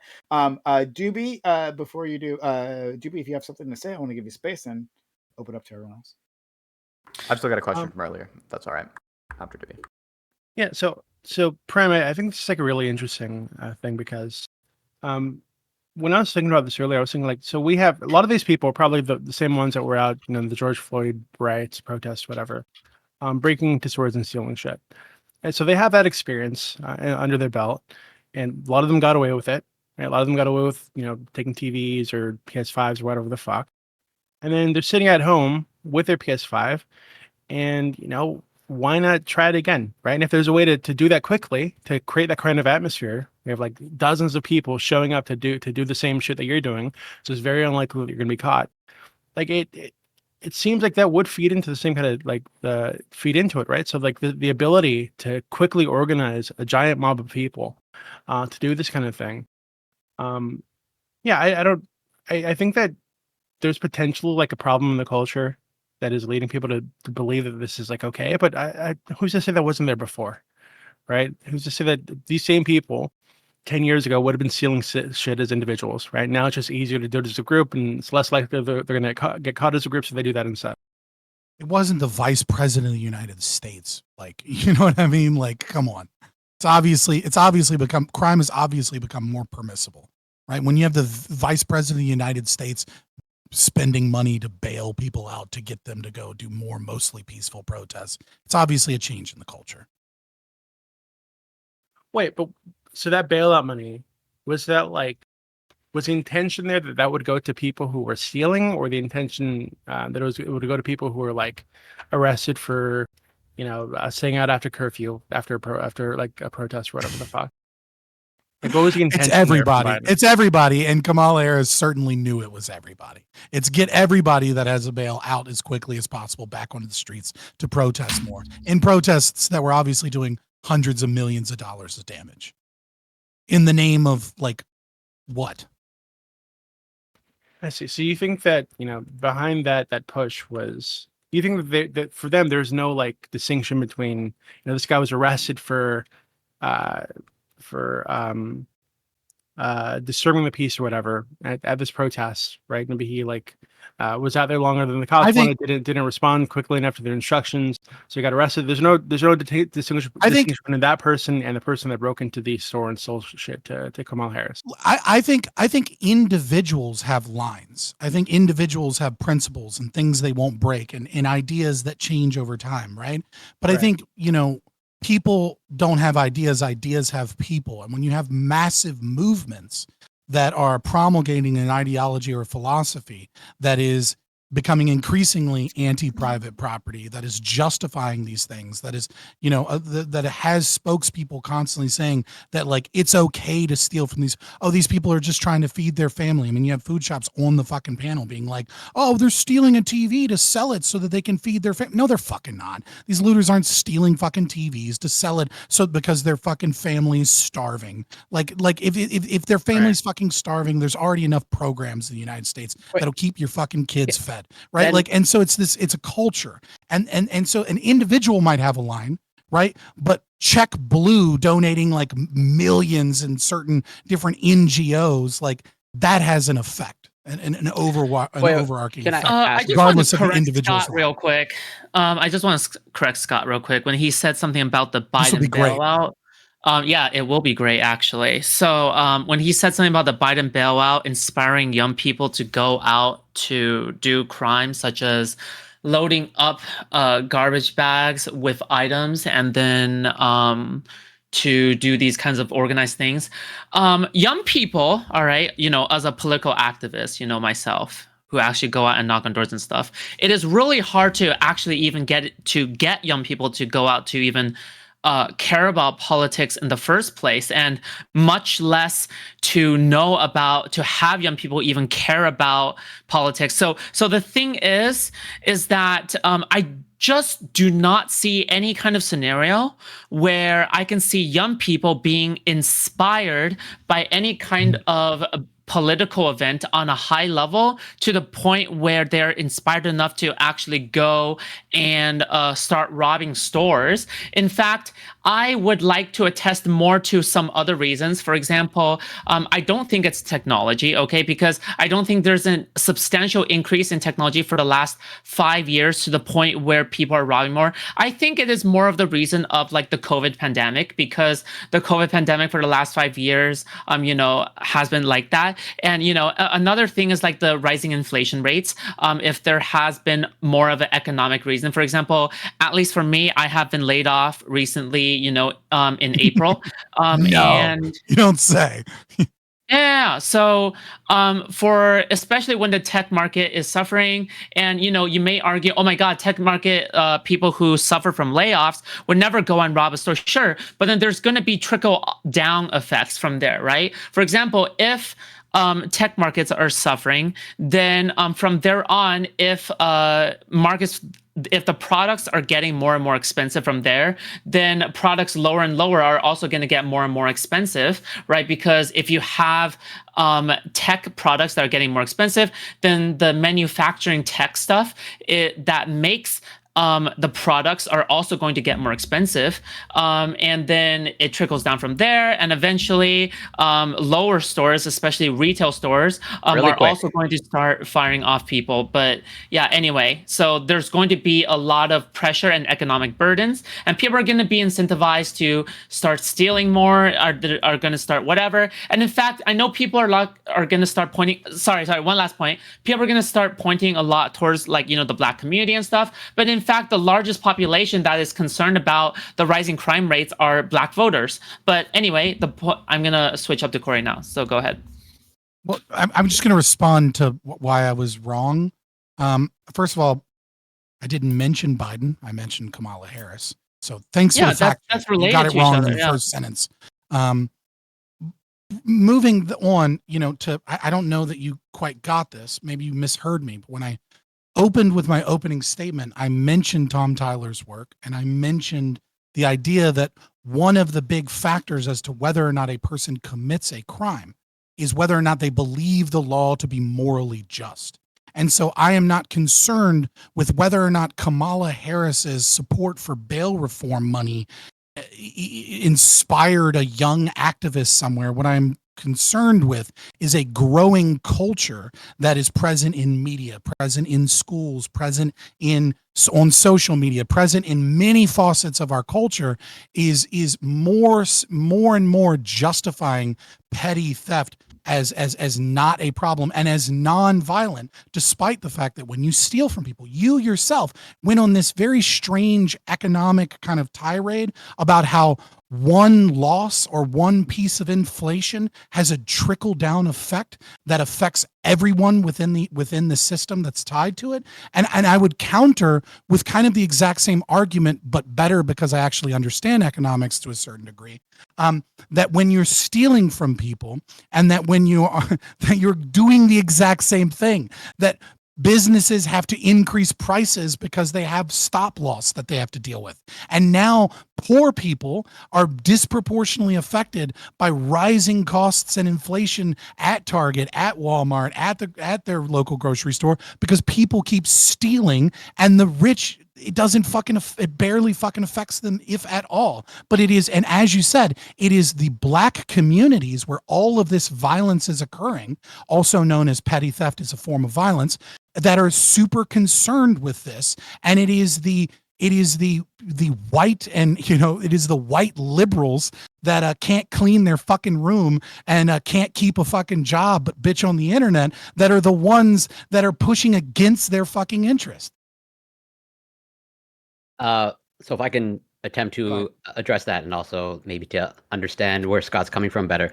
So even if I grant you like fully, like this anti-private property sentiment is like taking hold, like now widespread, and like I'm not going to necessarily refer to in the story of like the whatever dozens of people stealing the luxury goods. But you think like this sentiment of like, okay, I'm entitled to other people's property, and therefore I can steal all the laundry detergent. You think that is like the driving factor?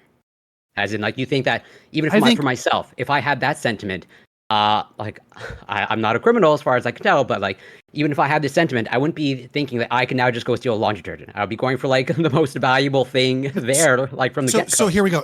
Let me explain. So I think that anytime you look at changes in crime, it's going to be really, really difficult to understand and parse the data.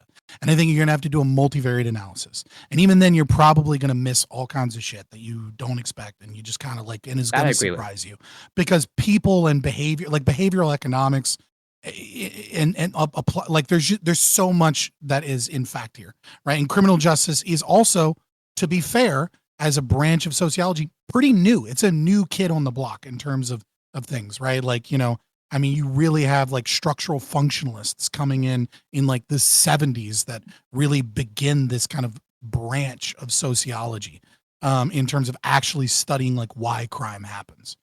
And so what I posit is that the thing that in my opinion, and what I believe, other people smarter than me have claimed, and I agree with them, and you can give me a countering narrative, is that while deterrence is important and while economic factors play a role, especially when, less so being, having bad economic conditions, but especially being near rich people, right? Like when you have rich people and poor people like in the same area, really bad. If you go to fucking like poverty stricken areas, you don't have bad crime because everybody's impoverished, right? But this inequality, as Joseph Stiglitz makes that argument, actually, is that it's a big driver of crime. What I would say is that the thing that can have the most impact, if you dial it just a little, is a cultural change in whether or not stealing or a certain type of crime is considered right. You need only change that knob a little bit as compared to deterrence, because when you look at deterrence theory, what you'll recognize is that like there's not like criminals don't care if they think they're not going to get caught. Like deterrence really isn't that strong of an effect the way that people think it is. But if people believe that it's morally okay or gray or even right to steal from Target, yeah, it changes whether or not they'll go in there and fill up a fucking bag full of laundry detergent. So I was up with you up until so I can totally buy that explanation when it comes to like, that luxury goods story and like people like going for like the valuable stuff. And like, again, like I I agree with you that the motivations for crime are like difficult to understand, and like there's almost certainly an infinite number How of are they variables. different? Well, yeah, so that's what I'm trying. As in, do you see these? That might be the disconnect of like you put these in the same category of like a mob of people stealing luxury goods is the same as like one person who happens to go in and like just walk out with one bottle. Obviously, these two things are different. But the difference from your perspective that's breaking your brain here is that you think there might be reasons that crime B is justified and crime A isn't. And this is the fucking problem that we're discussing, is that society and our culture is shifting towards this idea that like, well, they're just stealing some stuff they might need. And it's like, no, there are already government services, which I also disagree with, but there are already ways to feed your fucking family. These are crimes of convenience because they think that they can get away with it. Yeah. They're not starving. I just want to at least make my position. I'm not justifying it. I'm not okay with it. I just think the response should be different. That's all. Yeah, I mean that's fine, but the things aren't fundamentally different. In terms of like the trend, sure. Right? Yeah, I'm not necessarily disagreeing with you there. Corey has some evidence of this. I mean, I posted it. Before we move there, I have a question from earlier that I still haven't gotten a chance to ask. It was a question I even asked earlier and didn't get a chance to get an answer to it. So the hypothetical you gave was like if a crazy rapist was guaranteed to be arrested afterwards, and you have to pick either to A, kill them, or let them fuck you and they become a non-rapist afterwards. You said that you do A and you should kill them, and I said I'd do B. But I asked you earlier, why should I pick A instead? What's the argument for that? I didn't get an answer to that. What is the argument for that? Sorry. So when you said that the woman should not be able to open fire on like the group of 50 people. Not be able to? I don't think she should be put in jail for it. I think she ought not do it. I'm telling you there's a better option, right? The better option is B. I'm saying I would do B because it's a better option. And I'm asking you, what's the argument that A is the better option? What's the argument that A is the one you should do instead? Because I think you have the 50 people that are coming to aggress on somebody, like an innocent person. And I think that like in of itself, that level of aggression and consent violation is worth more than the lives of those 50 people. So like if you're coming to go rape somebody or help somebody rape somebody. That's the position. I'm asking you the argument for the position, not just to repeat the position. Well, axiomatically, I just value consent, right? If you want to. So then there is no argument for. There is no argument. No, they consented. For why yeah, well, you can say they consented. I'm asking you, why ought I change my behavior from B to A? Why is A the better of those two options? I mean, hold on. So, well, I think there's like fundamental like value differences where I very strongly value consent and I very strongly value like individual agency and I very disvalue. Super quick clarifying question. Like I thought aggression. Am I right? Maybe I'm mistaken on myself. Aren't you also a moral realist, or am I mistaken on that? Because I thought you were a moral realist. Those because you're like an ANCAP. Usually, you guys are. I'm not an ANCAP. I've never claimed to be. He's not an ANCAP. You're a voluntarist, right? Aren't you a moral realist as well? Is that correct, or am I wrong on that? He's a little libertarian. Yeah. So like, I have like my full ideology written down somewhere. I can share it with you sometime. He's a dirty statist. I'm only asking this one clarifying question, which is: I'm essentially. Do you think the morals are stance independent, or do you think they're just based on your opinions? Oh, they're based on my opinions for sure. So like I personally like value. I personally like value consent a lot. And so the idea of like 50 people running to rape somebody and then like 49 of them holding her down while one rapes, like in that situation, like the violation of consent is happening one way. And so in order to preserve the most consent, she should just open fire and kill them all. So if all morals, just to be really clear, if all morals are just based on whatever your opinions are, if everyone thought it was okay to rape babies, no, it's just one really quick question. If everyone thought it was okay to rape babies, would it be okay to rape babies? So would it be okay according to me? No. According to them, yes. No, it would be okay according to you, because if everyone thought it, you would think it, because you're part of everyone, right? No. It would be if everyone thought it was okay to rape babies, even Lactoid would. No. So like this would be like, I guess to elucidate my opinion on this. If I live in a country where everybody, I'm loving this. Let's go. If I live in a country where everybody except for me, become full blown ANCAP finally. If I live in a country where everybody except for me loved vanilla ice cream, does this mean like vanilla ice not cream except is? For you. I never said except for you. Hold on. Vanilla ice cream wouldn't like, even though they all agree they love vanilla ice cream. Vanilla ice cream is not like the good flavor, right? It's a subjective question. And so if I liked vanilla ice cream, then everybody is in subjective agreement. That's the question, right? I'm saying if everyone, not if everyone except for Lactoid, if everyone thought it was okay to rape babies, you would be included in everyone, right? Would it be okay to rape babies? If I believed it was okay to rape babies, would it be okay to rape babies? So there is no objective truth to it. So everyone like belief I is think where you there have to draw the is. That's what line. we disagree on. Okay, we disagree on this, right? I think that Yeah, I'm everybody. asking you the question. Answer to my question. Like you screamed at me that I was a No, weasel no, earlier. Come on, because can you answer a are, simple because you question. are a weasel, and I'm trying I've to answered every explain to single one you. of your Yes, questions. You haven't answered no, any of you're mine. cutting me off when I'm like in the middle of explaining. You know what my It's a yes answer or is no. in this. So I don't believe morality exists objectively. Mm-hmm. So the Which question, means the question answer doesn't make is- sense. The question doesn't It make makes perfect sense. So If- when you if say thought it was is it to rape okay, what is babies, it? What What if does you thought that it was even okay mean? to rape babies? If you what it means to me is I think what it means for something to be morally good or bad is based on states dependent reasons. You think it's based on your opinions. Now I'm Yeah. asking you, if your opinion was different, would the morals be different? The answer to that should be yes. My If it morals was- would be different. If yes. everyone thought it was okay to rape babies, would it be okay to rape babies? The Then answer you should give is yes. No. So when you say hold on, and this is important, and Jesus. this is why I'm like emphasizing this. When you say would it be okay, like Yes. that question is entirely like perspective dependent according to me. So if you had like Mm-hmm. if everybody agreed that they love vanilla ice cream, is vanilla ice cream the good flavor? Well, no, everybody agrees that they prefer Never vanilla can ice cream more than chocolate ice cream. Look, it's a really clear and simple question. All you mean when you say something is moral is that it's in line with your preferences. Yeah. So if your preferences were different, then morals would be different, right? My morals would be yes. Yeah, morals, what you're talking about when you say morals would be different, right? Right. My morality would be different. Okay. yeah. So when you say it's not okay to rape babies, all you mean by that, all you Lactoid means by that, is Lactoid doesn't like it when you rape babies, right? Generally. Okay. So if everyone thought it was okay to rape babies, then would it be okay to rape babies? If I agreed with that, then yeah, but I don't. So if everyone thought it was okay to rape babies, it would be okay to rape babies, right? If I thought that, yes, but I don't. Just to emphasize this. Yeah, I know. If somebody asked you if you didn't have breakfast this morning, how would you feel being like, but I did have breakfast, what the fuck? I'm emphasizing, yeah, if I did have breakfast, then XYZ, but just to clarify, So the answer to the because question is not just no, not that it doesn't make sense. Hold on. It makes perfect sense, Just to right? clarify, the reason why I'm really emphasizing, because this is a half-assed attempt to try to get a fucking gotcha on me, when I got one on you, It's like- when I got one on you didn't get any gotcha before, on me. and so you're like just trying to like fucking Lactoid, make me you look didn't get any bad gotcha. so badly. Lactoid, you already look terrible by dodging the question. Sam, If you just answer Sam, it with a normal Sam, standard, just relax, like, dude. oh, I'm chill. What I'm is just it with answering you? it- Like, Listen, just let people Scott, breathe, dog. Scott, chill.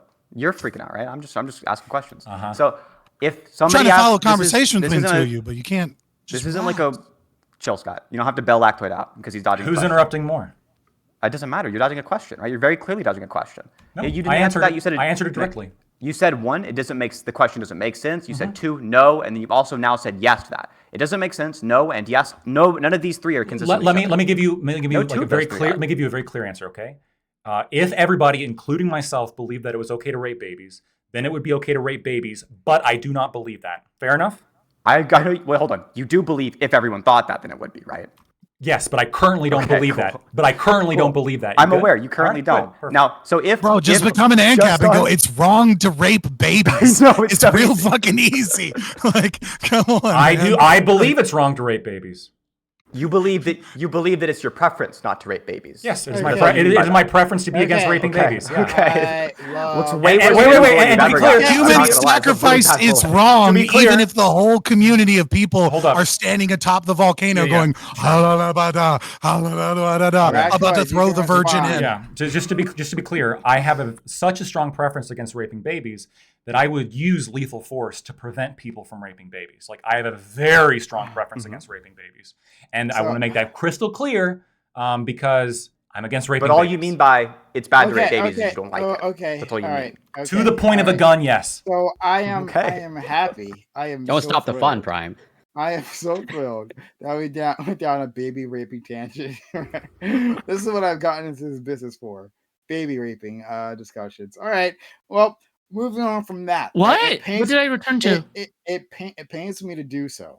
All right, moving on from that. Let's Hey, get I back tried. to- I didn't even try to do ANCAP shit. I tried to get to the truth and the cultural problems facing society. Wait, I want to say one You more know, thing. I wanna say fucking- we want to talk about baby raping. One and more shit, thing. It's but whatever. also a very strong preference of mine that a woman Fucking should be able to spurts. shoot 50 people if they're all coming to rape her. I think Hold she'd her be down and legally rape able her. to. I I think she'd be she's able to as well. I just don't morally think it's the best justified. decision. It's my preference. It's Not my the best preference decision. that she shoots them. Yes. I think there are stance independent reasons objectively, but the same reason it's objectively wrong to rape babies. You even if already bit everyone the wanted bullet. Stop to. backtracking. There's no bullet. No Okay, bullet. okay. Bullet. But There's no Lactoid had a bullet. question Everyone, for me, I most think. people agree that it's objectively Okay. wrong to rape babies.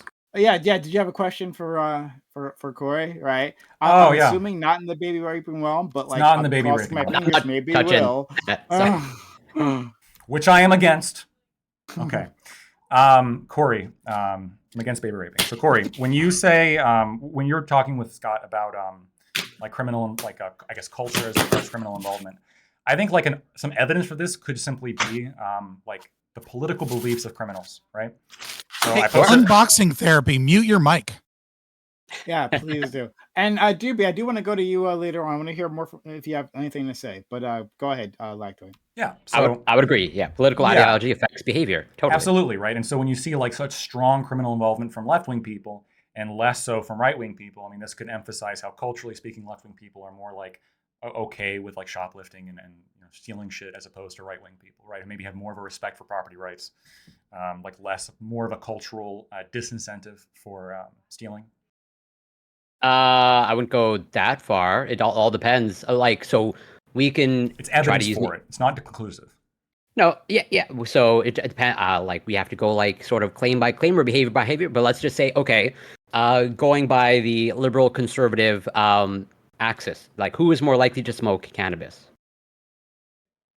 So the study that I linked doesn't include cannabis ingestion. I know. I've briefly left-wingers for sure. Right. So like if you want to go by that, like sure, I will grant you that liberals by your current system in whatever 25 states, United States, they're engaging in criminal behavior overall, probably like to a vast majority in comparison to conservatives.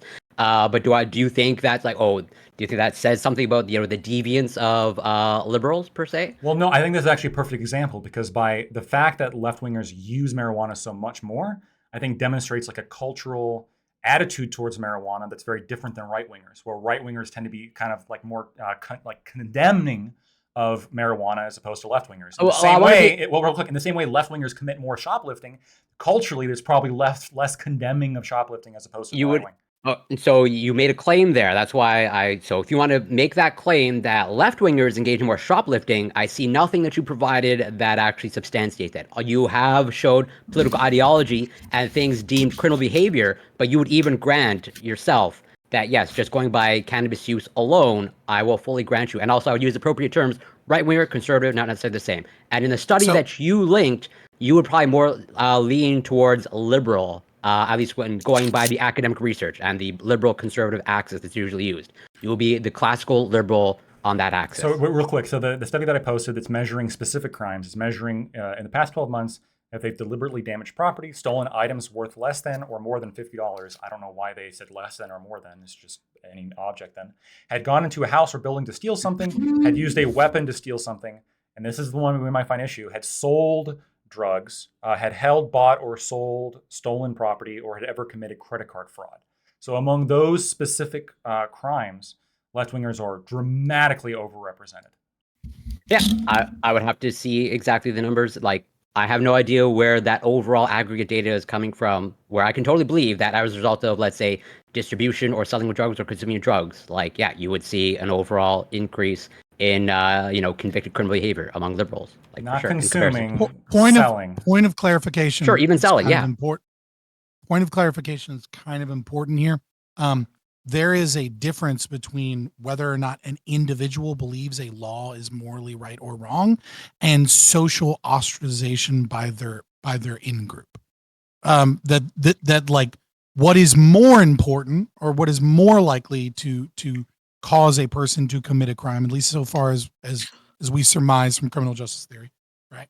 The fuck is going on with this? Okay. Is whether or not someone believes it's right or wrong. Below that, most likely would be social ostracization. Like, are people in the community, if they find out that you do it, or people in your family or your friends, going to be like, "Hey, man, that's fucked up. You shouldn't have done that." And then below that is going to be like deterrent is going to be whether or not they think they get caught, and then below that is going to be like how much sentencing is, or how much prison time they're going to do. So way down at the bottom of likelihood to stop a crime is like, you're going to get 20 years if you get caught. Then it's going to be like, I might get caught. Then it's above that, it's going to be like people in my in-group are going to judge me for this. And then above that is I think this law's wrong. Fuck it, I don't care. So, I would just say to our friend, Lactoid, that this isn't, obviously it doesn't prove causality. I don't know why this is the case, and maybe it is like exactly what you guys were implying it to be, a certain mindset among left wingers, and or people who at least vote. No, sorry. Well, no, but it says very liberal. So yeah. But again, Lactoid would be on the more liberal side in this study. No, not according. So no, this is using liberal and conservative in terms of like American categorization, which is going to be different than Canadian. Yeah. Categorization. So how does that? Where does religion fall there?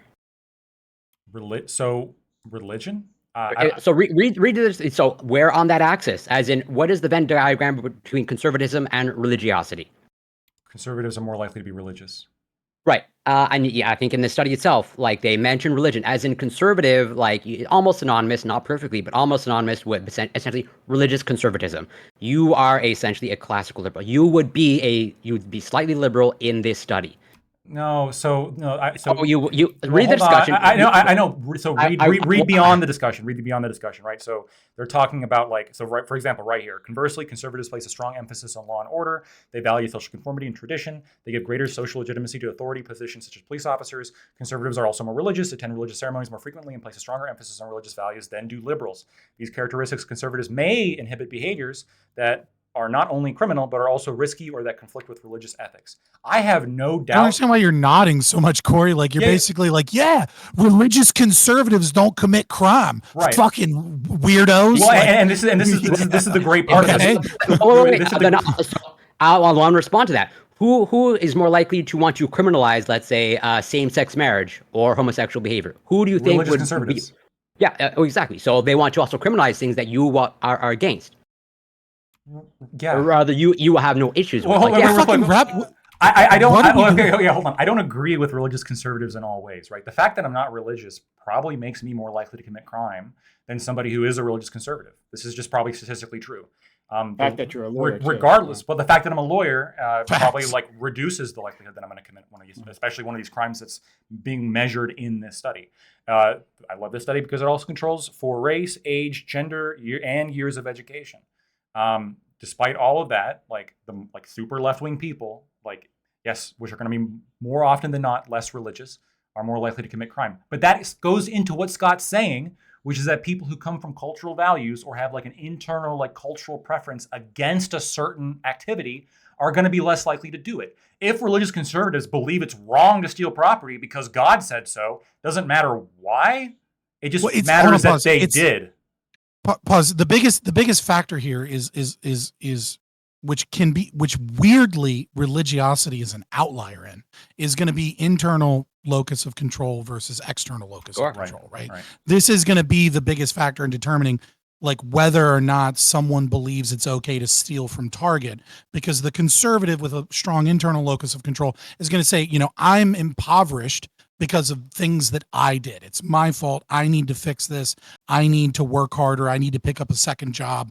I need to find ways to combat the situation that I'm in because I'm to blame for it. And the left winger is more likely to be like, well, it's or the anarcho-capitalists, right, is going to be more likely to be like, it's these fucking corporations, it's fucking Target's fault that I'm impoverished because Target and Walmart are stealing from all these people, blah, blah, blah. So it's totally okay for me to steal from them to fix my situation because they're the ones that did this to me. But of course, again, there's a lot of factors. I don't want to make it too simple. See if Doopy has anything to say. So I was cutting cucumbers for 10 minutes, but I did hear Lactoid. He's getting ready for the vegan debate. Struggling to say that it's wrong to rape babies, which is interesting. I believe it's wrong. Right now you do.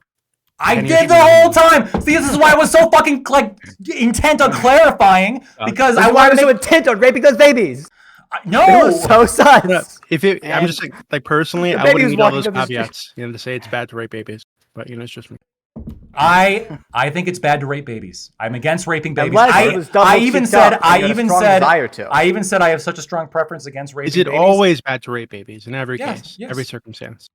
Yes, it's always bad to rape babies. How do you know that? What about the circumstances where you What don't circumstance think, would it be okay to rape babies? One where you like What does it mean? What does it mean by okay? I don't. Like, what do you mean by that? Yeah.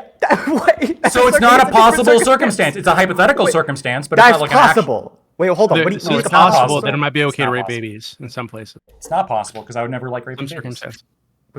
What do you think possible means? In a different world, maybe, but that's not the world that's ever going to be. Means it's possible. I mean, there are plenty of places in this world No, where it's just okay no, to rape, no. rape babies. You know, to the people living there. Yeah. Listen. What the fuck is There this is shit? a listen. Have you listen, ever talked to like a listen, moral here- subjectivist let me- before? Actually, Listen, okay. listen, The issue listen. is, I actually agree. with Listen. I know you do. Listen, you fucking. here's the thing. Here's the thing, right? Lactoid and apparently Doobie as well believe that if an alien spaceship comes over and mass mind controls everyone to enjoy baby raping, that it would all of a sudden be okay to rape babies so long as the babies also were mind controlled in such a way that they also You don't even need agreed that. in a future hypothetical If I had to rape grown up- babies. Whereas Synth, right, Not gonna be okay. already believes that if you have enough people, you just need to bite down on the pillow and accept it and wait for the cops to arrest the rapist. Look, right? this isn't even So, true. like, So Yes. one requires an alien and the other You doesn't. said that. Fucking Nope. sizzle. Yes, Gibby, on it. let's So go I Gibby. want to. Gibby, Okay, go ahead. Gibby, you were I'm saying just saying, something. you don't need aliens, right? If I were born as a member of the Sambian tribe in Papua New Guinea, I would think it's totally reasonable to have a little boy sucking my dick every day, right? Because that's what they do, right? So like, Hold on, not every day. we don't need to every like I think it's like what is it like once? That's a week or your something like gripe? that, or once every few days. Yeah. Hey, that's the tribe. No, fuck you. I said it's always so in wrong. that context, I would say that hey, Fuck it's off. totally fine for this little boy to be gobbling down my cum, okay? Because I'm going to make him strong in doing so. So we don't need to go as far as aliens, okay? And I think from their perspective, they're correct. It is right from their perspective to do this. I disagree with their perspective because I wasn't born there. I don't think I've there's an never objective thing desired to appeal to. STDs to exist more than in than right now. What the? Fucking wipe that tribe out. Fucking, Okay. no fault of my own. I'm not saying we inject it. Can I'm I not saying we address go like a Scott's point from CIA earlier? thing. Or do we want to? You know, I'm just saying if it happens, it happens. You know? We do should a arrest better them. world. We should arrest them though. We should arrest I them. will. Yeah. I would like to, or moral them down. I don't know. But like, yes, Synth, you can respond. Thank you. We could just Sure. stop them. That'd be preferable. Sure. you know, So just stop there's them. I think there's a big difference between saying something like, if a bunch of people were all gonna come rape you, and the only way you could either like kill them or you could like let them fuck you, and they'll become non-rapists afterwards. I think that's not a bullet, right? A bullet is something like if they would be justified in raping you, that would be a bullet. They're not justified in raping you. It'd be bad for them to rape you, just like it'd be bad. Objectively, it's bad to rape babies. It's objectively bad. Torturing babies for fun is also bad. But I want an answer from Scott, right? Since Scott wants to say that I'm wrong on this one. Sure, go ahead. Food Chops disagrees. What part? For different reasons. What part did you disagree with? That it's Just wrong ask to rape babies. quickly. No, go ahead. I don't want to interrupt Sim, so go ahead. Thank you, Food Chops. Thank you, Food Chops. So Scott, you said I was incorrect on this. So I want your answer then. Like, why should I pick A instead? What's the argument for that? Why should you if you are the woman in question that's going Yeah, why to is be it raped better to kill by a than to- mystery person out of 50? Yeah, exactly. A Right, mystery I just want to rapist. make sure the analogy is well. I just mean like there's a mystery rapist, within crazy a group of rapist. 50. That's the analogy, right? I didn't fucking make Yeah, and it. it's guaranteed to be. I know. I know. Right, It's an analogy. Like, there's crazy 50 rapist, dudes, right? There are 50 dudes. We'll say What it's is a in mystery Rotherham, UK, right? A bunch of Palestinian dudes get together, they draw straws, and they say this white lady is going to get raped, and the rest of us are going to hold down and videotape, right? Until the next time that they do it again, because the UK police won't stop it because racism, right? Should you shoot randomly open fire into the 50 people? I would say that the group that has collectively decided to rape you has consented to the highest forms of aggression, and it is absolutely objectively okay for me to do it. Now, when you're saying ought, right? I'm And this is asking the thing. argument for that. Yeah. Right. This is the interesting thing. Like we've been through this before with libertarianism, right? Is that I think you're justified in doing it. Is my answer that you ought do it? I would take a fairly objectivist position here in terms of the way that I would view this in saying that obviously the rapists are anti-life, and my life is the one that matters more than theirs, and I am and one ought to defend my life from being raped by the said aggressors with the most violent means possible and kill as many of them as we can. Yeah, that's fine. I'm gonna kill them. Okay, yeah, that's what you're gonna do. I'm asking you, why should I pick to kill them as opposed to option B, which is I literally just went through all of it. Like, what do you want from me? the position. I'm asking for the argument for the position. Can you walk me through more of your autism to the exact thing you want me to bite the bullet on instead of doing this back and forth for 20 minutes? Not a bullet. I'm just asking you what's the argument for the view. And if all you're saying is the aggression, right? Most aggressive, If all you're saying is the aggression, wait, why does that can I go justify? after? How does that become an argument? How does their aggressing entail? How does their aggressing entail you can kill them? Where's the entailment? You don't know. You don't know. Have time to go through. I do know this. The problem is, it's an entirely different debate, right? It's like I get like the simplest thing I can give you, the TLDR, right? Is that I, as a libertarian, believe in the non-aggression principle. That there's a whole justification that backs that up that we've been through before. On the Crucible, we had like a fucking hour and a half debate about this. Yeah, but right? there wasn't a good argument for it there either. That's fine, whatever. Regardless, right? It's obviously a lot to get into justifying the non-aggression principle, right? I'm not over here asking you to justify your silly made-up fucking math because you can't either. I can. I do. It's actually you not. fucking can't. Value subjective. There you go. You're fucking defeated. And then when we go all the way down to the fucking core, because we've been this through all the way before, it's because you believe so, and you think that axioms and logic are all things that you just prefer. So like it doesn't fucking matter because nothing. You don't believe that anything you say can be objectively true. Okay, we got it.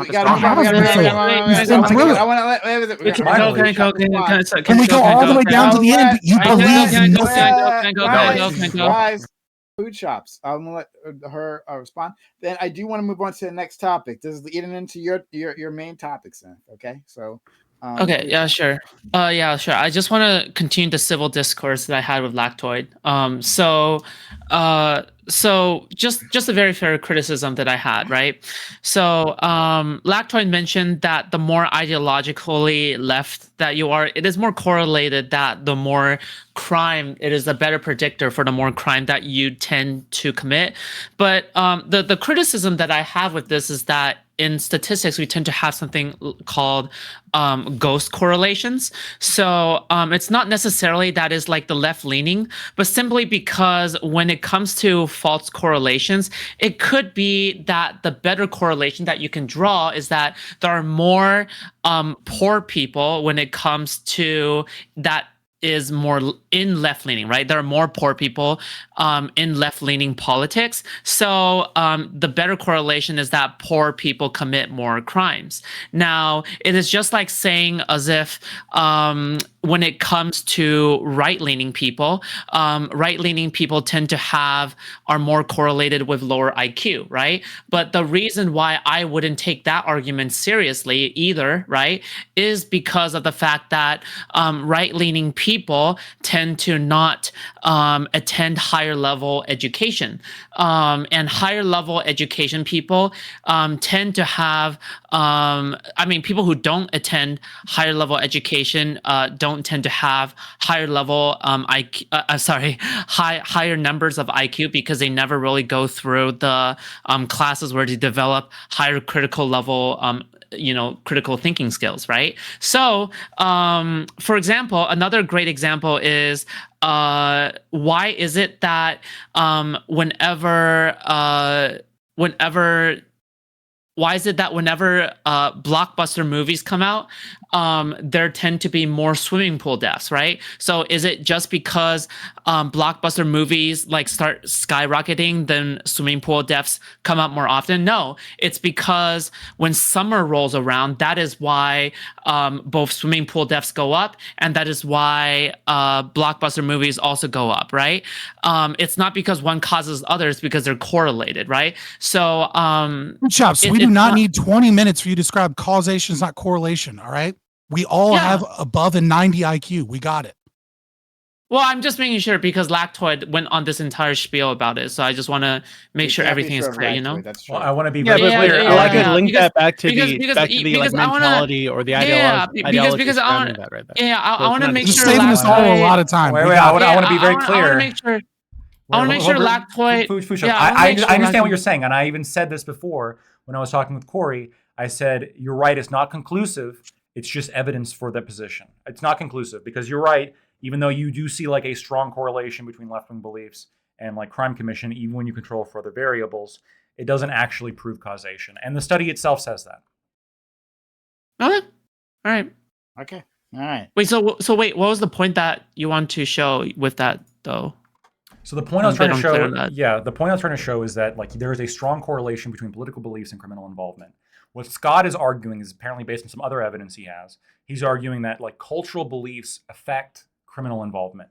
And this was some evidence, like again, not conclusive, but some evidence I was presenting to Corey, which backs up that fact, at least, right? It backs up that claim, which is that, hey, like you would expect to see a whole bunch of like criminal involvement from left-wing people if what Scott is saying is true, and that's exactly what you see, right? What you see is like people who tend to be okay with stealing, surprise, steal more.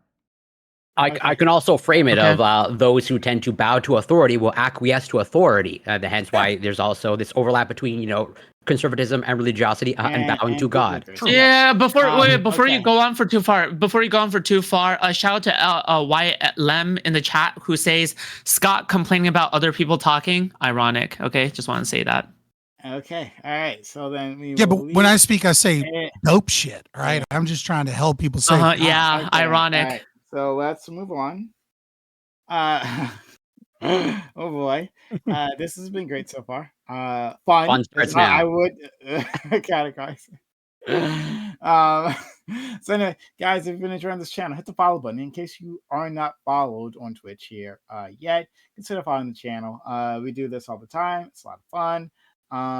And you'll end up arguing along with us. So hit that follow button. If you're on YouTube, hit the subscribe button, and wherever you are, use a hype chat or a super chat if you want to get a response from one of these individuals, or just want to insert a comment, just like the sign says above.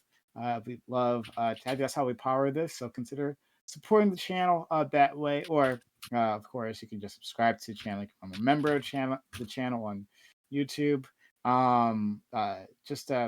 Please support this community so that we can keep going. I haven't got support yet, so consider supporting us so that I can do more of this for you. All right. Let's go to the second topic. The second topic is, do animals have rights? And should we humans have moral consideration for their lives? If so, does that mean eating animals is wrong? Or does that mean simply torturing animals is wrong and meat can still be consumed ethically? So this came out of our last reverie last week. This popped up literally at the very end. So I wanted to give it the space that it deserves. So I'm really excited to have this conversation. And we are our friend Synth, who's going to be our champion, along with Corey, apparently. Yeah. So I want to start with Synth, since he had instigated this, and then we'll go around. So Synth, please. Sure. So can I get a quick show of hands on the panel just for everyone who's present, just to throw your hand up? I want to ask a question afterwards. Could just everyone show your hand? Really quick. Don't be embarrassed. Everyone hands up. Okay. Scott, come on. Participate, Scott. Participate. I'm not putting my fucking hands up before you ask the question. No. I'm gonna ask you afterwards. You'll put your hand down. Put your hand don't down. worry, yeah. Okay. We're gonna see. I'm not getting clipped on some shit. Like, Sure. I better No, not see on YouTube like, who here is a pedophile from Hold like on, me hold on. earlier, and then everyone's raising their hand. Scott, like you better fucking not. It's better to be the pedophile. Okay, sometimes, hold on. So now, thanks, Dibby. So put your hand down only if you think it's immoral to rape dogs and torture cats. Wait, what does that mean? Wait, can you repeat that? Put your hands down if it's immoral to rape dogs and torture cats. It's immoral to rape dogs and torture cats? Yep. Put your hands down if you think that. Everyone with their hands still up is really fucked. I hope you understood the question. Okay, fuck. That's really bad. So, on my view, it is immoral. It is immoral to. Wait, You can put your hands up now. That's it. No, It is I'm just immoral trying to to think rape about what the Half question the is. panel, Synth. How does that feel? That's No, I'm really just bad. confused That's about really the fucking bad question. for half the panel. No, I'm just trying to think about what the question is. Okay. Food Shop, okay. the question is, do you, yes or no, do you think it's morally wrong to rape dogs and torture cats? If you think that's wrong, put your hand down. There's no way this person believes that. If it's permissible, keep it up. Like in today's society, right? Not as like Morally. In On today's your society. moral view, whatever your moral view is. On my If moral you think that morals are relative to society, then keep your fucking hand down. So in today's society, right? On today's standards, are you In real? your moral view. Okay, sorry. then yeah, I keep my hands up. Yeah. Okay. So I am not of the view that you should rape dogs and torture cats. I think it's objectively morally wrong, and maybe you even think it's subjectively morally wrong, and you'd at least mostly align with Wait, me am on I this really issue. the odd one out? Are you serious? Lactoid put his hands down. Earlier. Yes, you're the odd one out. You're the only person whose hand is still up. No, my Because hand the was only up. person who Well, agreed- no, my Yeah, hand was Lactoid, up. yours was up, and then you put it down because there's shit to do, right? Because my hand your got arm gets tired. Fuck Yeah, you. your arm gets tired. Oh, dude, I'm gonna be Lactoid and honest, food shop. Oh my god. I Lactoid worked food out shop. today. I can only do so much. I'm going insane. Okay, Lactoid and food shops. You're the only two individuals in this entire Prime. panel who And think Prime. it's not. And Prime. Prime is the moderator, right? Wait, Lactoid, why did you? Food Lactoid, shop, why did you- stop, please. Oh my, yeah, please. This is I'm going insane. So I think it's morally wrong to cause great amounts of suffering for very little amounts of pleasure. I think it's incredibly morally wrong to rape dogs and to torture cats. I think raping dogs for fun is bad. I think raping dogs for food would also be bad. I think there's no moral difference between raping a dog and raping a cow or raping a pig. There's clearly none at all. And if you're paying other people to make more meat, then you are in fact paying for something that entails the rape of cows, the rape of pigs, if you're purchasing those. See, Lactoid agrees. Lactoid agrees this is an entailment, right? We're not going to get disagreement on that. I just think it's morally wrong to do it, and Lactoid does it. Now, if you believe in Are we like gonna get opening argumenta- statements, or Yes. is this like just? It is. It's the argument. Holy shit, Scott! Shut the fuck up! Shut the fuck up! Holy shit. So if you think it's morally wrong to fuck dogs and to rape cats, you'll have to be on my side. Otherwise, an entailment of your view is going to be that you're. Otherwise, an entailment of your view is going to be over on Lactoid's side. Okay. Just for the record. Simp, what the fuck did you just say? You were like, Shut there was up! a noise Yeah, in my ear. Like, what the fuck? Okay. Okay, You're not so even paying attention half the panel. Like, I don't understand. Just for the record. Dog, I when don't Corey think- Campbell is talking shit on you, you fucked up. No, that's okay. I don't even know who Corey Can I ask is. a question? Can I ask a clarifying question? That says a lot. Nicest Canadian. Sweetest man ever. Like Dibby, the sweetest as a communist can be. Dibby, Right at the you end of the don't do day, He's that. you a know, communist? he gets the bullet too. I'm gonna die. What's wrong with Oh this? my god, Dibby, we usually don't do that. From his but own for people. You, yes, you can ask a clarifying question. So Claire, I just want to like fully understand Sin's position, right? So when you say rape, are you including like, so if I were to put like peanut butter on my dick and let my dog Yes. lick it off, right? Would you consider that to be rape? Probably. I don't think the dog consented. Yeah, and I'm gaining sexual pleasure, right? So That's- this is that's like bad a sex to do. act. Dog shouldn't. definitely consented. I mean, it's consenting to I'm not licking sure the they peanut butter can. off my For the dick. same reason, yeah. Yeah, I, And it's I think not I'd be getting wrong hurt. to do I that. know. I'm Getting just kidding. pleasure. Like it's, you know, and if anything, it's a bonding action. So like, I don't know about that one. All right, so can we Okay. get the question? Yeah. So just just. Do you want my take or not? Oh my god, dude. We're doing opening statements. Okay, then go. Do it. I'll decide when we go. So I'm gonna take some time right now. I'm just gonna chill, right? And I'm gonna talk about like my remote control, how much I love my remote control. And I think this remote control doesn't have moral consideration. Just like I don't think a dog has moral consideration. Can you put And your that's dick in why that? I put this remote control in unspeakable places often. All right, moving on. Let's go to Lactoid. It is ribbed. So Ripped for my pleasure. I only have two arguments. I think both are completely unbeatable, and I've never heard a good argument against them. The first argument is Prime agrees with me, and Prime is always right. A equals B equals C, therefore I'm correct as to first. Second, if animals can eat animals, why can't I? Okay, you want to answer the question, or are we just doing It's opening intro. statements? You gotta It's wait still your turn. opening. Cool. Still Okay, opening. well, waiting for the openings. I'm down to answer. the Stop question. openings first, please! That's my bit. You don't steal my bit. Go to Lactoid. That's my opening. If animals, that's it. if animals can eat animals, we don't stop a bear from eating a deer. Why can't I eat a deer? It seems inconsistent. Fair enough, Scott. All right, so first I'll eat all the meat. I love eating the meat. I love killing animals. One of my favorite things to do is when it's really cold outside and you're going hunting for deer and you shoot and kill a deer and you have these cold hands and you gut the deer in the woods, right? So you take your knife and you open its belly up and you pull its guts and you kind of just trim it back a little bit and pull them out in the open, and then you just get these fucking warm hands inside of this deer carcass. It feels amazing, especially when your hands are so cold in the winter. It feels great. You finally get to drag it back through the woods, its head just smacking its fucking corpse, hitting every tree on the way back, and then you finally hang it up by its hind legs and chop it up into pieces, and slowly but surely you see this living creature become slabs of meat, and then you get the inner loins and you cut them, and before you know it, they're sizzling in the pan.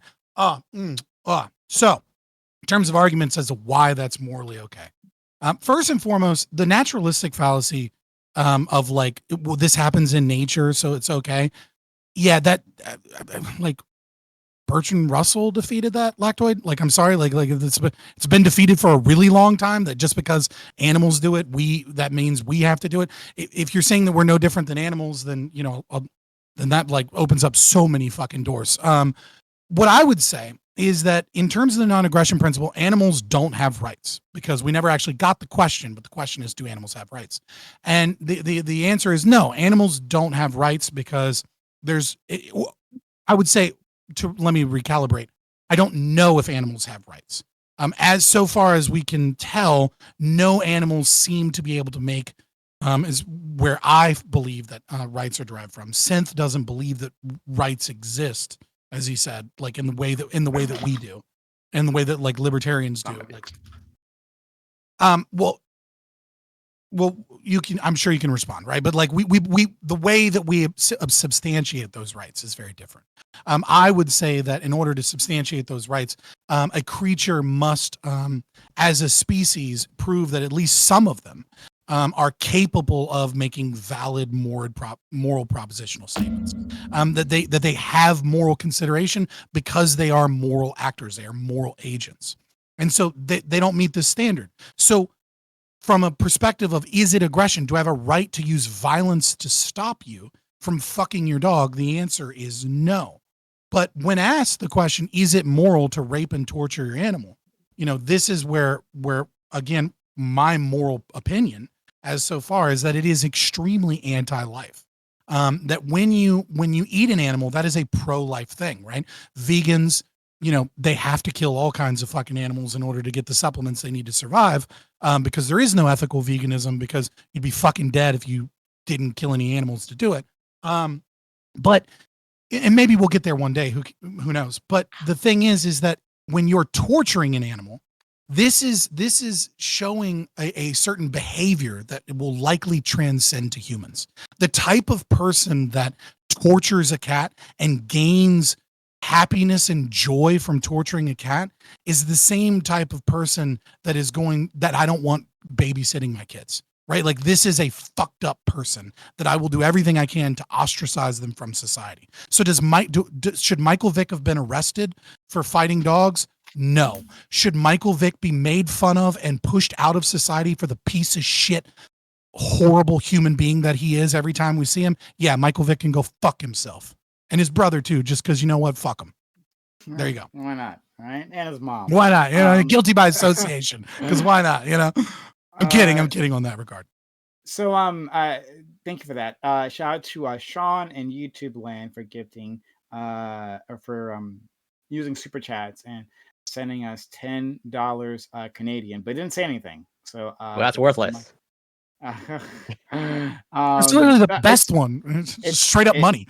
It is worth, Canadian money. YouTube, $8.34. So it's worth less, I would agree. But like, I do appreciate it. Shout out to Sean. Thank you so much. And anyone else, please support the channel that way, by super chats or hype chats here on Twitch. They're a huge help. If you do that, I'll read what you want and it'll be funny. All right, Corey. Well, I'll just add on to what Synth already I think make great arguments. Where I'll address some of Lactoid's points. Where if animals eat, Yeah, sure. But I'll Prime is typically right, except in this instance. But so here you have maximized consent here, pretty much advocating for rape, as in like animals rape. They don't ask for consent. Therefore, Lactoid pretty much it's permissible in Lactoid's framework to rape other humans. Because like they do it, they don't ask for consent.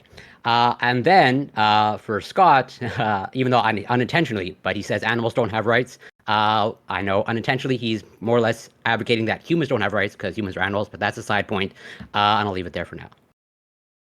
Lawyers are known for the incredible inconsistencies. This is true. I'm against rapists, by the way. Make that clear. Animals do it.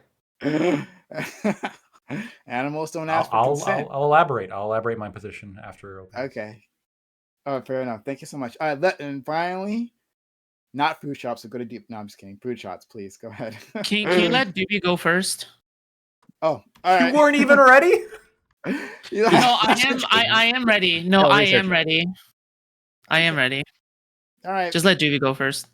Okay. Doobie, as our resident animal, I'm sure he'll have lots of opinions on this. Please, friend. Yeah, I mean, I don't extend more consideration to animals. I don't think there's a good reason to.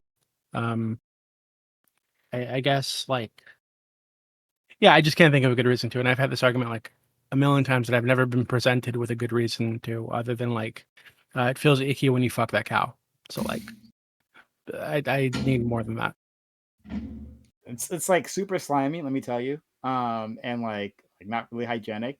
But you'll get used to it. Well, I've seen there's a really interesting like Vice mini documentary on donkey fucking in Colombia. That I recommend all of you watch because it is really interesting. Just so like a guy does fuck a donkey at the end, but they don't show it, right? They don't like show it. But like in this sounds be against the law. I think you do a little bit, yeah.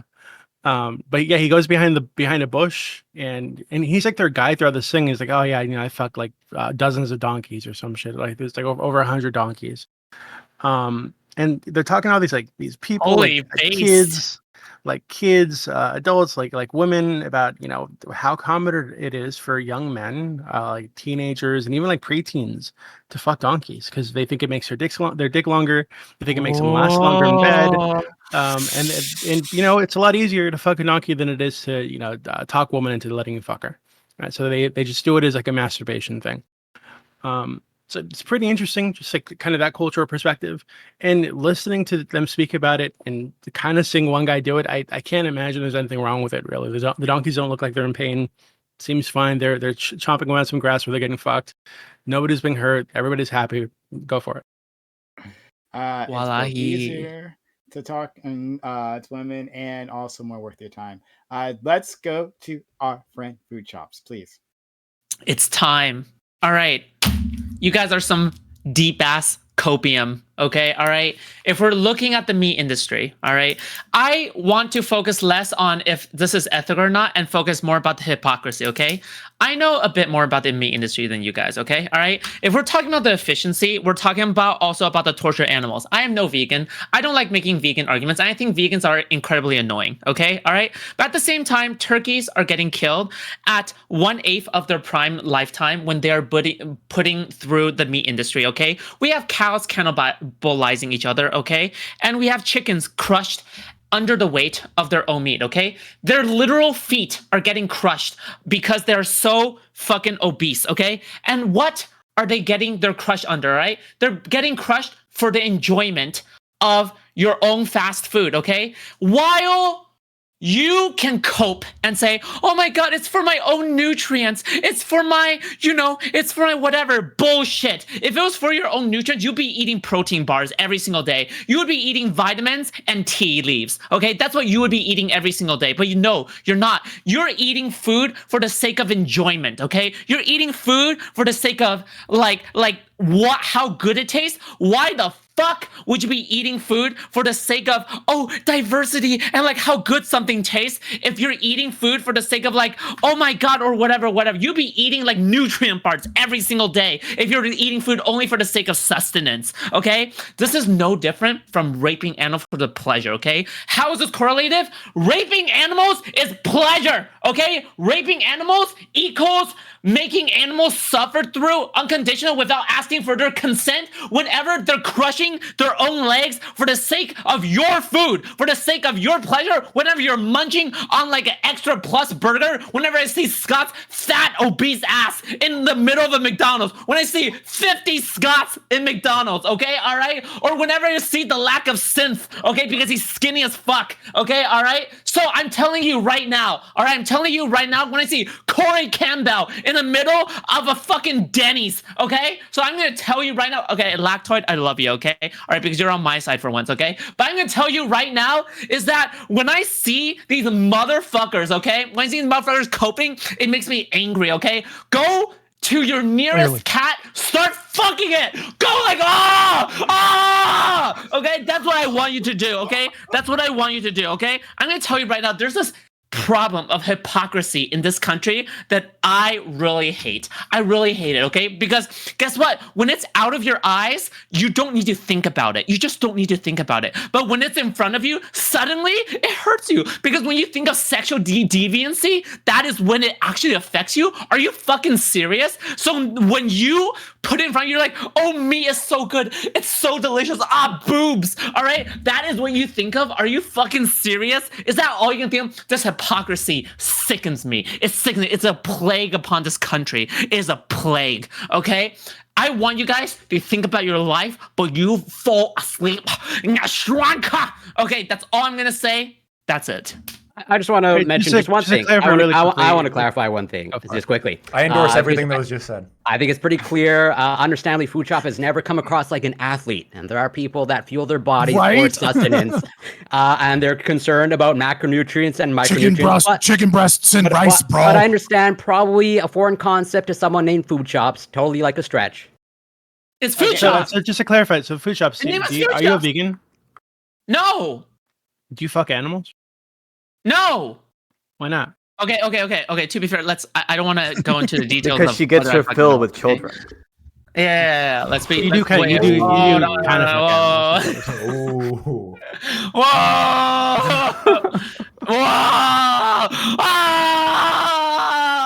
She's busting. A child was. Yeah. Don't look under my desk. Okay. Jesus. Please, let's move on. So Doobie, you said like, why not? Why don't you have sex with animals? Yeah. So if the idea is, if you eat meat but don't fuck animals, you're a hypocrite. Like that's. So I'm assuming you fuck animals, then, right?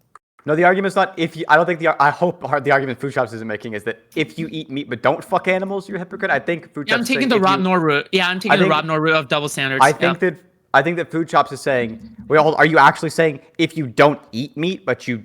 If you eat meat but you don't fuck animals, like even if you say it's like fine to do, you're not into it. You think that person's a hypocrite? It's about the way that we produce meat in this country and in Europe, right? It's just that like whenever I watch like some kind of motherfucker like 50 documentaries, just answer the question, you fucking weirdo. Yeah, so if you're eating this unethically produced meat and you're not fucking cats, you're a hypocrite. That's what you're saying. Well, it's more like if you have a problem with fucking cats, right? Okay, there we go. That's what I thought. Yeah. Wait, in what order, Doobie? So what you just I actually want to address since we're on Doobie right now. You said why can't I fuck? You're not allowed to have a problem with fucking cats. You said why can't I fuck dogs? I can make it not hurt the dog by just spreading peanut butter on my dick and so on, right? You gave the case of the horse. It doesn't seem like it's in pain, but I think that it's still wrong, right? But the issue is that in the case of the mistreatment of animals, this is the kind of the mistreatment of animals in factory farms. That's the kind of rape that does cause pain. So it's not analogous, but for the same reasons that if you spread peanut butter on your dick and like let a little baby lick it off, even if it doesn't like physically hurt the baby, it's still bad, right? And if you think otherwise, then that's just tangential to the topic. Wait, so is this like I guess where's the cutoff? So like if I had like a tube full of slugs and I fucked it, right? I just stuck my dick in with all the slugs and I fucked them. Like would that be wrong in the same way that fucking a baby would be wrong? The cutoff is somewhere underneath the amount of extreme suffering caused to animals in factory farms. It's somewhere underneath that. You don't see it though, so it's okay. It's not slugs though, right? Like slugs are. I would have. Yeah, I think it would probably be bad on certain social precedents to fuck slugs, but I don't think making some kind of like weird continuum fallacy argument is really relevant. Well, how can you say that? Because we're talking about the kinds of rape that. That's so true. Maybe it actually feels super fucking good to fuck slugs. It feels so fucking. It maximizes pleasure, right? I got to. In fact, it's really good to for not fuck. fucking I'm slugs. gonna be totally honest with you, okay? All right. Have you seen a slug? Utilitarian. On real food shops. I have seen a slug, yes. Banana slugs. Wait, so like why? So okay. I guess what I'm trying to link this to, right, is it seems like you are drawing a direct like line from baby to dog, right? So letting a dog lick peanut butter off my dick to letting a baby do it. Yeah, what's wrong about letting a baby do it that wouldn't apply to the dog? Well, it's not a human, right? It's a dog. So if that baby was like, instead of being like a normal human baby, it was like if it was like baby Superman or like baby Goku, you could fuck it, right? You'd think it'd be okay to do that? It's something like humanoid. I think maybe it's have a problem with it. Just the shape. So if instead that I think maybe like Super humanoid, Super Saiyans are obviously moral agents, right? Yeah. So it's like the shape plus like Goku the being a intelligence prime or the example intelligence. of he's a very severe moral agent, as long as you don't count property damage to cities sometimes. He's actually the inventor of moral realism, Goku is. So I think he's a moral agent. But Doobie, I'm trying to figure out why is it the case that like, so if we had like you said it, now you're moving it from species, now it's instead just like looking like a human. So if we had like a human baby who was a human baby in every day, had normal human baby brain, but just looked like a dog, that would be okay to fuck? Well, hold on. So to be super clear, right? I'm not saying that it would be wrong to fuck a baby like inherently, right? I am. Yeah, I understand that you're saying that. I don't think that's true. I don't think it's objectively wrong to fuck a baby, right? But what I am saying is culturally, this is so not going on YouTube. Oh God. The way that culturally, right? Yeah, it is because it's a baby human, right? Now I can extend them to say, oh well, if it were like a Superman baby, well this is like a humanoid thing, kind of looks like a human, so it's close enough that I'm not gonna fuck it, right? Just because this is what's been culturally like embedded in me. But I don't think I've been cultured, socialized, raised to see animals in any kind of like direct correlation to humans in that way, right? Which is why, as a kid, maybe you stepped on ants and you didn't think that you were murdering the equivalent of like 1,000 babies, right? Wait, no, Doobie. If you're saying that the reason why it's wrong to fuck babies is just because it's socially very taboo, it's also socially very taboo to fuck dogs. Sort of. So Not I think, sort of. Wait, hold on. Wait. So when you say not if you're a white woman, to be super clear, I'm not saying that I personally would fuck a dog, right? I would still think it's gross. But yeah, we got that food shops. Hey, just real quick tip: time released medication is a thing, so make sure you take it so that it doesn't wear off halfway through a panel. Let's go to Doobie finish your point. Yeah, so to be clear, right? I'm not saying that I would personally fuck a dog. There's been many opportunities in my life where I could have whipped out my dick, and I'm sure the dog would have laughed. You were thinking about it. You were like, I've got a real good opportunity to fuck this dog right now. Me, the dog, the intrusive thoughts. Alone for the next hour. I could do it. The opportunity's there. I've never done it. Okay, I'm just not interested in having a dog lick my dick. But if someone did do that, I wouldn't see them as morally like bad. I wouldn't say it's like a morally bad thing to do. It's kind of icky, right? It's icky in the same way that like having a scat fetish is icky. It's kind of gross. Wait, I don't understand. Not morally wrong, but kind of weird to do. Well, you're a subjectivist. So all it means for you to say something's morally wrong is just that you have a preference against it. Yeah, I would just say that it's kind of gross. So you have a preference against it. Yeah. And that's all it means to say an action is morally wrong, is to you have a preference against it. Yeah, I don't think when I say something's morally wrong, I just mean personally my preference, right? I'm not saying that there's like a moral like fact out there that I can point to. Yeah, and you do have a preference against it because you think it's gross. Yeah, I think it's gross, but so I wouldn't say it's morally wrong. I have a preference against me doing it. But wait, hold on. I think you're mixing the two. And so I don't think that all things that I think are gross are morally wrong. So, for example, I think the hat that you're wearing is kind of cheesy. I'd prefer not to wear that hat. Okay, but I don't think you're a bad person for doing it. Okay, I don't think you're a bad person for doing it. So I think that the crossover is not like 1-to-1. So I'm trying to figure out if all you mean by morally wrong is you have a preference against it, and you do have a preference against it. Why is it the case that some actions you have a preference against, right? Not for you. You think it's gross when other people do it. You think it's you have a preference against them doing it. I have a preference against anybody doing it just because I think it's kind of nasty. Yeah, which means that you think but it's if they morally did wrong, do 'cause it, that's the but if same they thing. did do it, I mean, it's just like I'd consider it something like, yeah, I guess the scat fetish thing is the closest example. It's something I think it's gross. I'd prefer not to happen around me, but if I find out someone that's doing it, I'm like, oh, it's kind of disgusting. But you do you. That's it. Like that's as far as it goes. Yeah, but you would say that about certain things that are morally wrong, right? So I'm trying to figure out from you. Yeah, but there's there's a gradient though, right? There's like it's not that if I found out if somebody was fucking a baby, I would be like, oh, that's kind of gross and move on. I'd want them arrested, right? Because you I think it's that's very, more very wrong. morally Yeah, wrong. I think it's I have a massive preference against that, right? Yeah, but you think it still is morally wrong to do things like fuck dogs then, because all it means to say that's morally wrong to say I have a preference against it, and you do have a preference against it. No, again, this is why I said earlier, I don't think that I have a moral that everything that I have a preference against is morally wrong. I don't think the crossover is 1-to-1. What is it? Sorry, then what does it mean for something to be morally wrong if you don't think it means the same as having a preference against it?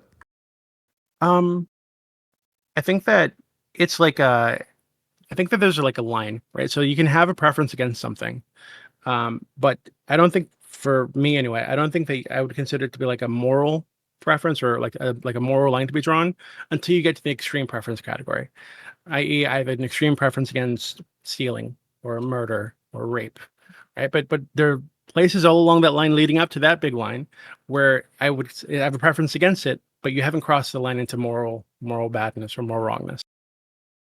I think it's like. So Go I just ahead, wanna maybe. give I some was gonna ask a space lying to, case, but yeah, I just want to give some space to everyone else who wants to jump in. I also think it's weird to make a case around Doobie's preferences. Doobie is also the man who thinks it's gross to even lick a pussy that has. Oh, no, dark I gotta skin say around something. it. Okay, yeah, dark vaginas are objectively disgusting. Okay, subjectively disgusting. But crazy take. I would actually, so just prime really quickly. If I found somebody ate ass, I would be more disgusted by them than I would by somebody fucking a dog. Okay, that's more morally wrong to me. Okay. What? So I think What? It's fucking disgusting. What? Insane take.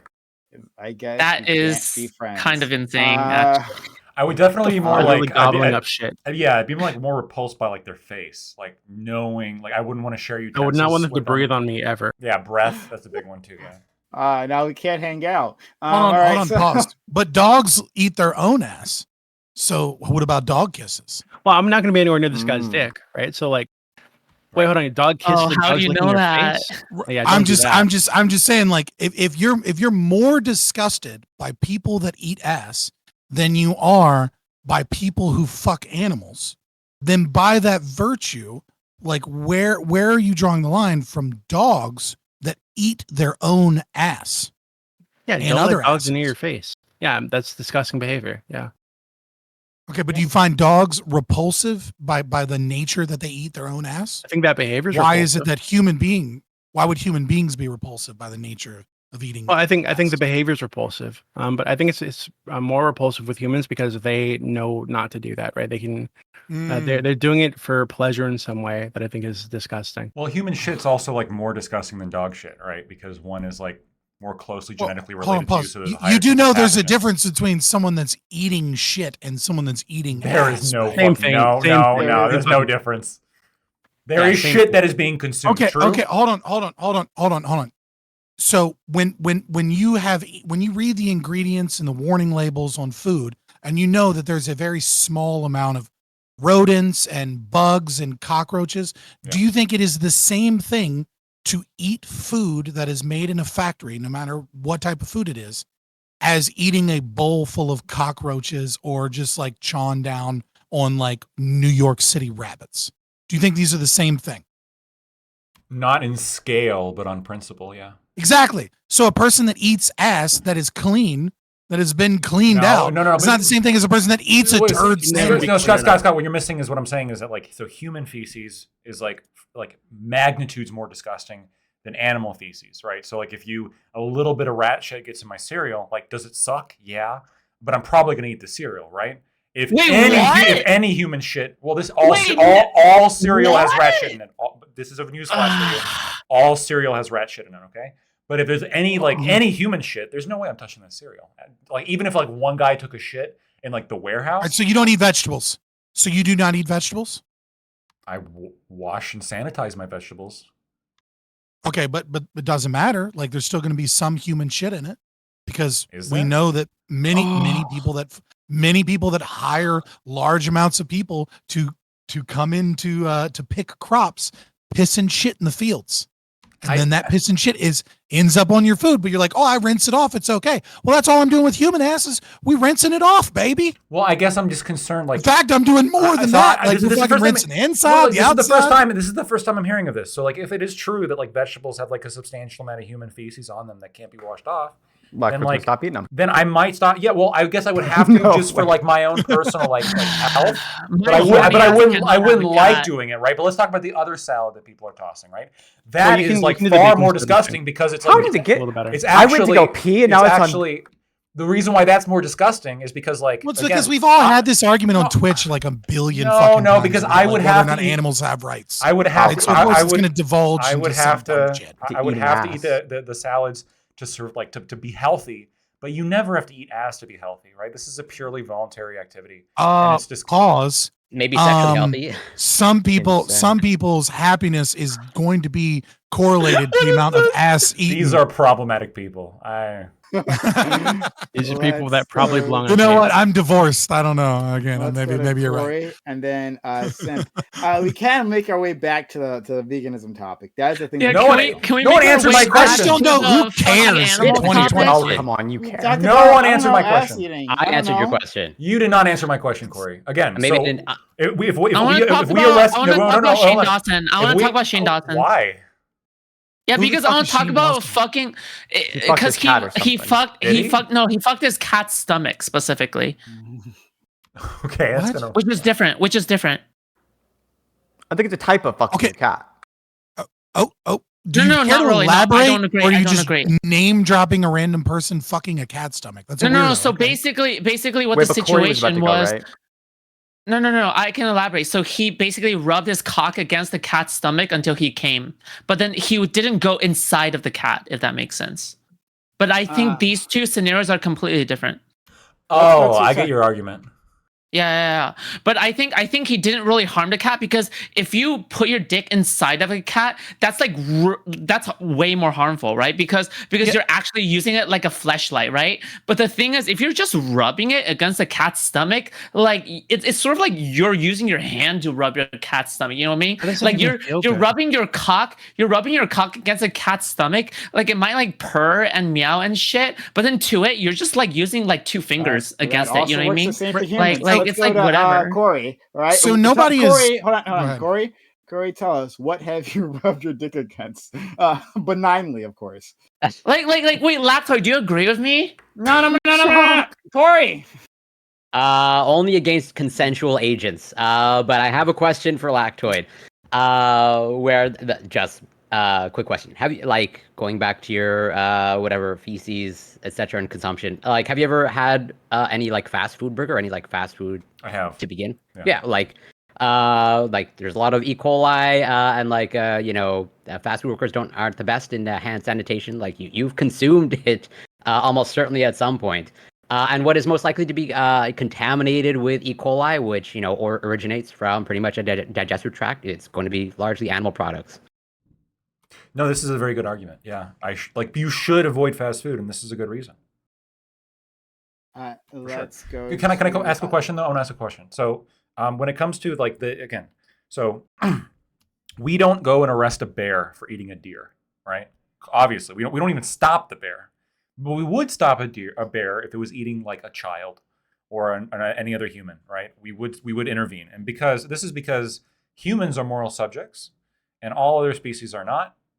We don't get involved, right? So that's why I was saying, like, I wasn't saying that we necessarily should eat deer just because bears do. What I'm saying is the reason why we don't stop a bear from eating a deer and why we don't police carnivores and why we shouldn't with humans is not because of who's doing it, but because of who's having it done to them. So a deer who's being ate is just fulfilling its purpose. A human being ate is a tragedy. Yeah, I don't know, man. I feel like you should contact PETA and let them know the exact places in areas that bear keep mauling deer so that they can protect those deer. And whatever happens to the PETA members happens to the PETA members. I think the only consistency we draw here is that we just value humans above animals, and that's it. Like that's literally the only consistency we value. And if we rape animals, then we rape animals. And if we eat animals, then we eat animals. If we torture animals to make like farming animals more efficient, then so be it. You know what I mean? Like that is at the end of the day, that's what it is. Respond to all this. Sure. So, Lactoid. So you said no vegan's ever given you a satisfying answer to. That as well. I'm giving you a satisfying animal. If animals can fuck animals, why can't I? You said if animals can eat animals, right? Same difference for you. I've answered this question 4 times. No. I'm not asking you that question. That's your question to the vegans. My bad. Right? Yeah. I'm not asking you that question. That's your question to the vegans. If animals can fuck animals, why can't Lactoid? Now, it's the same answer as if tribes on deserted islands can conquer other tribes on deserted islands, why can't I? Just because we don't stop them doesn't mean that they're no longer a moral subject or they're no longer worthy of moral consideration. The answer is because it causes large amounts of suffering for small amounts of pleasure. And just because individuals in a group are cruel to one another doesn't mean that you can justify being cruel to them. Imagine an outside observer from a different species asking you something like, if humans go to war with each other, rape each other, and steal from each other, why can't I? You'd have no answer to that unless you got an answer to these questions. Yeah, I have an suffering. No, I have an answer, right? Like we should intervene and like stop, and this gets into a whole colonialism argument, right? Where we should intervene and stop like random tribes like from committing violence against other random tribes because they are committing violence against a moral subject. This was wildly impractical. Well, it's less. Wildly impractical. Didn't it work? I don't think. I don't think it's impractical, right? There's like a story from India where it was like the Indian attaché or whatever went to the British and were like, look, we demand that you let us burn this witch, right? It's part of our culture. Like you got to let us burn the witch. And the British group went back in their own little meeting place and then came back and said, look, we agree it's your culture to do that, but it's our culture to kill people who burn witches, right? I have a culture of protecting humans no matter where they are. And we should. And this is part of the reason why I'm like pro some imperialism, where we have to like intervene in places where humans are getting their rights violated, but not intervene when deer are getting eaten by bears. So there's this big issue here, which is there's a massive practicality concern. In the cases of places that we haven't already went to resolve the issues with the different tribes in that area conquering each other, like small deserted islands and such, it's just wildly impractical to do so. Now you could say, oh, but we ought to. Well, if there was a button on my desk that I could press and immediately stop them from doing it, I would. In the same way, if there was a button on my desk that I could magically stop and prevent animals from ripping each other apart and make sure that all animals didn't have to fucking suffer in the wild, I do the exact same thing there too. So there is no symmetry breaker here. Well, obviously, if you ask the average person, hey, if you could press a button that would cause no more animals in the wild to suffer, would you do it? Be like, oh yeah, fucking of course. No, but I wouldn't, right? Mosquitoes. Let me make this very clear, right? Fuck mosquitoes. They can suffer. I agree there's pragmatic difficulty sometimes with enforcing morality upon the whole world, right? But like when we can, we should. And when it's very practical to do so, like let's say I'm out in the woods with a gun, which, I go hunting, right? So I'm out in the woods and if I see a bear attacking a person, I am shooting the bear. Like undoubtedly, I'm going to save that person's life. I'm going to shoot the bear to save the person. I'll shoot the person. Fuck the bear, right? But if I see a bear attacking a deer, I'm not intervening. Like that's part of nature. Attacking a I'm dog? just leaving. What if you're attacking a dog? If the dog was somebody's property, I'd want to protect their property. No, it's like just a stray dog. Yeah, I would. Then I wouldn't intervene. Okay, I would. So that's the difference. And You're just banking on the fact people love dogs. I don't think there's any moral difference between dogs. Right? True. People have. Yeah, it's true. People do have empathy for dogs, right? People do have empathy for pigs and cows as well, but they turn a blind eye to them, whereas they don't for dogs. What the fuck? Lactoid is my best friend. I would eat dogs. I wouldn't. Dude, base! Yeah, people do eat No, dogs. Food Chops, please, no. Everyone else in the panel could scream base to that. It looks bad if you do it. So, Lactoid. No, that's not what I meant. Lactoid. I need to figure out, like, what's the reason why I shouldn't do that, right? If I see a bear attacking a dog, why shouldn't I stop it? On my view, I just should, right? On your view, I'm not sure why you shouldn't. It's morally neutral, right? There's no moral subject being attacked. It's just like two objects. As much as I dislike you sometimes, like, don't try to fucking stop a bear from doing anything, you dumb fuck. You're gonna get killed. Are you retarded? Scott, you can shoot bears.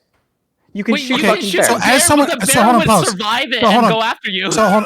So just for the record, okay? I don't know what weapon you presumably have in this scenario. But I It's all can good. tell you this: disintegration I know. gun. Listen. I know people that hunt bears. Okay, Mhm. and the way that they hunt bears is they take multiple Rottweilers and they try and chase a bear up the tree, and then people have to shoot the bear multiple times while it's up in a tree, and they Thank you for usually these lose. practicality concerns, Scott. I have no Right. idea how you think this addresses the argument Which at is all. why he Yes, has it's a very disintegration difficult. gun. Which is why I don't go around hunting bears. Hey, If shut I the fuck could up, hunt okay. a bear, then I would fucking do it. What? Calm down. Calm down. This You're is gonna end up with a insane. deviated septum if you don't chill out. You are insane, listen. Scott. No, well, just relax for a moment, and we'll Waiting. get through this together, okay? Let's So see. if you shoot a bear in the woods randomly that's attacking a dog, right? You might end up dying, and your life is worth way more, even in your utilitarian calculus, Mhm. than the fucking dog. So don't fucking try and save the. If you can, sure, but like I'm just pointing out that's a really dumb thing to do. You can shoot Scott, a are bear you tracking at all? in between the eyes and with a 357, and it will bounce off of its skull. Scott, were you tracking piss at it all? off. I'm literally telling you the reason why I don't hunt bears is because of the practicality considerations. And if I could kill a bear to stop a dog from dying, I would do it. I feel like you didn't pay any attention to the conversation we were having, and you just jumped in because you thought you would get a dunk. No, and what Sen- you've done is Sen- just show that my I'm not- ethics are completely fucking Wait, consistent. so like, would you apply This is that? a Would you retarded apply job. that? Sen- Would you Sen- apply that to like a Sen- lion? Sen- Scott, taking on a Scott, dog? Is that Scott, awesome? Scott. Doobie, shush. Scott. Doobie, stop. Synth. When you interrupt people and you start yelling and you start spurging the fuck out like a teenage child, like a Zoomer that can't figure out the gain and thinks it's funny when like the audio just goes way too loud, right? Stick Yeah, to some the argument, things get Scott. lost. I'm finishing my point. That's all that I was saying. Is please What? don't try and stop a bear from attacking a dog because you're just What are gonna you end up talking dead. about? I don't. Scott, wait, what fucking Tim. planet do you live on? I am not stopping bears from attacking dogs. What the fuck is wrong with you? Never mind. If you That need was a so W, stupid. take the Why did you W. why did you say any Just of that? fucking- You didn't have to say that. Oh my You could have God. chosen Oh to my be God. quiet. Synth, Jesus Christ. Scott, Because we Scott, just- champ. Wait, let me Scott, you're the fresh dumbest one. individual this entire Yeah. fucking panel right now. That's the dumbest thing I've ever heard. Yes, I am the dumbest person here. Yes, whatever that was a whatever, really dumb whatever answer. it That's not takes fair. for you That's to not fair, Sen. Come whatever on. whatever We- it takes Okay, for maybe. you You're- to Black fucking Twitter has to get calm down on your Moving fucking past coke this. habit, man. Like, You're please. all Just give me a counter argument. geniuses in my book. I love you equally. Let's Holy pretend. shit. So let's. Lactoid, why are you let's so go to- cute? Let's go to Corey and then DB, please. Corey's winning I for thought I one. looked like Bert. What the fuck? Yeah, you're Bert. Yeah. Yeah, but Bert can be cute. Yeah, Okay, well, so Lactoid. Yeah, you made the argument earlier of whatever bears killing deer, but Yeah. we stop humans. So why do we stop humans from killing other humans? Because a human's being killed. And why? And so why do we value like? So you're relying on this human aspect. Like what is it? A human's a moral subject. Okay, so how do you know something is human? If it falls within the range of human biology, right? If it's like Homo sapiens sapiens. Oh, okay. So if you want to rely on biology, that's totally fine. Going back 200 years, like, argue me out of the position of like why we shouldn't enslave, let's say, black people and torture them. Black people are people. They're Homo sapiens sapiens. Well, wait, how prove that to me? I mean, I don't know if genetics was around to it. Like, can have I you check the heard DNA? about phrenology? Exactly. When we look at the skull, So shut exactly. up, dude. Make a fucking argument. Like this Yeah, vegan shit is so tiring. Like, I'm just trying make a to, fucking but argument you- that works instead of Okay, this silly shit. So in the absence of Both DNA, of you. in the absence of pretty much a lot of biological information, as in the Origin of Species 1859. So what are you going to rely on to argue me out of not enslaving and torturing black people? In the absence of that information, I mean, I guess I would just like continue to argue. Like, look, I mean, Homo sapiens sapiens, like these are people, these are human beings. I agree Based with on you. What? So They have a different skin color, and they're not What the educated. fuck are you talking- They're moral agents, dude. You already have the argument. Wait, Make a what's fucking the argument that makes different sense. skin color? He's already said they're moral actors. Yeah. Black people are moral actors. Maybe How do we- you don't think black people are we know- moral how actors. do we know that? But How like do we we know that? do. Yeah. So tell me, how do you know that a black person 200 years ago is a moral Because actor? the great fucking prophet, all Brian, praise how do you be feel? to Thomas Sowell, has proven to me that he is indeed a moral actor. All right? Yeah, Like, but fucking I make an am. But argument. Scott, Great Scott, you argument, got to yes. admit that I You am think more that's it. inclined to commit crime, though. You got to admit that. Right? only because you're liberal. Yo, it's Oh, your okay. Twitch channel. All right. Like, if you want me to fucking go there, like 1350 is not accurate anymore because the numbers have gotten worse. Yeah, so you agree you have no argument then? This is the funniest prime battle I've ever seen. That's an interesting question, right? So, like, I mean, obviously, like, well, no, it's interesting because, like, the question is, like, what if you lack, like, the information necessary to determine who's a person or who's not, right? So, another way of asking this could be, like, let's say you have, like, a curtain, and on the other side, you have some mind talking to you. Could it be an AI? It could, or it could be, like, I said this shit in my opening statement. Or it could be, like, a very predictable person, right? And so, like... That's an interesting question. Like, should I shoot through the curtain? Well, I mean, it could be a person or it could be an AI. I'm just lacking the information to know for a fact whether or not it is or And isn't. back then they did. They literally did. So what are you going to rely? Like, Yeah, but they also didn't have like germ theory, and they thought miasma caused disease, and they were just wrong, right? So they turned out to be scientifically wrong. And if you were asking me, how could I convince somebody who like believed miasma theory of germs existing without the evidence, it would be very difficult, but I would be right. This is so stupid because I could just turn around and be like, how do you know plants aren't moral actors? Shut up and starve, you vegan dumbass. Like, all evidence points to the fact that dogs aren't. No, it doesn't. No, I can. Yes, it fucking does. In your own Show me the fucking dog that can make a more valid moral propositional statement. Scott, you don't say that that's what makes you a moral agent. You say being able to make valid propositional, it proves that you're a moral agent. Not that it makes you one, but it's proof of one. So, right, and I said in my opening fucking statement that I don't know. Right, the only thing, the best evidence we have is mirror neurons. Right, the best evidence we have is mirror neurons, which would be macaque, monkeys, songbirds, humans, and rats. Right, we know that they have mirror neurons.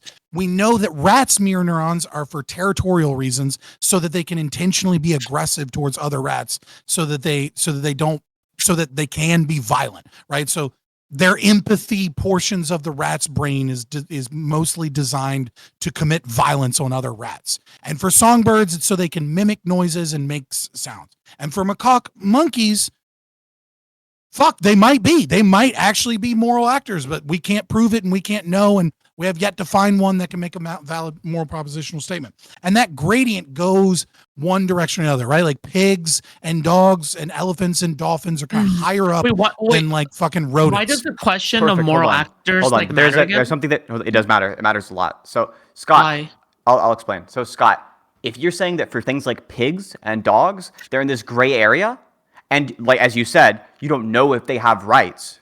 We do know that plants don't have rights. We have incredibly good reason to believe that plants don't have rights. That's all I mean when I say We have incredibly good reason to believe that dogs and pigs don't have rights too. What reason do we have to believe that pigs don't have rights? They just happen to be slightly higher chance that maybe in some fucking what's offshoot the of percent you'd give? 1% of I don't fucking for know a pig. the exact percentage. What's for your a pig? estimate? Yeah, for a pig. What's my estimate? All right. Notice that this is not a scientifically informed opinion as a biologist in terms of like I don't know, maybe 0.01% repeating. 0.0 to infinity. 0.0. You said repeating, so I'm not like sure the 0.0 with the repeating over. That's zero. That's the same as zero. Well, you know, but it's that's not kind of. No, it is. It's the exact same as zero, not kind of. Right? It's an asymptote. It doesn't actually get to zero. An infinitesimal is zero. So if you're just saying that if you're just saying that it's an infinitesimal chance, you're just saying there's 0% chance that a pig's a moral agent. You're saying you do know it isn't, right? I'm not saying it's actually an infinitesimal. I would say I'm just saying what I'm saying is that it's like 0.000000001 maybe. I don't fucking know. It's an incredibly small likelihood that a pig is a moral actor. You don't know, you should have a lot more uncertainty than saying it's this incredibly low number. That's a very certain number that you're giving. Saying I've got no clue, I'm not scientifically informed, your number should be way higher than that. I never said that I had no clue. What I said is that I'm not a biologist, so to give you an exact percentage based off of what we don't know about mirror neurons, right, would be folly. What I'm saying is that there is a lot of evidence that suggests that pigs are not moral actors. All of the evidence, in fact. But there might be some unknown, undiscovered evidence out there that proves at some later date that they are indeed moral actors. That's it. No, there's all the available evidence does not show that pigs are not moral actors. Can you give me one piece? Yes, I'll give you behavioral zoology studies that do in fact show that yes, pigs do in fact behave in ways that resemble empathy. Now we don't know for sure if that's because of their empathy, but we do know they behave as though they have it. But I'll give you a hypothetical, right? Let's imagine that's not a moral actor. Yeah, having empathy is what you define as being a moral actor. No, you can be a dog can know that you're sad and be sad with you. That's not a moral agent. That's just a dog responding to the fucking behavior that you gave it. Okay, just because a dog picks up on your hashtag vibes doesn't mean that it's a fucking what is a moral agent? I've already told you multiple times what my definition of one is: one that is capable of making a valid moral propositional statement. That is not your definition of a moral actor. That's your definition of proving you're a moral actor. You don't know your own argument. Yeah, a moral actor is one. A moral actor is one that is capable of doing such, and that belongs to the. So it's hold on. Perfect. Let's imagine just a moment. I want to ask one hypothetical food shop, then you hop in. So Scott, you're on the non-vegan side. Just let me ask the question, Scott. If it was the case that a baby, right, would never go into an adult who's capable of making valid moral statements, instead it was going to be stuck a baby forever. I already answered this. Would it not be a moral agent? Yeah, I already answered this. Speciation, right? Like, is the baby no longer the human species? Why do you? Is it a new species of something that is never capable of being a moral actor? I call that. I love people bringing in the word species. Is the baby a human baby? Okay, so yes. Your definition was not speciation. Humans are moral actors. I just said that it gets more complex when you get into speciation, and then you were like, "Aha! Now I can find a reason to dunk on you." You move your position. I literally did all over the place. Yeah, you said the I'm not weaseling all over the place. You said that you're proof. I'm not weaseling all over the place when I said it before you did. You gave that as the definition of proof. You can prove it by saying this, but if all you're saying is that that's what it means, the proof is the same. The proof's identical with being a moral agent. Then it's the case that somebody who doesn't have this trait wouldn't be a moral agent. I said specifically that speciation complicates it. That yes, it is not actually the individual that is capable of making a valid moral propositional statement, but instead that is assigned to the category of the species. Why would the stance of moral facts carry anything? No, food shops interrupt Scott, not me. So you interrupt the person on your team, not the person arguing against your side. So Scott, I want to know from you, why the fuck would the stance independent moral facts care at all about your species? What's the link there? So just like I said, dogs could, just to clarify that I did indeed say this before, not just now. I said that some dogs would need to be capable, some pigs, right? So again, I have been arguing that speciation argument from the beginning. So why is it important? Please answer. Yeah. I am fucking answering you, goddamn Spurg. Jesus, fuck, man. Having a panic attack doesn't make me look like Spurg. I don't know if are you having a panic attack? I don't know. I want to go. Is that what you're saying? saying? You're having a panic attack right now. You're like sweating. You're like red in the face. Just answer my question. No, I'm not. I'm fat under a bunch of fucking studio lights. I'm not fucking having a panic attack. Just answer my question. It's so annoying. Stop with the Reddit answer. want to move on. I would like to answer the question. It's difficult when someone can't stop spurging out over top of you. So you're saying when you have, let's say, a mentally challenged person, right? A person that would never be capable of making that. Why would it be important that they are a human being versus why would it be versus something that belongs to a species that never would? Like, why does that matter? Why is it that a mentally challenged person is still given moral consideration despite the fact that they're never capable of making a morally valid proposition? By virtue of belonging to the species that we recognize as moral agents, we also recognize the potentiality of that individual to reach that status, right? So if we find someone that is mentally challenged, right, we may be able to cure that mental illness. We may be able to solve the whatever brain deficiency has occurred that has made them that way. And then they would also genetically modify animals too. Like, what is the argument here? Finish your point. I mean, sure. Yeah. I mean, sure. You could. Who's mad? Oh, food shops. No. You guys have been going for 30 minutes now. Yeah. I don't think it's been 30 minutes. I don't think so. Yes, it has. I've had a timer. It's been 30 minutes. Okay. I guess she means by you guys, she means everyone but her since the last time she gave a diatribe. No, it's literally just been you and Symph. Right? Okay. So let him go, and then Food Shops, you are next. Yeah. So technically speaking, there is always a potentiality of everything to be sentient, right? So like a dog could be sentient, a cricket, there's a possibility in the universe that we create a cricket brain cap, right? That makes the cricket capable of being a moral agent, right? And so the question is like, well, if that is the case, then why would we not say that a mentally challenged person has rights? Like, why can't Doobie put peanut butter on his penis and let the mentally challenged person go to town? And there's a couple of answers there. One is that as humans, we're valuing human life and a life position of other humans. So the same way Lactoid described with like stopping a bear, right? Like we inherently value the human species as a category that we recognize without knowing everything about the individual human.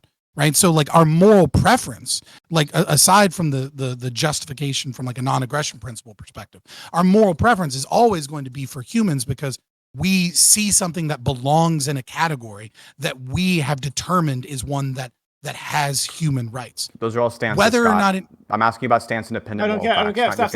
I don't care. We gotta move on. So Scott, just finish your point so we can move on. I mean, don't ask him to finish his point. It's just gonna go. He's been we should have like a Scott Food Shops panel and see how long we go on for. So why don't we? Yeah, you're right. So why don't we move on? I just as a quick counterpoint to Scott, I think clearly there is no cure for the mental illness that is leftism. I think we can all agree on that one. Let's go to. I'm really hoping there is because like one day you might be saved. Oh my god. Okay. Please. What are you so upset about? You're just gonna say a bunch of dumb shit? I just want to say it is actually sickening that Scott loves the sound of his own voice. Okay. All right. Number 2. All right.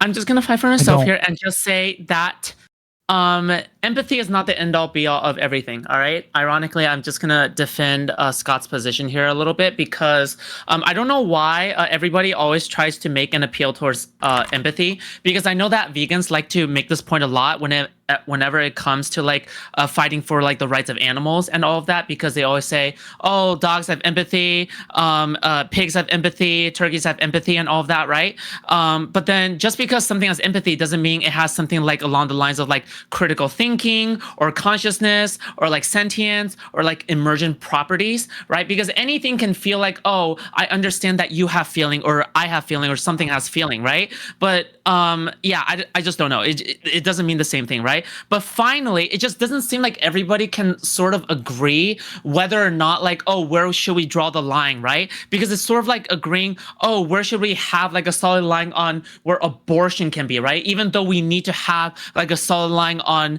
where it should be in terms of like legal circumstances, like, oh, first trimester, second trimester, I can agree on something along the lines of that. But in terms of like humans versus animals, of like, okay, where should we extend that kind of like extrajudicial rights to, of like the extra moral consideration to, I just want to zoom out a little bit and just say, why not just cut the line of, okay, we just extend the rights to humans and nothing else, right? Retarded humans, human babies, retarded whatever the fuck, and that's it.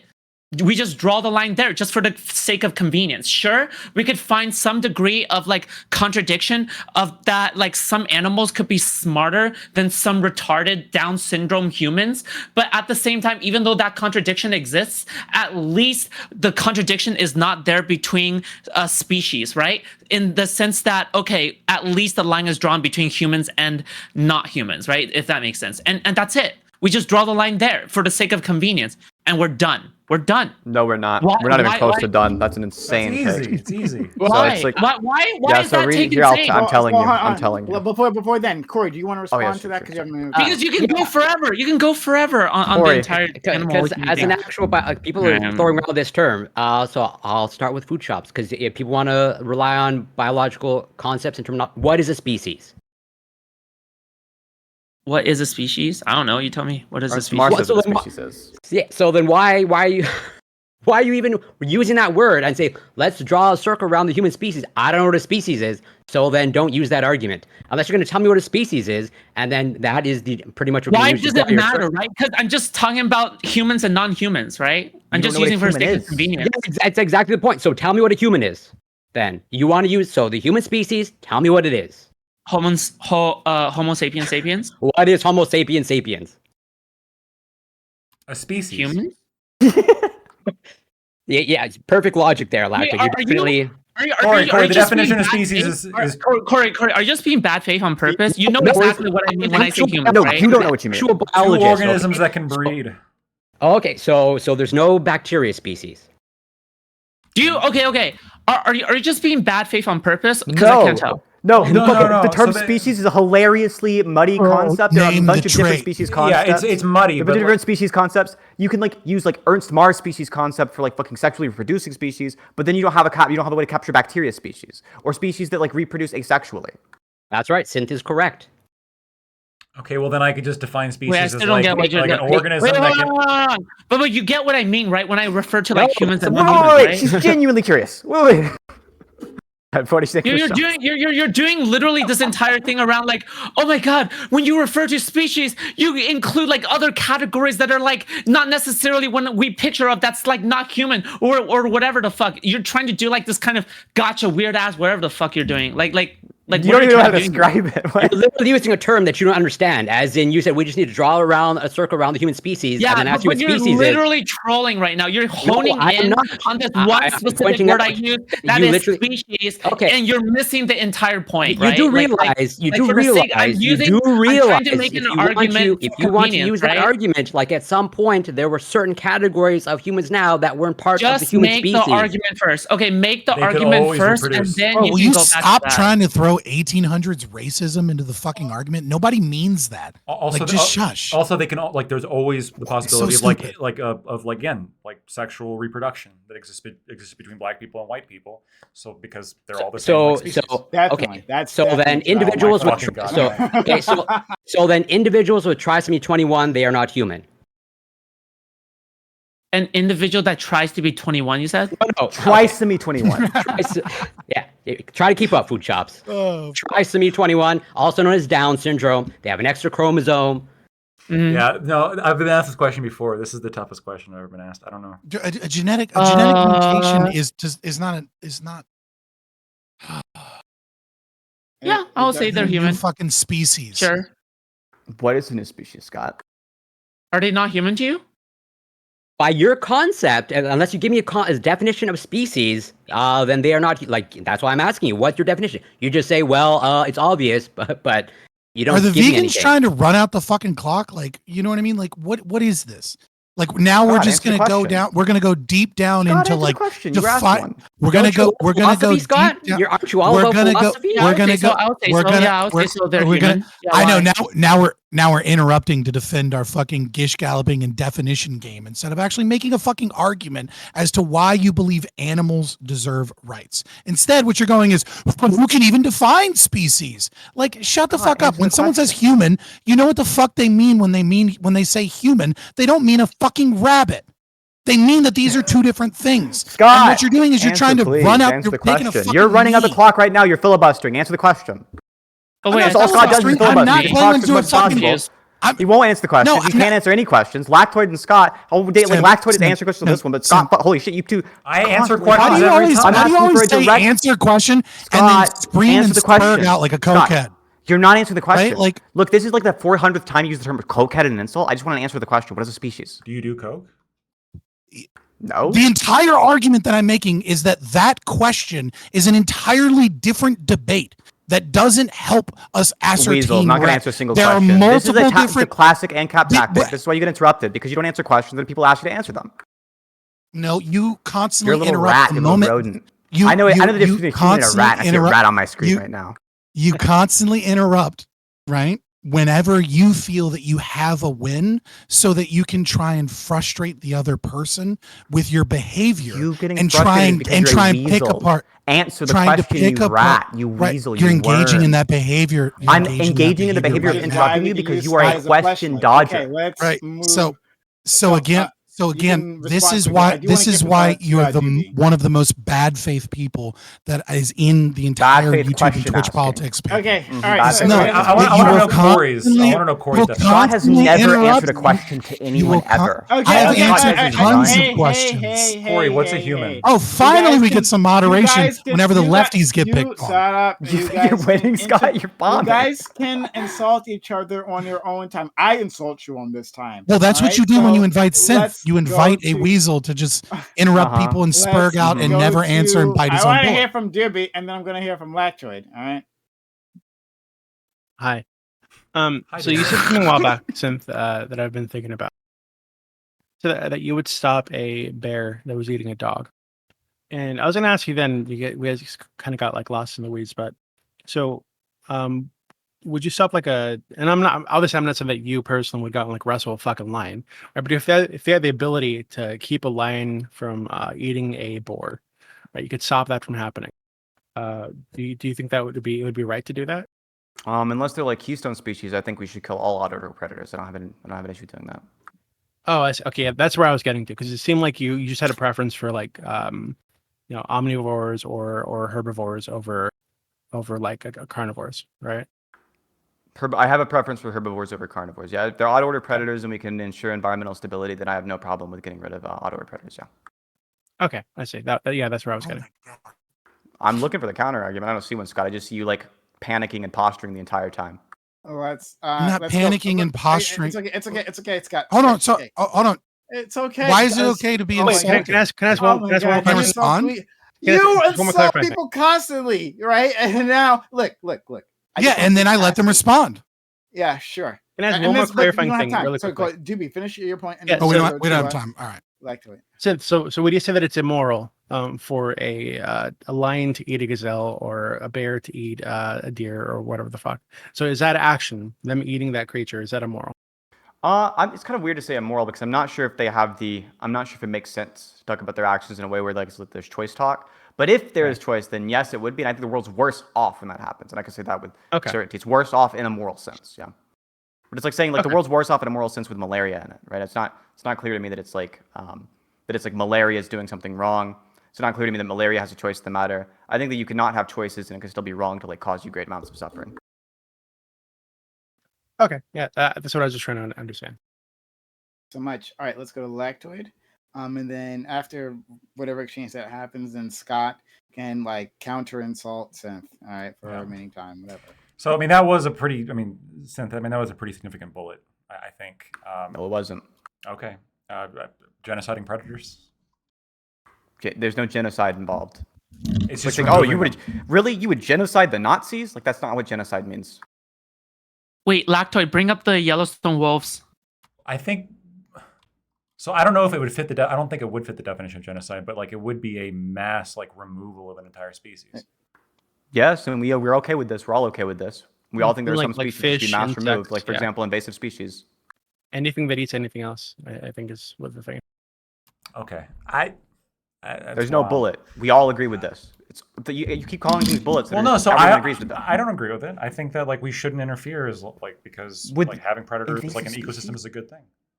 Hunting is good sometimes. Now you're mistaken, right? So must if you're saying if you're saying it's good for the ecosystems, well, it depends. For some predators, yes, which is why I specified odd order predators, right? For some predators, no, it's not good for the ecosystem. Now, if you're saying there's some ecological damage, now I care, right? Now I care about the predators dying. If there's no ecological damage, I don't. Not every predator being killed is a bad thing. In the case of like an invasive predator who's not meant to be there, obviously we both agree, genocide the fuck out of them. Genocide, whatever you want to call it, right? Nobody has an issue with that. We all agree with this. Every single person on Earth. Well, so I would only do it again if it affects people, not if it necessarily affected like other animals. But I guess I understand more of what you're saying if you would take ecological impact into consideration very significantly, which you would agree would happen in most cases, right? Absent invasive species, like most ecosystems. Not clear to me. It's not clear to me what percentage of cases it would happen in. It could happen in maybe. Yeah, so it's like there's no good reason to believe that it would happen in most cases unless you got like some empirics to back that up. Okay, I'll look into it. I don't have any right now. Corey, what would you define as a human? Yeah, I have no problem saying that I don't know. That it's an arbitrary concept. I know the subjective human experience, All right. and that's more or less what I go by. I'm allergic to bullshit. So like if I was to say like Corey, there goes a human, and like it was a deer like hopping through the woods, would you like be like, oh yeah, I guess your definition of humans is kind of like different than mine, or would you say it's not a human? You're talking about the usage of language, but it all depends. Like, if you're asking me like which one should I, if you're asking me the question of like which one should I shoot, What is a I would girl, say Corey? neither. No, I'm not asking about which one you should shoot. I'm saying like if you had somebody who like, let's say a child who was like mistaking a deer like for a human, like clearly you'd say no, that's not a human. How would you explain what a human is to a child? Talk to me like I'm a child. Not you, Food Shops. You, Corey. Well, so No, don't worry. I know you're base lactoid. It would depend on the level, but let's say a 5-year-old. I would probably go by pretty much. I would start with phenotypical characteristics, but I would say that there are clear limitations to that, as in that's a good heuristic, but there are clear exceptions, and that like that's just pretty much for that level of understanding. That's the best you can go by for a 5-year-old. Wait, what? Wait, what? That was confusing to you, Scott. No, I just think it's funny that the answer to the question is only how he would explain it to a 5-year-old, but you insulted everybody for not having a proper definition of speciation. The point is not needed for me. You or don't Corey. have one? So, Scott, you might be fucking stupid or something. Me and Corey don't need one because it's not ethically relevant to us. Do you understand? Exactly. It's irrelevant to me, as in I don't need a species concept to justify my positions. Well, so Corey, you do, and so if you're not what is your positive position then? That's why when I bring up lactoid 200 years ago, arguing out of slavery, I say don't use biology because that wasn't there back then. He struggles. No, I'm just curious. Hold on, pause. I just really want to know what your position is, because the only position you've had so far is that black people aren't human species somehow. When Corey gets pissed, then like we gotta like. Because the answer is obvious. The answer is because I can go back 200 years ago saying, hey, it's obvious that they're having a subjective experience. It's obvious that they suffer, and that you don't need any other justification. I don't need biology information. I need to look at their DNA. Just as same thing with other non-human animals. They're having subjective experience. They suffer. They are clearly having a subjective experience, and it is unnecessary to subject them to unnecessary suffering. And therefore, you do not need to eat animals. To a 5-year-old? But how do you define what is and isn't necessary in this point? What is necessary suffering? When people are talking about, an invasive species, or, that there are predators that may like potentially not need We're to talking eat, about eating animals like for you food. don't know the answer to these questions. Like I'm talking about. How do you know that? So I know. How do you know that it's not necessary that someone eats bacon? Again, the worst of them, right? No vegan, as far as I know, no vegan is advocating that, hey, if you're in sub-Saharan Africa and your only access to food is like an animal product, saying don't eat that. What we are saying is like lactoid. Well, I'm sure plenty would, but fair enough. Not you. I think lactoid, and you, I assume and hope that you have access to a grocery store. And that when you have that choice available to you, okay, and that it's clear for your own health and well-being that you do not need to consume animal products, that you should make a different choice. Well, for your own health and well-being, obviously it's healthier to eat animal products, correct? No, it's absolutely you want to. So you believe in pseudoscience? That's where we're going. You want to, if you want to go down the health route, you want to compare health parameters right now, Scott. I'll go up against any omnivore here on the panel. So wait, what? That's stupid. My individual health compared to your individual health is then not the same thing as is it optimal for one's individual health? What are you relying on? What? So give me the evidence. What evidence are you relying on that you cannot live pretty much a full and healthy life on a vegan diet? A full and healthy life. So what you we're need saying to be now way is, richer. No, that is absolutely not true. Well, I mean, material that is conditions absolutely like true. I mean, like it's probably a little bit more expensive for most people, but like my roommate tried to live, and it would be less a expensive vegan if diet, like, society switched over, right? Like we would have more access to these things and be easier to do that. So, Scott, do you know how expensive vegan products are? Like they're so fucking expensive. Yeah, bro. totally. Rice and lentils soup, the most expensive like to get the protein and iron and everything. Like it's ridiculous. That's why. You have no I idea said what you're that talking about. If the society switched over, I know what I'm talking about because I saw it doesn't my matter. It former doesn't roommate matter. It doesn't struggle matter. to It get doesn't matter. It doesn't matter. It doesn't matter. For this hypothetical, if society switched over, it would be massively cheaper. Anything you're talking about would be massively cheaper. So let's just let Scott finish his point. Well, yeah, I'm not super concerned with price, right? Like, I mean, I understand that is an argument. That the question is assuming that you have enough money to go to the grocery store and buy either an omnivore diet, you know, such as the humans have been, or switching to vegan, like, is it healthier? Your argument here is that it is exactly the same amount of health, right? To eat vegan as it is to not eat vegan. I just want to make clear that is your argument. There's no downside in any way, shape, or form from a health perspective towards switching to a vegan diet. So I'll try to be explicitly clear as I possibly can. You can meet all of your caloric needs and your macro and micronutrient needs on a vegan diet. Absolutely. On average, vegans have healthier health outcomes than non-vegans do as well. Yeah, of course, vegans have healthier health outcomes than non-vegans because vegans read the ingredients on the shit that they're eating. There's a healthy user bias. Absolutely, yes. Yeah, there's absolutely, you know, going all the way back to fucking food shops example. Jesus Christ. Fucking causation and correlation, right? Like, like anybody. I mean, you could say the same thing about people that eat a ketogenic diet, right? That they, you know, at least for a period of time, that they're paying attention to what it is that they're eating. And even if you go for just athletes, you're going to eat. Just athletes, you see the vegans have healthier outcomes. Again, the correlation. So you're saying that vegan athletes are going to be healthier than non-vegan athletes? Yes. What study is that? I'd be really interested I'll grab to it see for that, you. actually. Can you send that to me? I mean, I'll look it out after the panel. I'd be really interested to see that. Because you said, yes, you can get your caloric needs from eating vegan, and you can get your macronutrients. Now, obviously, it's very difficult to get protein as vegan because, you know, you're eating peanut butter, but you're not actually getting a single gram of protein from peanut butter until you combine it with some other protein. And you have to know exactly what like amino acids are in all of the proteins that you're doing. You have to research what amino acids you're getting from each individual thing. Yeah, sure. You're going to see people that are doing that detailed research about exactly what's going in their body are probably going to be healthier, and they're going to eat less processed food because they're not going to be able to maintain a vegan diet from eating processed food. But my question isn't, can you get your macronutrients and your calories from eating vegan? My question is there absolutely no downside in any way, shape, or form to eating vegan as opposed to eating a healthy omnivore diet, eating animal-based protein, lean animal protein? Well, because you make that claim, we can look at the data later, right? Yeah, we can have a whole nother conversation. Depends on what you want to focus. So if you want to make the claim that let's say to achieve, can you incorporate animal products and still attain a high level of health? Absolutely, I would not deny that. Totally the Mediterranean diet. There is a whole bunch of evidence showing that yes, that can lead to healthy outcomes and good outcomes. But that's not like, as far as I know, Synth and I are not relying on the health aspect. All I'm saying is like, health is not pretty much an excuse to not go vegan. It's the ethical argument that should compel you. Yeah, no, that's fine. I'm just wondering if you kind of danced around it. Do you believe that, or do you recognize that there is some slight, at least in your opinion, slight health downsides to going vegan? Health down? No.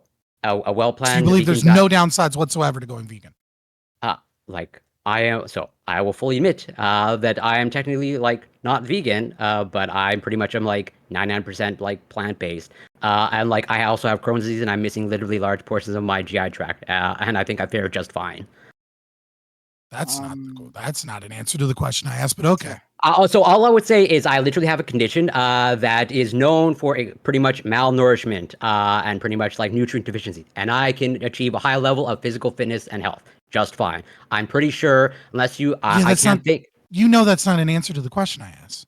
Is there any health downside to individuals going vegan as opposed to eating a equally paying attention to their food, equally paying attention to what it is, their macronutrients, equally paying attention to the ingredients, etc., but eating lean animal protein? So then I will rely on the statement from the American Dietetics Association, as in a well-planned vegan diet is appropriate for all stages of life, as in you can maximize health pretty much with a vegan diet, with a well-planned vegan diet. Absolutely. There is no... It's still not an answer to the question, but I got it. It's okay. You don't want to Scott, answer are you trying to ask not, is it on aggregate Is it on aggregate having no downsides, or is it just the case you're asking? Is there any specific way in which there's no downside? I'm asking, are there downsides on aggregate? Yeah, but No, on aggregate, they're not not from downsides on aggregate, not from a practical standpoint. In terms of because I said, vegans do tend to be healthier. No, the than answer to your average question is American no.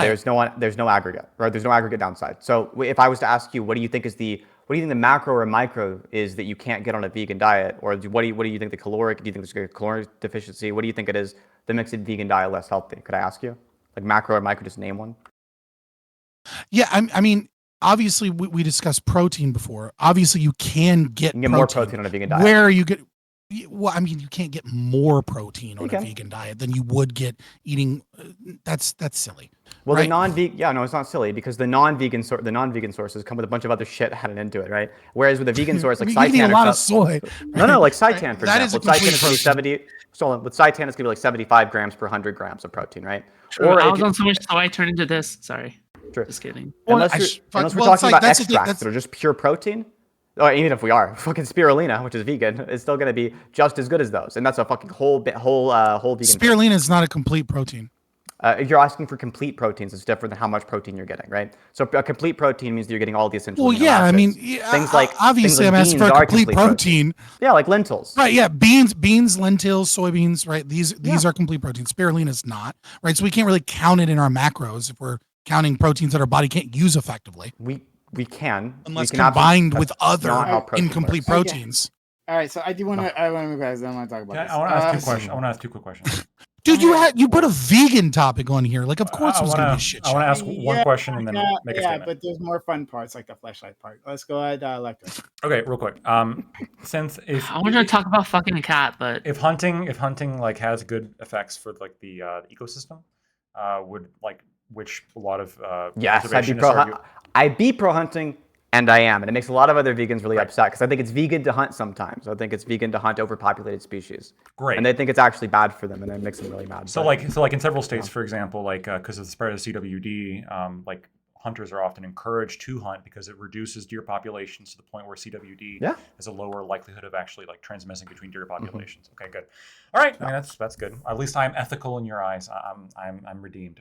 Yeah, but like the other. Okay, go ahead. So I can Google this and see that I'm right. It's very easy. Meat eaters are less depressed and report a higher quality of life than vegans or vegetarians. And in fact, this is actually like a causative relation in that the mental health declines happened after people switched over to being vegetarian or vegan. So if you like switch to becoming a vegan and then your depression rate's more than double, isn't this a good argument for not becoming vegan? So this is a really silly argument because there's a really big reason why a lot of vegans, upon becoming vegans, afterwards would be like, wow, the world really sucks. Social. I wonder what that could be. I wonder if there's any reason why vegans, after becoming vegan, would be like, damn, now that I'm convinced of veganism, I really do think the world fucking sucks. And I would rather not exist. I wonder if there's any possible fucking reason for that. I wonder if it's anything other than fucking nutrition. Your argument is that vegans become depressed nihilists, but like it's okay because it's not that's caused the by reality the of the issues. world. Also, the reality of the world is that it's. I just want to clarify. Are we on La La Land? Like, it's not caused by any nutritionary issues. If you want, you can name what the issue is. What the fucking nutrient the vegans are lacking, Lactoid or Scott? No, I'm not looking at the study. I don't know. Lactoid, do you have an answer? Let me clarify. You're referencing like, we all should be depressed. Lactoid. You reference a study. Can you tell me out of which country that study was based out of? 2012 German study found that mental disorders tended to follow the onset of a vegetarian diet. Yeah. Okay. I mean that and in addition to what Sid said, an Australian study, Brazilian study, like every country they do it. I will totally grant that in those countries and including our country, in addition to what Sin said, of like yes, in a culture where not consuming meat is heavily stigmatized. Like that, and you might be socially ostracized, or it might be more difficult for you to socialize. Then absolutely, your argument is that people are coming up to you at the restaurant, going, "Why do you have a salad, Corey?" Shut the fuck up. No, you just There's social ostracization. If you just vegans could just stop telling people that they're vegan, no one would make fun of them. Pay attention. Stop spazzing. You just can't pay attention. I also said that it can introduce like barriers in terms of making it more difficult for you to socialize. In terms of like eating food is a social social engager for most people, as far as I know. And they're like, yes, if you're like the one vegan in a group of omnivores, like very often they try to accommodate you or they won't accommodate you. And that introduces social barriers. If you can't follow that, or if that's like totally Dog, out there for every you. decent restaurant I've ever been to has gluten-free and vegan options. Like, just stop. No, they don't. Look, fucking go to the real world. If you want to go to the fucking, there's a shitload of places. The that if you real go to, world? Yeah, the real world, like outside, Scott. Like go walk to your local place and go see something there, and you'll see most places don't have a fucking Impossible Whopper. Most people are gonna have a nutritionally complete vegan meal, and so we have to actively think about where the fuck we're going before we go there. As a vegan, I can tell you, there's a lot of places I can't fucking go. I can't go to fucking Buffalo Wild Wings, right? It's really difficult to go to most fucking places. There are some places that do serve vegan options. There's some places that do serve vegan options, right? I can see like, oh, they'll have like an Impossible Whopper on their menu, and I can go to those places. There are a lot of fucking places I can't go to. And if my friends you know want to what? go there, I can't go with them. I will bite the bullet. If your friends demand that you go to Buffalo They're not Wild demanding. Wings, They're just saying, I'm the gonna go place do that this. is specifically You live in designed to La La only Land. You sell are the most chicken, delusional individual like ever. I could see, that's this deep social ostracization that doubles the depression rates. People hate you for because being vegan. motherfuckers. Scott, we're just saying that. Okay. Jesus, we're saying this. I'm saying it's a silly fucking argument. It's a silly argument. You're just delusional, right? I'm just saying Okay. How am I did delusional for want thinking one social question. authorization is I making did these people wanna so ask Never one stop question talking, to Scott. Cynthia. I do believe I know the answer to this.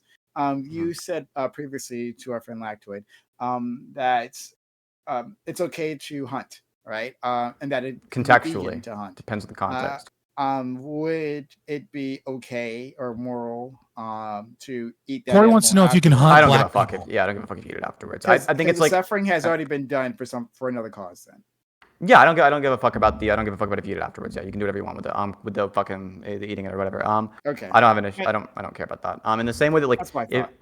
in the same way that like if there were like but to be consistent, right? If any of you want to be consistent, hold the same view.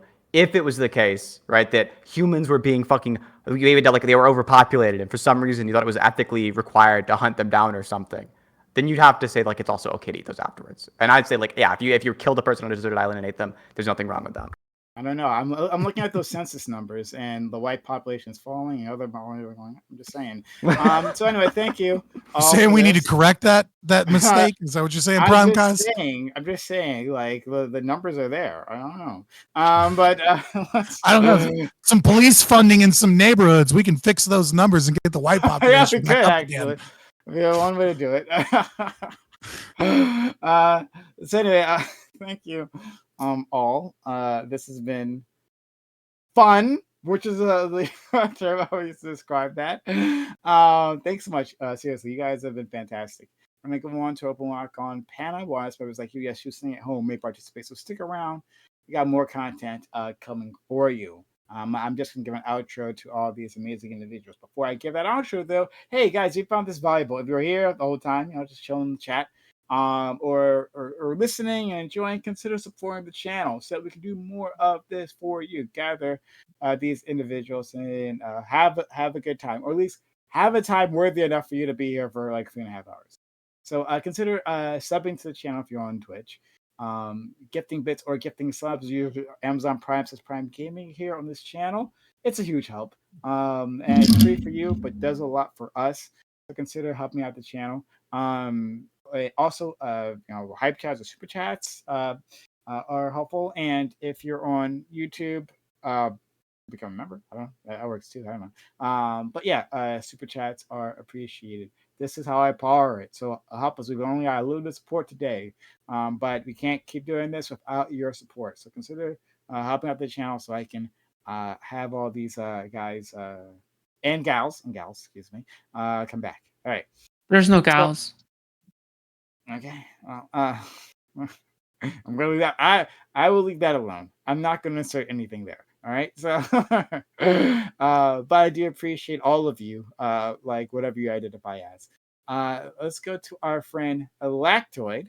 Lactoid, thank you for being here. This has been so fun having you on, and I always enjoy your counter arguments here. So thank you for coming through. Thank you, Prime, for having me. I thought these topics were great and heated, and I thought this was a great ensemble. If you like what I had to say, you can find me at Lactoid TV on Twitch, Twitter, and YouTube. Thank you. Okay, great. let's go to our friend Scott. Thank you, Scott, for being here. I want you to know, Scott, that like something I've been trying to happen. It didn't happen today, but what I'm trying to happen is having our friend Food Shops and our friend Nina here at the same time for you. So just want you to know, just like to tantalize you, that tag team is coming. Scott. Why? You're best friends. I thought you liked Yeah. me. I like you too, Scott. Oh fuck, man. I think I would get sushi with you, Scott. I understand that there's like diversity requirements for like for IQ, and that like you have to find females and you have to find, you know, people that are, you know, below average IQ, and then you need to balance out people like Senth and I. Like I get it. But can you not? Like I'm good. I'm golden. Anyways, yeah, I'm Scott from Fabian Liberty. Check me out on YouTube or on Rumble. We just launched a gaming channel. If you want to check that out, here's the link. Please don't bring politics to the gaming channel though. I'm super. I will fucking delete your comments. I'm just saying. I'll be super pro censorship. Just trying to have a good time. And I do have a good time here most of the time, right? First topic, interesting. Man, I wish that we had more people within Twitch politics that were like, that wanted to like discuss important things, and get to the truth and get to interesting conversations. Unfortunately, there's not a lot of people in Twitch politics that care about that. And so, you know, both of the topics kind of just devolve into stupidity, and that's some of the love and entertainment of Twitch politics, right? So I get it. Some of you guys love that, but man, we gotta find some cool people to bring on. I wish there was an FBI agent, Food Shops. I'm with you on one thing. That would have been dope. But yeah, follow me on. That you want to recommend? Hold on. To have them. On that note, I know a cop. I don't know any feds as an hand cap. I know a cop. It's pretty entertaining. I am a little bit related to an FBI agent, a little bit, but let's leave it at that. Okay, just that's all I'm gonna say. Okay. Glow in the dark, unreal. Dude, fucking glowies. All right, but yeah, follow me, and I'll see you around, prom guys. Yeah, Scott. Seriously, if you have cool people that you think fit that bill, I'd love to have them. You know. I don't. I mean, yeah. I mean, I know some people, but he probably won't. You won't like them. I know a cop that I think would be pretty interesting. Oh, I will. You know, we had a cop a long time ago. A cop used to be a regular on open panels. And I love to talk to more police and get their perspective on things, really. So if they're open to it, and if they'll use like a camera, right? Like I'll reach out. Oh, he would use the camera on duty. I'll reach out to him. What? No, that'd be dope. Yes, he did. Please bring me on so I can call him an oath breaker and piss him off. All right. Oh, and also there was Connor, who had come on, a separate cop, who we liked a lot, despite his bastardness being inherent. Let's go to our friend Corey. Corey, you got heated this time, and it's very rare. All intentional. What a surprise that Scott was the one to bring it out of you. Who would have guessed, right? That would not certainly have come up on my Fuck you. That was a joint effort with Food Shops. All right. He got real mad at Food Shops long before he got mad at me. Don't blame me for that shit. All right. I'm here all the time with Corey Campbell not getting that mad. All right. Like you. I will bite that bullet. By the way, I wasn't teaming with anybody. Like I was. Yeah, we get it. You're on nobody's side. Yeah. Trust. No one wants to be on your side. No one's insulted. I don't think. Our friend Corey. But yeah, well, first of all, I'm glad that now to hear that Scott is now pro censorship on his gaming channel. Totally great. But also super grateful. Property. Totally grateful to always be here. And like, yeah, these as usual were great topics. But you can find me on Twitch, twitch.tv, Corey Campbell 84. I'm a biochemist. I cover science research news. And on X and Instagram, it's Corey Campbell. Doobie, Food Shops, Synth, Scott, and Lactoid. Always a pleasure, and love you, Brian. Thank you, friend. Corey is just an amazing addition to this community. I don't say it enough, but I really like him. And like he brings like, oh yeah, I'm a biologist, and there you go, facts right there. That's really nice. So I really like the way you argue. So thanks so much. Then Synth, who's like the polar opposite in terms of like temperament, but like Can you come back to me actually just a second? Okay, sure. Then let's go to our friend Food Shops. Food Shops, thank you for coming through and sharing your Yeah. thoughts. Yeah, sure. Yeah, I sent you all the links. You can just post them. Go ahead and post them in the chat. But yeah, it was a pleasure to be on this panel once again. Listen, Lactoid, all right, you're always fun to talk to. And you in particular, Lactoid, if you're always welcome, join my server. I invite you to become a part of the Orbiter Circle. Stop! put on a All right, list. listen, all right. Yeah, I always welcome discourse, and even if you're just a regular viewer, and if you have questions, and if you want to come and talk to me, you're always welcome to. Listen, all I'm gonna say is Ice Poseidon would become gay for me on a Kick or Keep panel, and Xena said I was good looking. All right, so all I'm saying is, yeah, just come check me out at kick.com/foodshops, YouTube at @foodchops, and yeah, that's about it. Yeah, thank you. Okay. Let's go then to Synth. Synth, pretend I said good things about you. Go ahead. Sure. Yeah, thank you for all the good things you just said, Prime.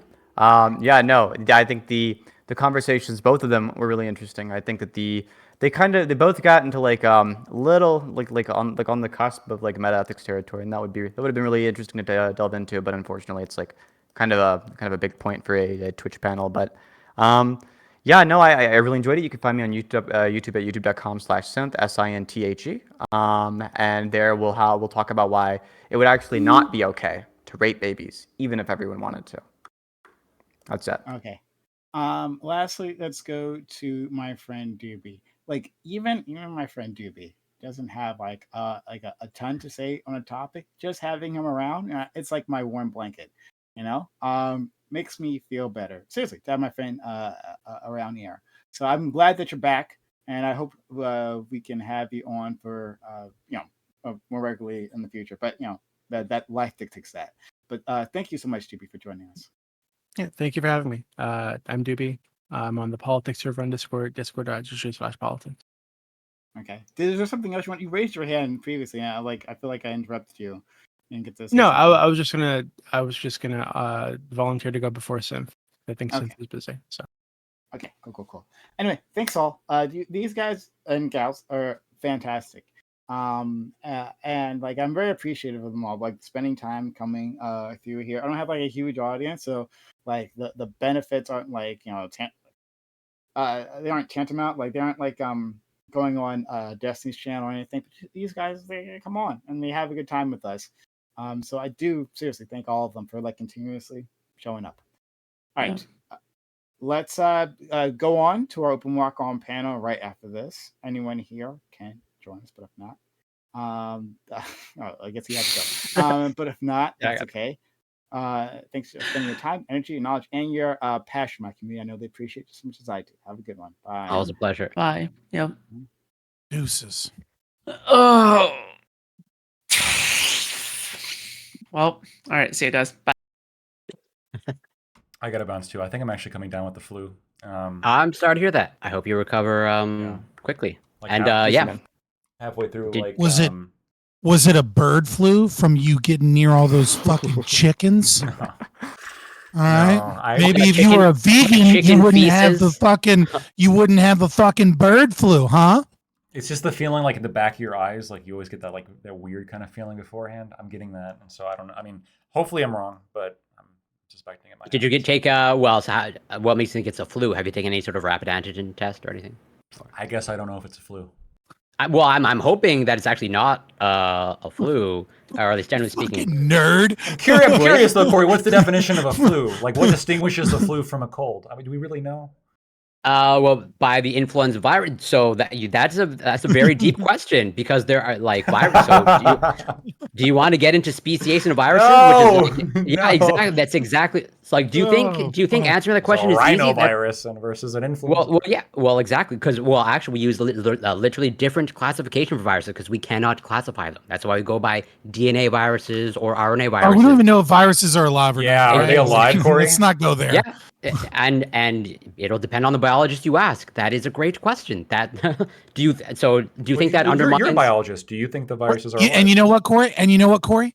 When someone says the coronavirus, you don't look at them and go, Oh, but come on, which one under most circumstances, unless it's really fucking important? And when someone says humans versus dogs, you don't go, but what is even the difference between a But that's human and a that's the dog? problem. That's actually the problem that I tried to highlight, obviously ineffectively, of like if you're just gonna go by simple heuristics of like, oh, just by what I look like, okay, in terms, and I just see someone with a different skin color, they don't get pulled into the circle of humanity.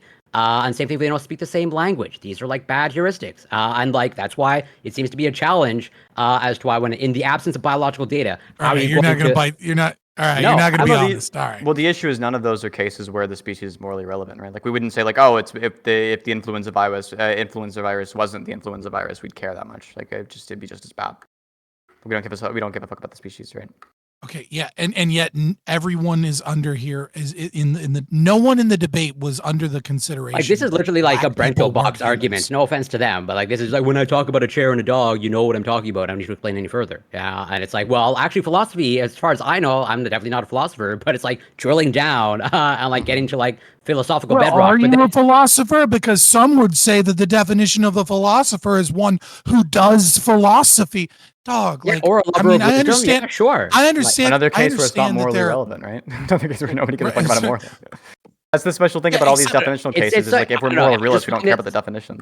so interesting You're- that you're- like when you're in every other- when you're interjecting this as a means as like we can't tell the difference between like black people and whether or not they're human, it just becomes silly, right? I find The it whole- the interesting whole that conversation in becomes every other domain or topic, you want to be like detail oriented and like really drill down. And here, so well, it's just obvious when we're talking about humans that we just like you don't need to question that any further and just like go with that. But in every other domain, you want to You be can all about question- philosophy. You It's can just kind of- question it further. That's fine, but when you're doing it to avoid the conversation, No, it's just it like it's becomes just a problem. genuinely insane to say that like morals are some real stance independent thing, and also they care about our definition of species. Like clearly, morals don't give a fuck about this really arbitrary social construct. And morals care about your race. It's just stupid. I mean, yeah, no, that's a fair point, right? I don't know why. That's a fair point. I don't know how it works towards like the getting into the definition games, the speciation. Well, it's just that species is arbitrary and morals aren't. Okay. Yes. Yeah, I'll agree with that. I'll agree to that. Even from like, the way that I usually engage with speciation is homeostatic property clusters. But like, yeah, that's going to be somewhat arbitrary. Yeah, for sure. Like we're going to see, the stable characteristics are not going to be, like which ones we choose are going to be arbitrary. Like the fact that they're stable characteristics isn't going to be arbitrary. So I don't know. I'd have to think about that more. I don't know. That's fair. You might be right. I don't know. I'd genuinely have to think about that one more. I just want to like make it, or at least clarify. Like, so Lecter, you think species is just an easy concept and just this like ingrained? No, we think you were just avoiding the fucking question, the conversation, to go into a definition game with a retard on the panel. Because I made my argument without a species definition. Wait a second. By retard. Yes, I'm talking about you. Wait, Food Chops, the worst possible response you can have is not knowing if you're the one being talked about. So, Yeah, I know. Don't worry about it. God damn. All right. I gotta get from under these fucking studio lights. They're giving me a All right, headache. take care, Scott. Be well. Sweat and shit. Hope you feel all right. Dude, I'm actually doing great. All right, Scott, when are we getting sushi? When are we getting sushi? Yeah, when are we getting sushi? Scott's going vegan now. When are you coming to Richmond? I don't know. I'll get fucking Okay. sushi. I don't care. Oh, okay. Wait, where's Richmond? I'm gonna make South of fun of DC. you, but Yeah, that's okay. It's all in good fun. yeah, sushi's one of the few. Also, like I know I've been doing really well though recently, Corey. I've been dragging my fat ass out of the house every day and going on long hikes in the park down bike trails. And I quit vaping, and that has been Congratulations. my current That's awesome. commitment. Oh, I'm nice. super happy Yeah. for you. And I hope your trajectory just gets like better and better. Yeah, it's like I should probably stretch first, but like I'm not there yet. I'm just like Hey, when I first wake up, I'm like, no, I'm just gonna fucking start walking. It's the small changes over time that will lead to the big changes. And you got to start small. And I'm really happy for you. I'm getting old. I don't want to be like a dad that can't do shit. Oh, how old are you? Yeah. Hey, so like take. I'm almost 33. So that's not too old. You're will not even pass halfway. on sort of some of the experiences of past clients of like I've coached people where it's like, yeah, I want to be able to play with my grandchildren and sit on the floor with them. And I'm glad that you're thinking about that now. Yeah, it's just that's what I'm saying. It's like I'm not saying I'm too old to do any of that shit now, but like I have toddlers, so it's like I know in like 10 years I'm gonna want to do cool shit, and like if I'm 43 and like have been maintaining a bad lifestyle, I'm gonna be like, Disneyland, that's a lot of walking. Like I don't want to be that guy, you know. I applaud that. That's great. And I think more people should be as self-aware as you are now. But I'm still gonna eat cheeseburgers, just so you know. Hey, I never expected you to change your position. I mean, there's nothing wrong with that, right? I mean, nobody here has No, a I problem don't think with so. that, I think. I mean, two of the people here do, but you know what? Wait, who? Oh my God, you just were on a panel with them. What the fuck is wrong with you? Jesus Yeah, but Christ. nobody actually has a problem with that, I think, realistically, like in real life, right? We do. We do, yeah. That was the point of that panel. We were talking about that was the point of that I like how food shops Wait, like okay, I don't know what you're talking about, realistically, Corey. in real life. Let me get. I'm so curious of your world of like where nobody eats food for sustenance and they don't take into account like protein content and vitamins and minerals and that like nobody actually has. It's like, bro, has have you conviction. never discovered Yeah. like fucking gym bros on TikTok or YouTube Shorts? Bro, when most people eat food, come on, like most of the time it's for the taste. Like it's gonna be for the taste, right? For burgers, that's absolutely true, right? I mean, not just for burgers, right? Like even at home, like you know that when you're putting broccoli into the fucking oven, like you're putting salt and pepper over that shit. You're trying to make that broccoli taste as good as possible. Do you do any Even physical for activity broccoli. whatsoever? I'm super curious. Not right now, no. Okay. Wait, why? What about Well, that? It has nothing to do with it. No, it has everything to do, which is like that's a foreign concept. What eating for nutrition and fueling your body, that is just like, whoo, that's really out there. And the eating for like I wellness need to go, and health. but I'm and just longevity. loving Corey being so fucking mean. That's just That's like okay. that's I bridge deal too with far. mean people for content all the time. So No. You're not dealing with a mean person. You're dealing with the nicest person I've ever met in Twitch politics. He's That's just fine mean as to well. you. I wait. That's perfectly fine as well. That means it's a Okay. unique interaction. I love that. All right, I'm getting out of here. Take care. Be well. All right, see ya. Bye. Wait, leave. Back to it. So we're on the same page now. Like species, not an easy concept.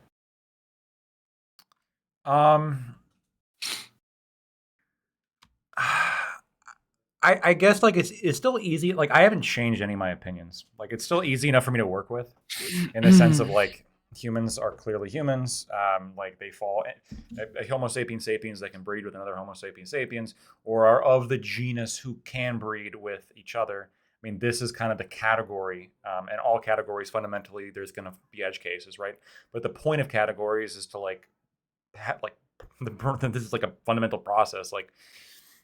Captain is to ship as pilot is to blank, right? This is a classic LSAT question. The question is, can you assign categories to things, and what categories do things belong in? Homo sapiens sapiens, I think, is a valid category. And this is a valid category of me. It includes me, and includes all of which I find are moral subjects. And Hey, ultimately, is this going to be arbitrary and subjective? Of course. Lactoid. Oh boy, what?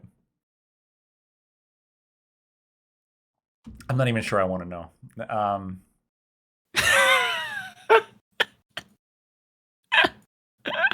How are you not on a list? Like, either you are like a glowy and like you're making the lists, or you are on 8 different. What do you mean? You are on 8 different FBI lists right now. I swear to God.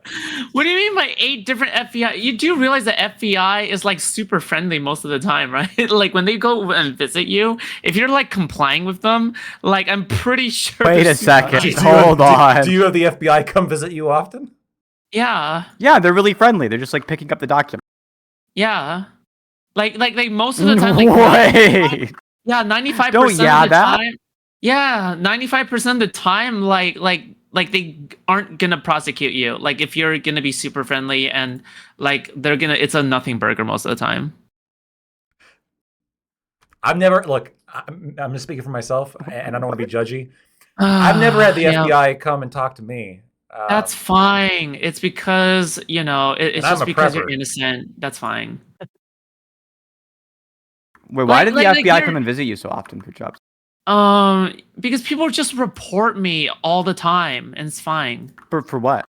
Dude, okay, interacting with the Thorpes alone just puts you on a list. Okay, so it is what it is. All right. She's definitely a Do you think it might? Just work with me here for a second.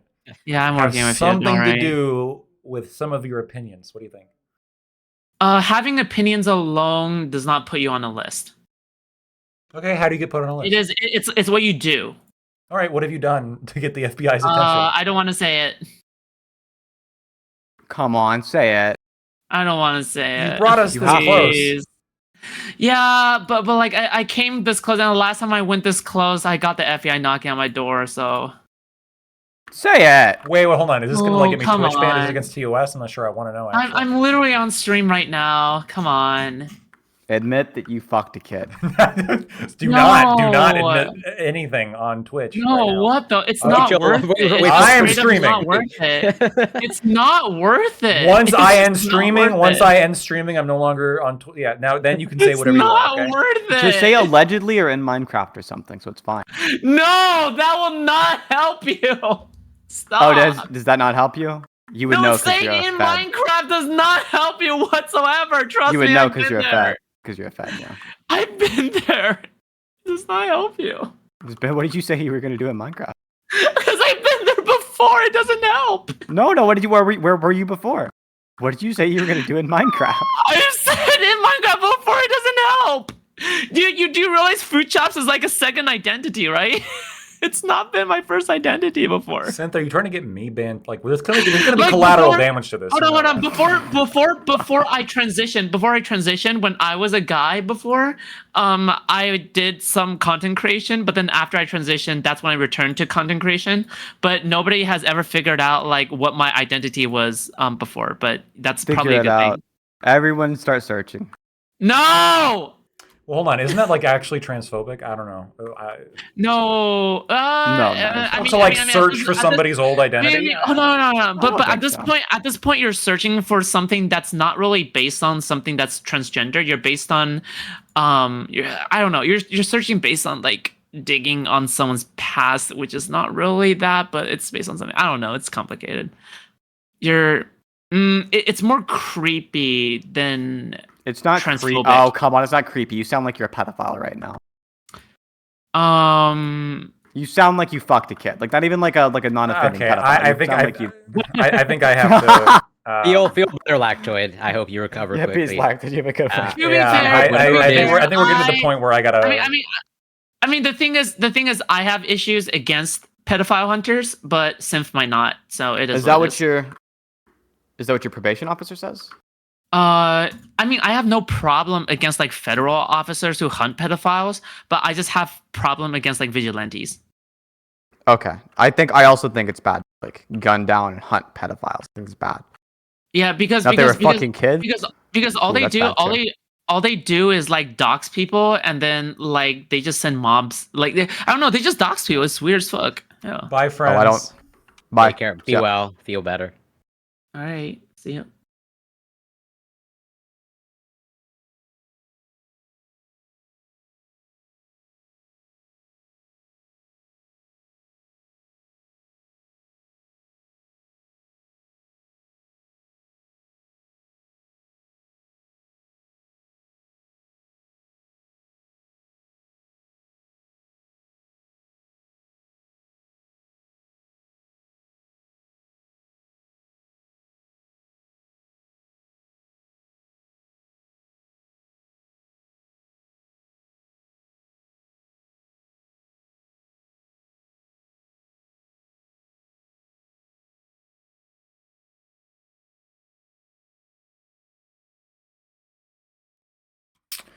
All right. Sorry about that. We had to get away from that because some content is good, but I think we were getting kind of close to the line on that one. We're still fledgling, and we don't want to have things ended quickly. I might clip out the last portion of the VOD. I'm not sure. Anyway, thank you guys so much for tuning in. This was awesome. As usual, you guys are awesome. We had a lot of activity in the chat today, a lot of good people, a lot of good things being said. I thought the topics this time around were really good. I think the first time around, it went really well. I think the second, I think all of it was great. I am feeling a little bit under the weather. Started feeling under the weather about halfway through. So, I mean, we could be looking at, I'd like to stream on Wednesday, but if things get worse and I start feeling really bad, then that might be difficult. But assuming I feel dandy, should be able to stream later this week. I know Wick is doing a thing on Wednesday, and he wanted to know if I might swing by. So yeah, stay tuned. If you haven't given me a follow yet, please consider just clicking that follow button there. That way you can see when I come online, and you can see when we got more content. You can also find me on YouTube, Lactoid TV, and go ahead and subscribe there. And then you can see I re-upload the VODs. So in case you want to see old classic Lactoid, or if you want to see a VOD that was missed or anything like that, that's where you'll find it. That's where you will find it. Feder, thank you so much for the bits. Feder, I really appreciate you. You are one of the most prolific members of my community, and I mean that in every way, in every way, and I absolutely love you for it. So thank you so much for thank all of you, but Feder, thank you so much for swinging by. Sir Leviticus, I see you around a lot too. Thank you for swinging by. And yeah, you guys have been great. Everybody who's active is awesome. So, but also thank you guys so much for the bits and subs. Really appreciate that as well. All right, so I got my daily thanks in to all you fantastic people, and now we're gonna go ahead and raid on out into Prime because he was kind enough to bring us on the panel as always, and I hope you guys have a fantastic night. Thank you.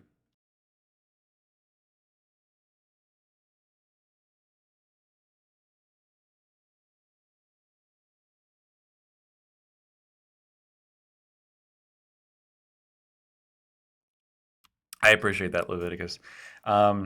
You're right. To be honest though, like sometimes when I'm in the moment, I'm really feeling like the heat and just going after somebody.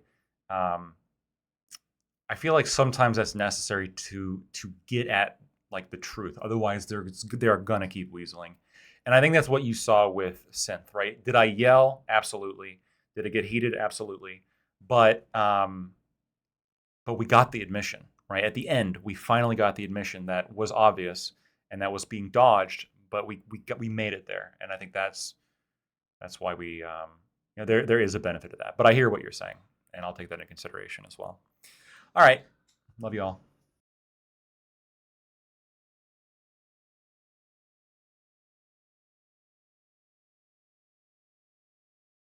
Like a powerful nurse. I think maybe the